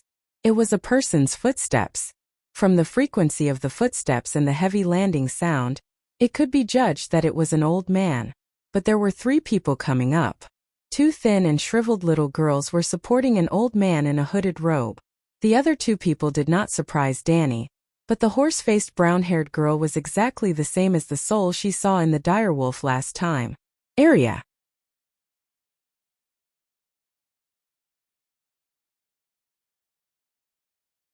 Chapter 380. The horse-faced girl was none other than Arya. She had been a cat by the canal, watching the Dragon Queen in the crowd. Even after the Dragon Queen closed the door to the inn, she did not leave. The cat was working as a helper at the docks of Drowning Town. She wanted to know more about the Megalosaurus. Well, that black dragon was almost the same as the demonic dragon in Old Nan's story. It fulfilled all her fantasies about the Megalosaurus. She wanted to see a dragon. The Dragon Queen was at the inn.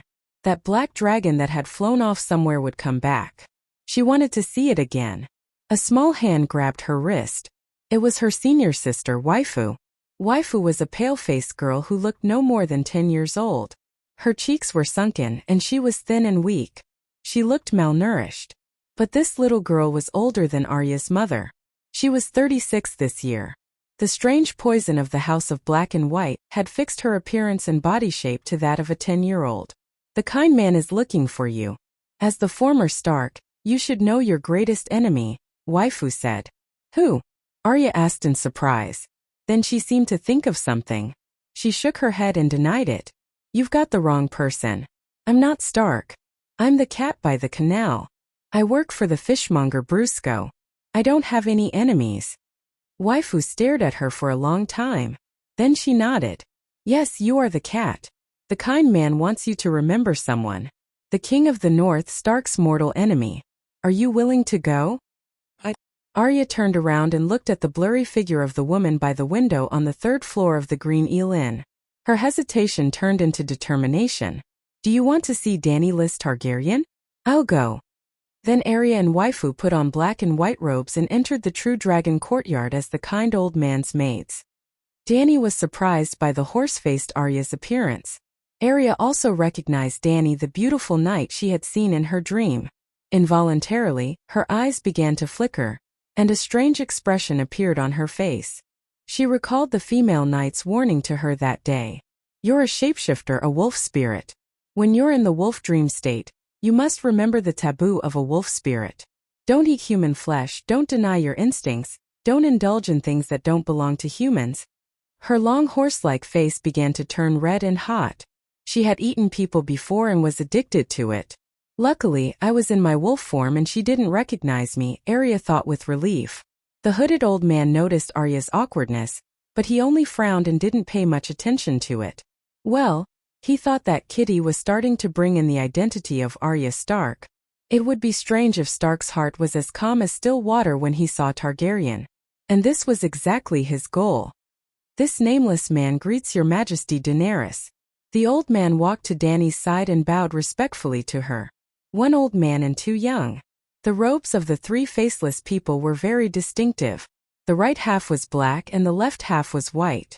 What was even more distinctive was the old man's face. The moment he lifted his hood, Dany almost screamed. What a face that was! His skin was rotten and peeling off. The white tendons and red flesh showed the gray of a dead person. The bridge of his nose, forehead, chin, and other angular parts revealed golden skulls. Right in front of Dany, a white maggot the size of a finger wriggled its way out of the eye socket. What the fuck? She cursed in her heart and almost shouted out loud. But in the next moment, in the blink of an eye, the old man's face changed. It was an ugly face with angry eyes. A big what flashed in Danny's mind. In the next moment, just as she suspected that there was something wrong with her eyes, she blinked again and the old man's face changed again. A serious and rigid old man with a white beard. So she blinked again. A mean old man's face. Blink again. A dull old man's face. Blink again.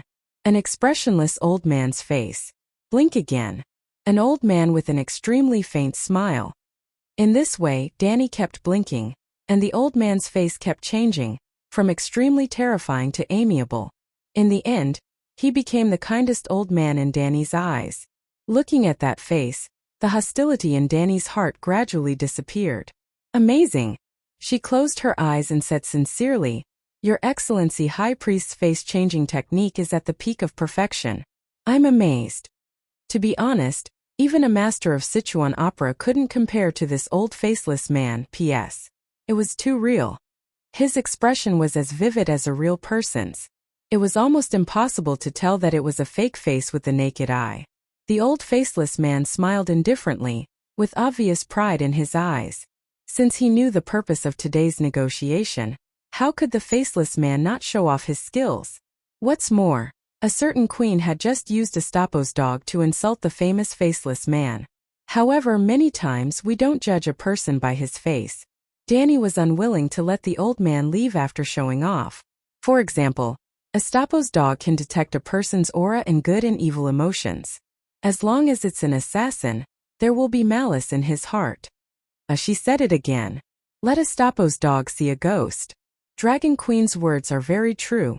The kind old man's heart was filled with hatred, but the kind smile on his face continued, giving people a feeling like a spring breeze. Danny's expression froze. She suddenly realized that she only felt kindness and peace from the old man, and even a feeling of closeness. But people with normal IQ knew that the old man must have hostility and killing intent towards her. Could it be that faceless people are also divided into levels? Could it be that Arya killed the Night King not because the scriptwriter was retarded, but because she had reached the highest level of faceless, and could even hide the aura of a living person and the killing intent in her heart?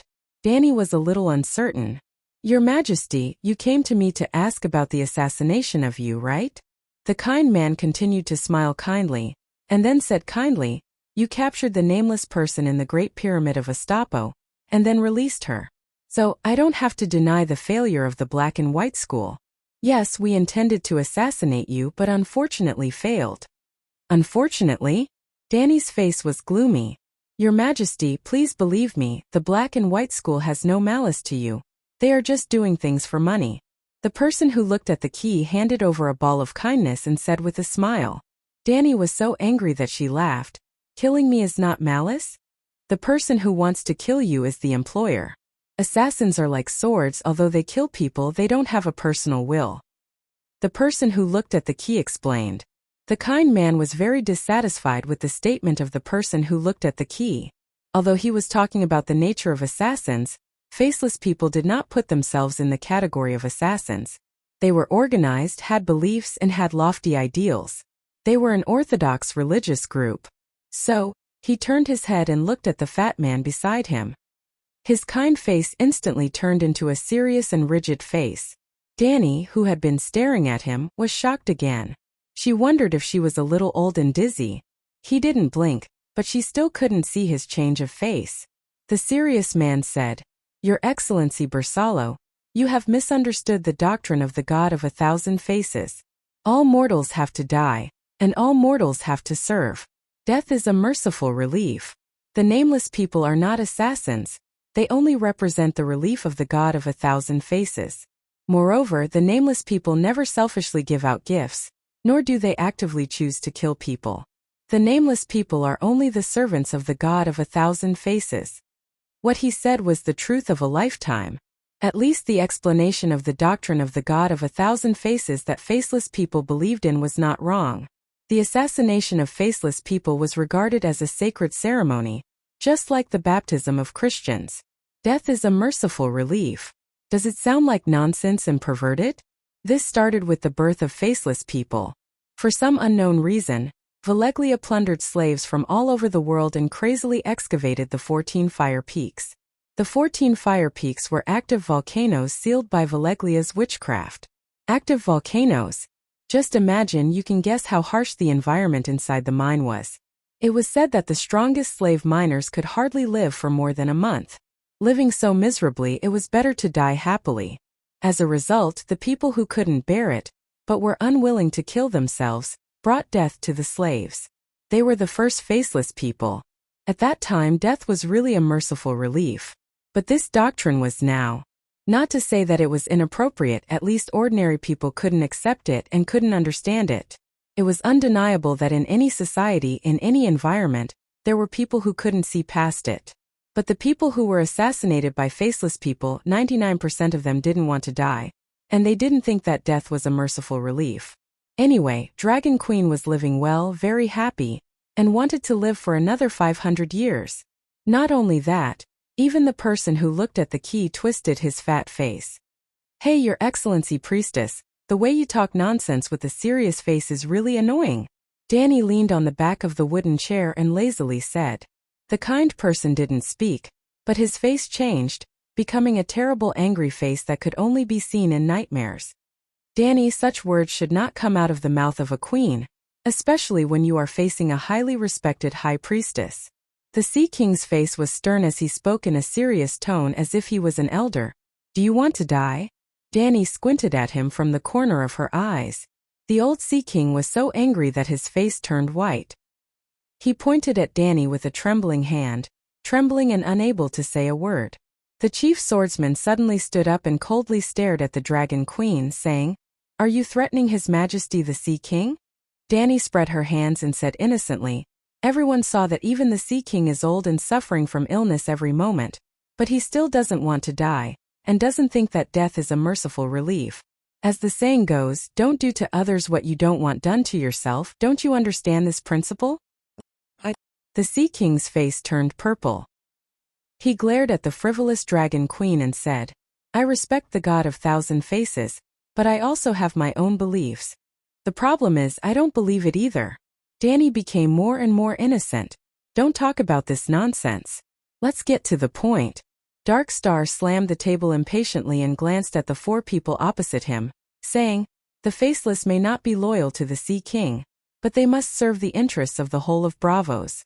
The assassination of Her Majesty the Queen definitely has nothing to do with the doctrine of the God of Thousand Faces. If there is no money and some ulterior political purpose, I won't believe it even if you beat me to death. We only have 2 requests. First, don't send the Faceless to assassinate Her Majesty the Queen and her subordinates. Second, Bravos maintains a neutral political position and doesn't interfere in the affairs of Slave Bay and the Allies. In return, Sir Jero, is this your personal opinion, or are you relaying the Dragon Queen's conditions?" The Sea King angrily interrupted Dark Star and emphasized in a firm tone, "I also want to tell you 2 things. First, Bravos supports religious freedom. We don't interfere in the operations of the Black and White House. The assassination of the Queen has nothing to do with me or Bravos. Second, no outsiders are allowed to interfere in the internal and external affairs of Bravos." He looked straight into Danny's purple eyes and said word by word, "At the peak, Valeglia had more than 500 Dragon King, but the Dragon King never controlled our policies."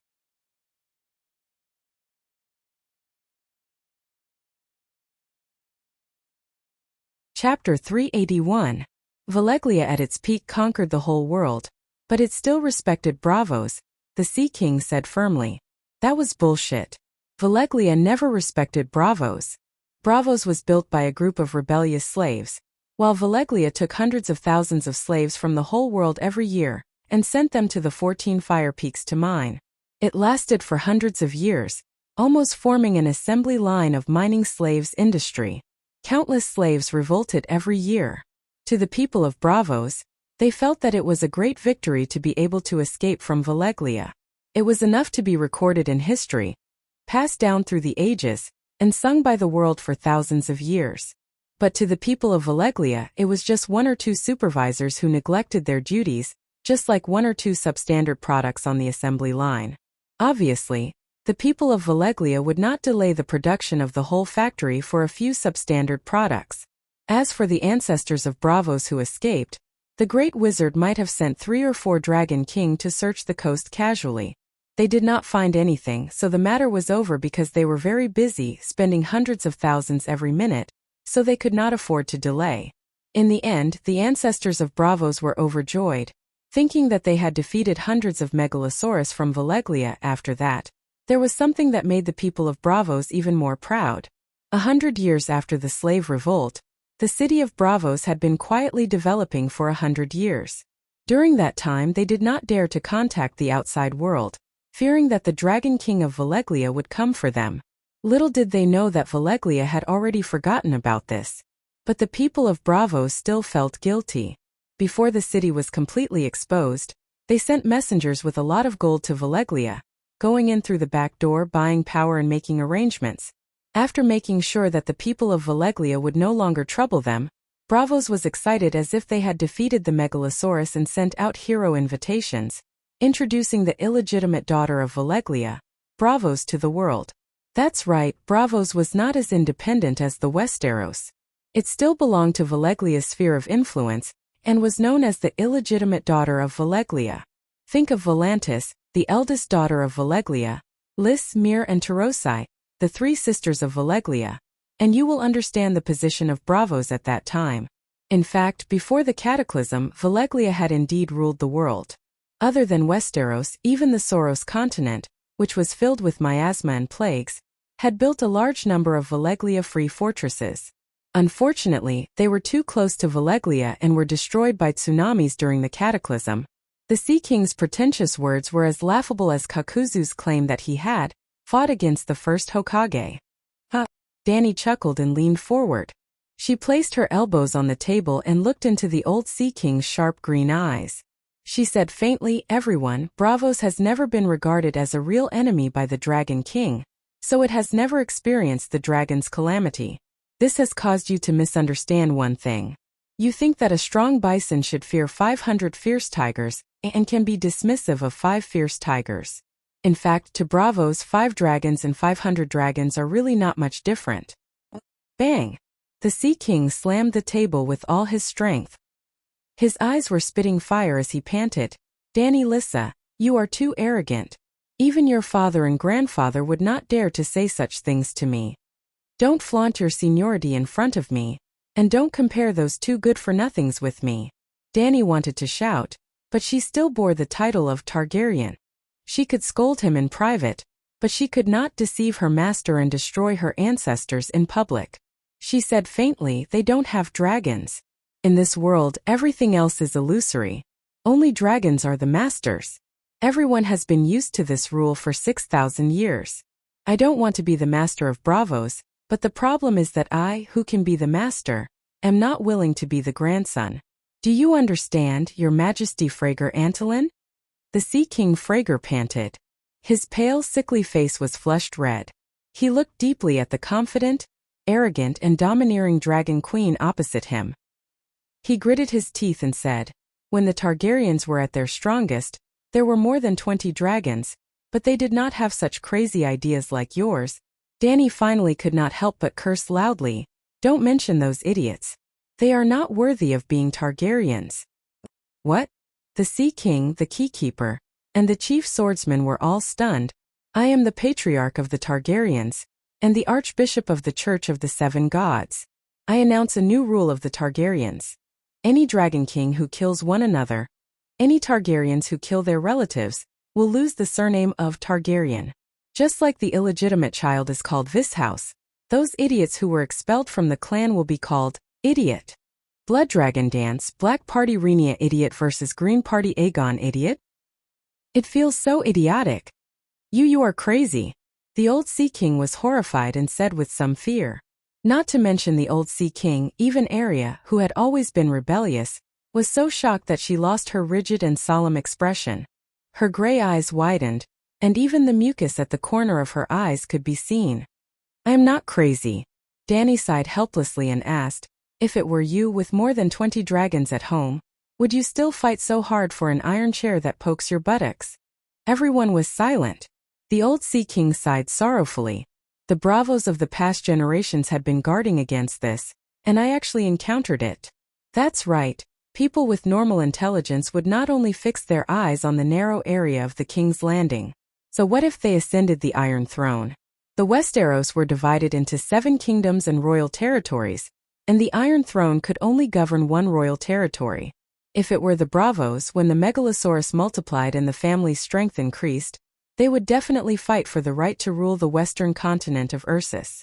It was just like what countless cities and races had done after the Cataclysm. The Volantis had tried to unify the free cities, the Dothraki had tried to turn the western cities into their pastures, Pentos and Bravos had fought for the plains above the Lorne River, Myr and Tarosi had fought for the lands of strife, Kohler had fought for the plains in the Lorne River with Pentos and Volantis. Even now, after the Bravos became the leader of the 9 free cities, they were still working hard to expand their power and began to interfere in the affairs of the Westeros. They were all ambitious. With strength they began to try to rule the world. Therefore, after Aegon founded the country, the Bravos were always on tenterhooks, worried that the Targaryens would gather the power of the Westeros and invade the free cities. Especially during the period between Aegon I and King Renaru, equivalent to the Kangon and Qianlong era of the Dragonians, the Megalosaurus of the Targaryen family multiplied in large numbers, dozens of people, dozens of dragons, and the upper echelons of the free cities were scared out of their wits. If they put themselves in the shoes of others, they would definitely work hard to restore the hegemony of the Valeglia era. Therefore, the Bravos bewitched Alyssa, Princess Renaru's best friend, and stole 3 dragon eggs. The Bravos did not dare to send the Faceless One to steal the eggs, because at that time, no one dared to provoke the Targaryens. In fact, King Renaru was already prepared for an all-out war. As long as he found out who had hatched a dragon, he would lead his family and dozens of dragons to attack. At that time, no one knew who Alyssa had given the dragon eggs to, or where she had gone. Otherwise, war would have already broken out. Princess Renaru only guessed that her best friend had gone to explore the Sea of the Sunset based on her dreams. In fact, Alyssa had died a long time ago. Of course, the Bravos would not leave anyone alive to invite disaster upon themselves. It was not until 250 years later when Dany saw the red dragon egg in Volantis that she revealed to old Ymont the secret that had troubled the Targaryens for hundreds of years. But the Bravos Sea Kings had been in fear for more than 100 years, only to receive news of the blood dragon dance. What the fuck? While crying tears of joy, the Sea King of that era also thought disdainfully in his heart. Dozens of dragons, but none of them have the ambition to match it. To think that they are the bloodline of the conquerors of Valeglia. Those Targaryens are a bunch of fools. Thinking of this, Sea King brother Felix suddenly understood the Dragon Queen's words at this time. But this also meant that the Dragon Queen was a normal person. She did not inherit the foolish blood of her ancestors. She was not brainless. She was asking the world for the position of the Dragon King. This was what the Bravos Sea Kings were most worried about. Anxiously turning his head, the Sea King happened to meet the eyes of the Keykeeper. Both of them saw the deep worry in each other's eyes. But the Sea King ignored the deep determination hidden in the Keykeeper's eyes. What you said is very reasonable. You are the Dragon King, you have the right to ask for more. The Sea King sighed and turned to look respectfully at the benevolent man. With pleading eyes, he said, "High Priest, can you bend the rules and make an exception for the Dragon Queen?" After a long silence, the benevolent man glanced at Arya from the corner of his eyes and said lightly, "A life for a life." The Dragon Queen spared the life of a nameless person. Under the witness of the God of 1,000 Faces, the followers of the God of 1,000 Faces under the jurisdiction of the House of Black and White will not attack the Dragon Queen again. The benevolent man did not surrender directly, but compromised with the Dragon Queen on the grounds of a life for a life, while preserving the dignity of the House of Black and White. In fact, before figuring out the Dragon Queen's trump card and being 100% sure, the House of Black and White did not intend to send the Faceless to continue to perform tasks.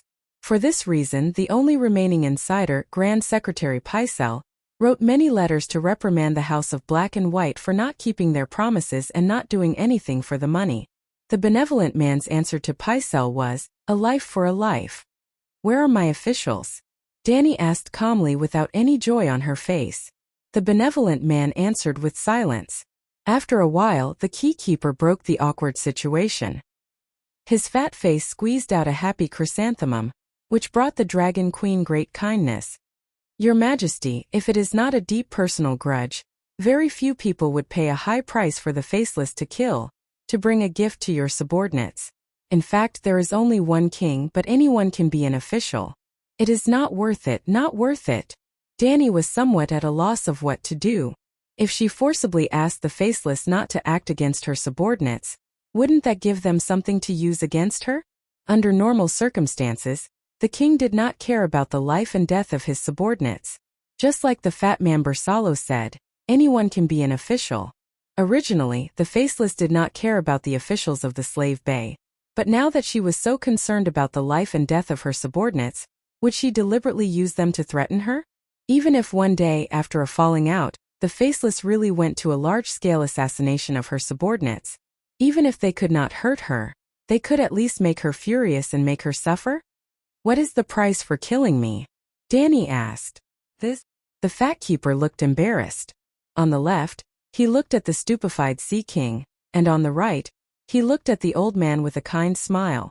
Your Excellency High Priest, you see, can this matter be revealed?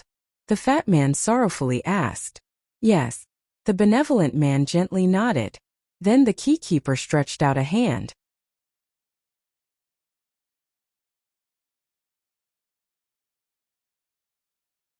Chapter 382.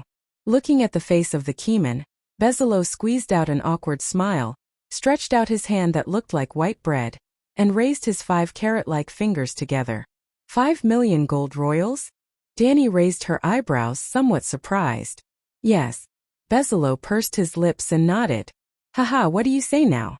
You are just a keyman, yet you even know the remuneration of the faceless. There is no doubt that the gold royals of the Black and White House are stored in the Bravo's iron vault, and you still say it has nothing to do with it? Gerald Dane sneered. The Bravo's iron vault collects deposits from all over the world. The former King Eris, and now Dornmartel also have deposits here. Bezalel looked up and rubbed his fat hands as he said. No wonder, in just over 300 years, Bravos jumped from a remote sea city to the head of the 9 free city-states. Danny sighed with a complicated expression. During the Valeglia period, Bravos was just an illegitimate daughter. Not to mention the other 8 city-states, even the neighboring White Harbor in the north was inferior. In the first few hundred years, Bravos could only eat the residue of the narrow sea trade, mainly competing with White Harbor for the trembling sea trade, but White Harbor had a longer history. After the Great Catastrophe, Volantis was also a big sister, for more than 100 years. When Aegon and his sister landed in the Westeros, Bravos had already become the head of the 9 free city-states.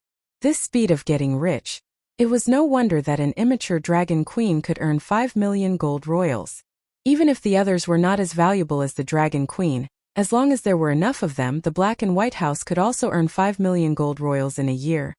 Danny did not know how many faceless the Black and White House had, nor did she know how often they took orders, so the income was really hard to calculate. But the faceless were completely free of cost. The faceless who carried out the mission were believers of the God of Thousand Faces, and they did not even get a commission. All the gold would fall into the hands of the Black and White House and then be locked in the vault. How many faceless are there in the Black and White House? She could not help but ask. The kind person became kind again and said kindly, there is only one faceless person, but believers are all over Bravos, walking the whole world. Just like the Church of the 7 Gods, other than the irregular meetings, the believers would not stay in the church every day. The House of Black and White is the Baylor Cathedral of the God of 1,000 Faces. That's all. Thus, if you ride a dragon and burn down the Black-White School, at most you'll burn me to death. If you want to catch all of us in one fell swoop, that's just wishful thinking. Danny actually understood, and felt more and more that Faceless One was a big trouble. But she still had to pretend that she didn't understand. She gave the kind person a kind smile and asked, the High Priest seems to be emphasizing that only the faceless under the jurisdiction of the Black and White School will no longer attack me. In other words, someone can break away from the Black and White School and regain their freedom? The benevolent man was very surprised. He didn't think that the Dragon Queen would be able to detect such a small loophole. What he didn't know was that a white-skinned Chinese with a yellow heart was sitting opposite him. A foreigner was playing word games with a Chinese. "Your Majesty the Queen, someone will introduce you to the Church of Black and White School." The benevolent man cleared his throat and solemnly explained, "The faceless one in the world is the priest of the Church of the God of 1,000 Faces. They have no worries and serve the God of 1,000 Faces wholeheartedly. They bring the gifts of the God to the people who deserve to die, so they are under the control of someone, the high priest. But all churches can't only have priests, there are also ordinary believers. There are even monks who have returned to the secular world, but still retain their faith. At that time the nameless one will no longer be a nameless one." Danny didn't believe that the black and white school would allow the old faceless one to retire. In the movies, when an assassin wanted to retire and return to a normal life, almost none of them succeeded. They were all killed by the assassin organization. Not to mention the old assassin's pension, the dead could at least better keep the organization's secrets. How many people would a qualified faceless one kill in his life? If he revealed his mission and the secrets of the faceless one, how big of a storm would it cause? If a famous person uses the skills of a nameless person to kill me, who will it belong to? Danny asked with a frown. "You have the black and white school's promise that as long as it is a believer of the God of 1,000 Faces, they will never attack you. This is a stronger and more sacred promise than the rights of guests and the sacred oath. If someone violates it, even if the black and white school can't prevent it, they will be given the greatest punishment after the incident." The benevolent man said resolutely. "Ha ha ha." The old faceless one spoke seriously, but Danny just wanted to laugh. A faceless one against a queen, it was really worth it. After a long time, the benevolent man asked, "Dragon Queen, regarding the assassination of you by the nameless person, are you satisfied with the black and white school's answer?" "It's okay." Danny gritted her teeth. What could she do if she wasn't satisfied? Since ancient times, the results of negotiations were not based on whether the two sides were right or wrong, but on how thick the muzzle of each side was and how far the shell could shoot.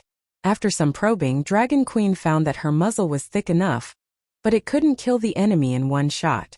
In the face of the faceless one with deep roots, powerful branches and leaves, yet extremely hidden, the Dragon Queen also felt powerless.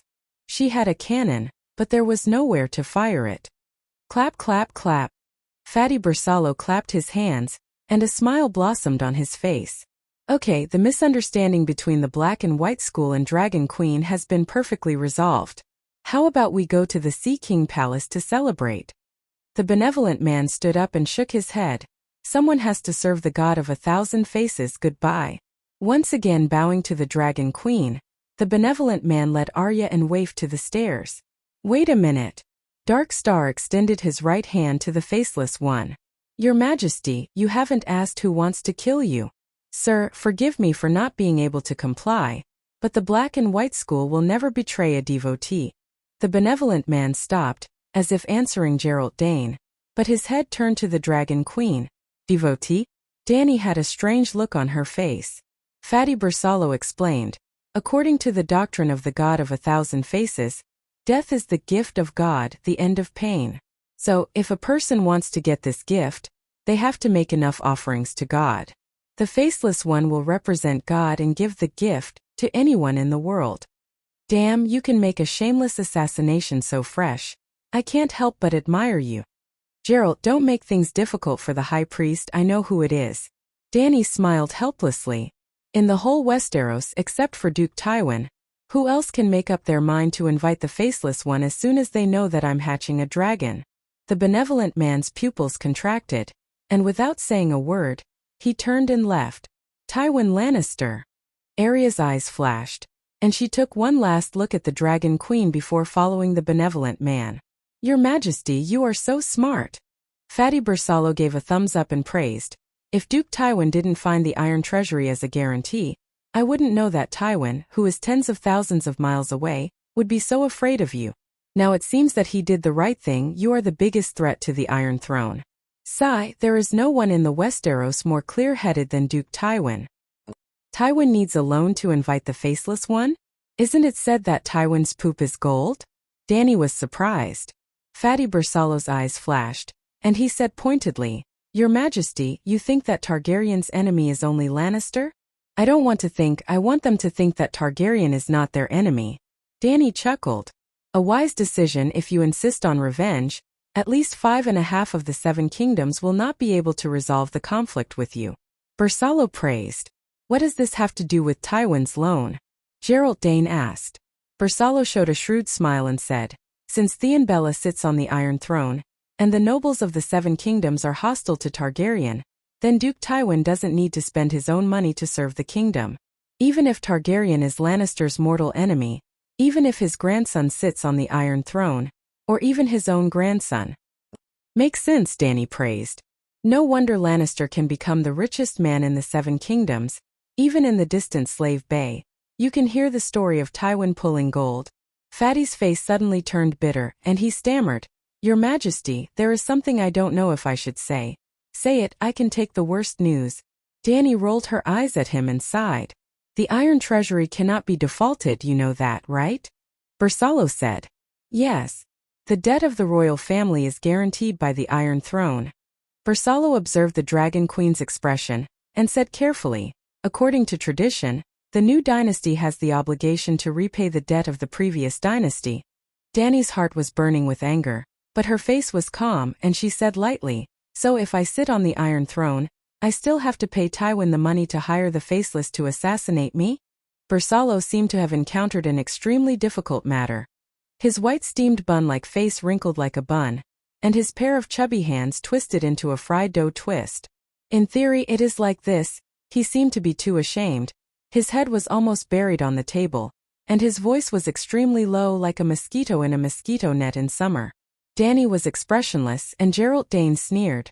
Both of them stared at Fatty's bald head without saying a word. The atmosphere was oppressive, the firewood in the fireplace crackled, and sweat the size of beans seeped out of Fatty's shiny head.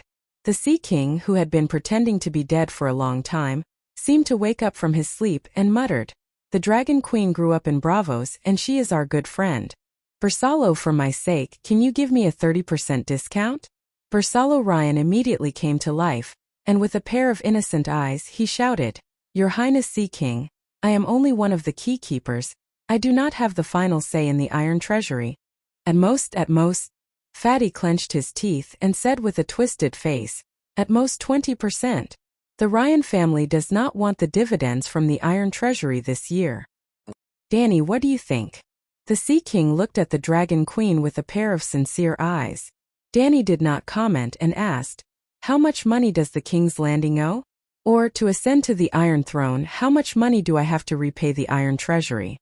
Bersallo immediately said, The repayment within a year is only 35 million. If it is you, the loan for hiring Faceless One will be 20% off, and it will be cheaper by another million. How much is the annual interest? Dany asked again. Not much, only 5%, much cheaper than the 3% of the Old Town's church bank. Bersallo smiled.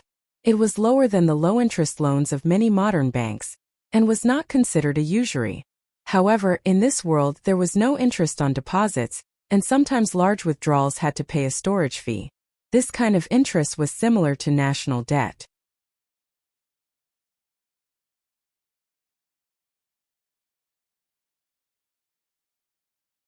Chapter 383. If I said I don't want the Iron Throne anymore, would you believe me? Dany laughed strangely. Ha ha. The Sea King and the Keyman laughed along, completely treating her words as a joke. Your Majesty, 5 million gold royals may seem like a lot, but once you quell the rebellion and restore stability to the 7 kingdoms' economy, as long as you don't be as extravagant as King Robert, you can easily pay off the loan in 20 years. Bizarro comforted gently. 5 million is nothing to me, but I don't want to be bullied.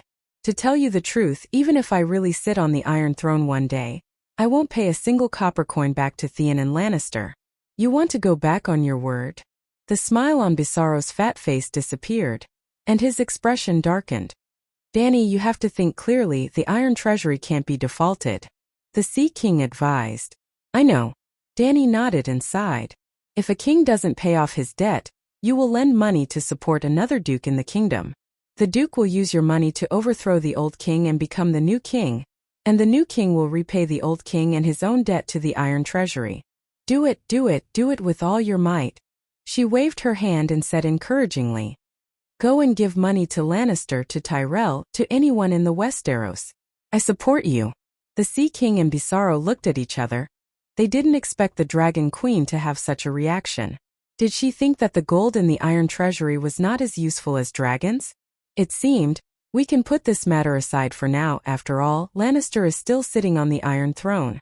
Perhaps before the Queen takes back the Iron Throne, the debt problem will be solved. Bizarro laughed like a Maitreya Buddha again, rubbing his fat hands. Once we're done with business, why don't we go to the Sea King's palace? There's a grand banquet waiting for Her Majesty the Queen. Since a week ago, His Majesty the Sea King has been preparing for tonight's negotiations and the banquet afterwards. At this moment, who knows how many dignitaries, singers and poets have gathered at the Sea King's palace. Forget about the banquet, I'll leave after we're done with one last thing. Dany waved her hand and refused. You're not going to the banquet at the Sea King's palace? That was specially prepared for you. Bizarro frowned. I don't want to attend that banquet either. Let those people entertain themselves. The Sea King mumbled tiredly. A hint of dissatisfaction flashed through the fatty's eyes as he looked at the Sea King, but it was only for a moment before he smiled and nodded in agreement. That's good, that's good. What does Your Majesty want to talk about? Your iron treasury collects deposits from all over the world, doesn't it? Of course, even the Jade Sea Lightning Island has a branch of the iron treasury. Just the Bo dynasty alone took a loan of 13 million gold royals from us. Compared to them, the Iron Throne's money is nothing, said the fat man proudly. How did the Bo clan borrow so much money? Dany asked in shock. The barbarian lands now have 3 monarchs. Each country is divided into 3 parts. Even if we don't go to war every year, we would at least have a small war every 2 years and a big war every 3 years. How can we not lack money? Did the Iron Treasury take a loan from the other 2 monarchs? Dany asked coldly. No, their dynasties are newly established. Unlike the Bo clan, whose government has already decayed, each of them still has an important trading town. They don't lack money, said the fat man regretfully. Are you going to take my money? What? The Sea King and the Keykeeper exclaimed at the same time. Do you want my gold at Slaver's Bay? Dany said confidently. What do you want to do? The Keykeeper's fat face was excited and nervous at the same time. Oily sweat instantly covered his nose. I want to buy food from the 9 free cities. You want to use the Iron Treasury's credit as a guarantee to buy food from the Allied forces? The Sea King looked at Dany with disdain and shook his head. That's a good idea. But the Allied forces aren't stupid. Why would they sell their food to you? Dany smiled and said, I'm not buying this year's food. I'll store the gold in the Iron Treasury. You guys will be my agent and sign a contract with the merchants who own the land and food. The Iron Treasury will also pay the deposit and balance for me. The food I buy will still be bought by you guys and handed to me in the end. Simply put, the Iron Treasury is a middleman for food. I hope that from now on, for the next 5 years, the entire world's land will be planted with food. Rice, wheat, corn, smoked meat and so on, as long as it can be stored for a long time. For the next 5 years, I will buy all the food at the highest price that has ever been seen in the past year, without any limit or time limit. What does this mean? The Sea King was stunned. Is it possible? Can the Iron Treasury do it?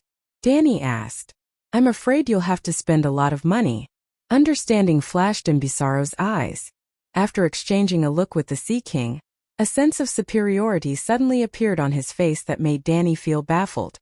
In the past half a month, the Archbishop of King's Landing and the Old Town of Hyder have contacted all the major food merchants in the free cities at almost the same time to buy food in bulk. The price of food has increased by at least 5 times. He suppressed the smile at the corner of his mouth and said seriously. The lower-than-expected price of food attracted all of Dany's attention. She said in surprise, only 5 times? Is 5 times very low? Bezalel looked at the Dragon Queen strangely. Could it be that this was a fatuous ruler who said, why not eat meat? Dany suddenly thought of a terrifying possibility and asked seriously, how much did Hyder and the Archbishop spend to buy food? This Pizarro hesitated for a moment before he reluctantly told her the information that he had spent a huge amount of money to gather. Hyder estimated that he would spend 3 million gold royals to buy food. It's very terrifying.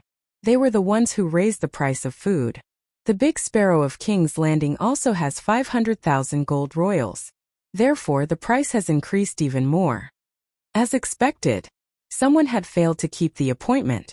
The old man of the old town did not play any tricks and honestly contributed 3 million gold royals in cash.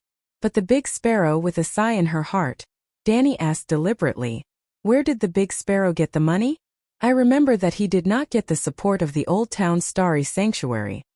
The starry sanctuary was once the holy see of the 7 gods, and was also the only shareholder of the church bank. Your Majesty, this is a trade secret. We have to keep it a secret for our guests." The fatty hesitated. Tell her everything."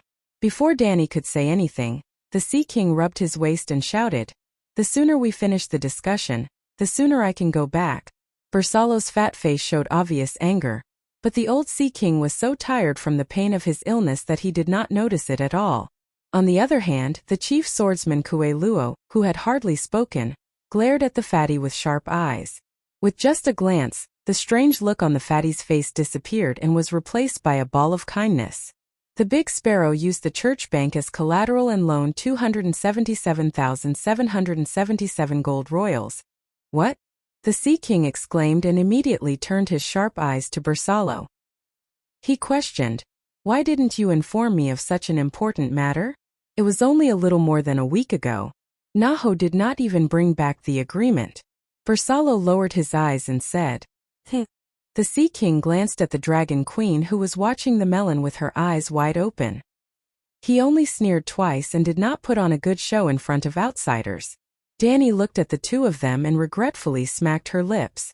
She asked, "What did you do with the remaining gold royals?" "About another 500,000 gold royals were spent on weapons and armor. From what I know, it seems that Mill alone ordered more than 10,000 sets of paladin equipment, which are the Church's Child of War's silver armor, rainbow cloak, and starlight sword.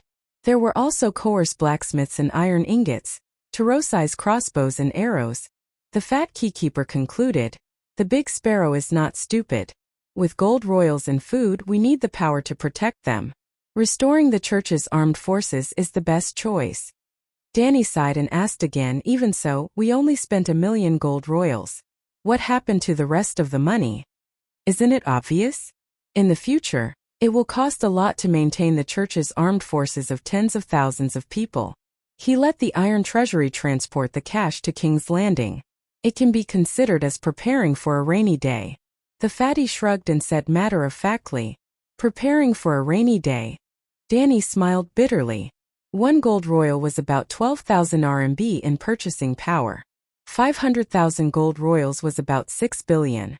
In summer, under normal conditions, no natural or man-made disasters, 1 kilogram of rice was $5.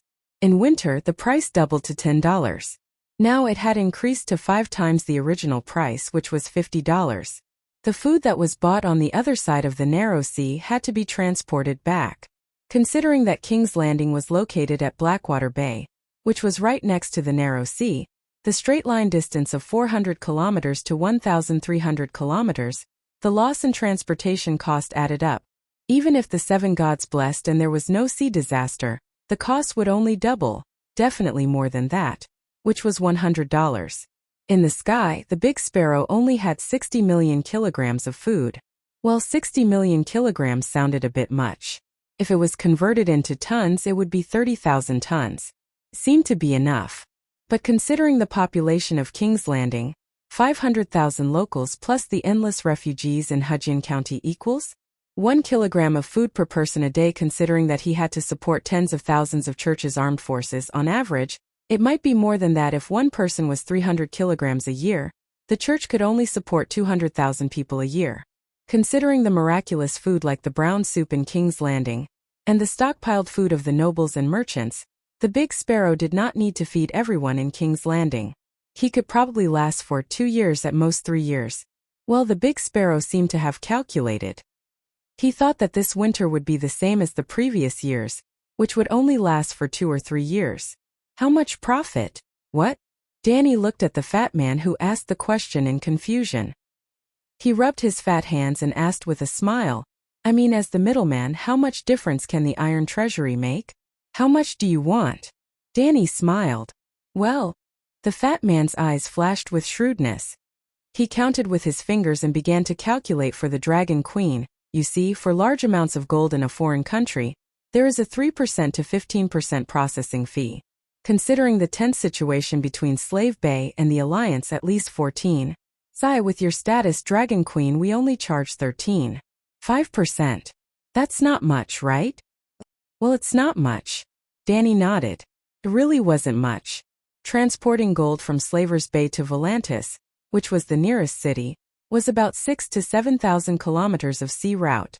On the way, they still had to pass through the eastern Summer Sea, where there were many pirates, and the Valyrian ruins, where the weather was unpredictable. Compared to the cost of the Spanish treasure fleet in the 17th century, 15% commission was not much. After all, the money was stored in the iron treasury. She could use it anywhere in the world, saving a lot of transportation and guarding costs. Secondly, there is the profit of being a temporary food merchant. You're tuning in to the Li Mei's Wuxia Whispers YouTube channel. We're so grateful for your support, and don't forget to subscribe to join us on this incredible journey through captivating stories. Your generosity through donations truly makes a world of difference, as it's the primary source of revenue that allows me to expand and enhance this channel for you. Thank you from the bottom of my heart for being a part of this adventure.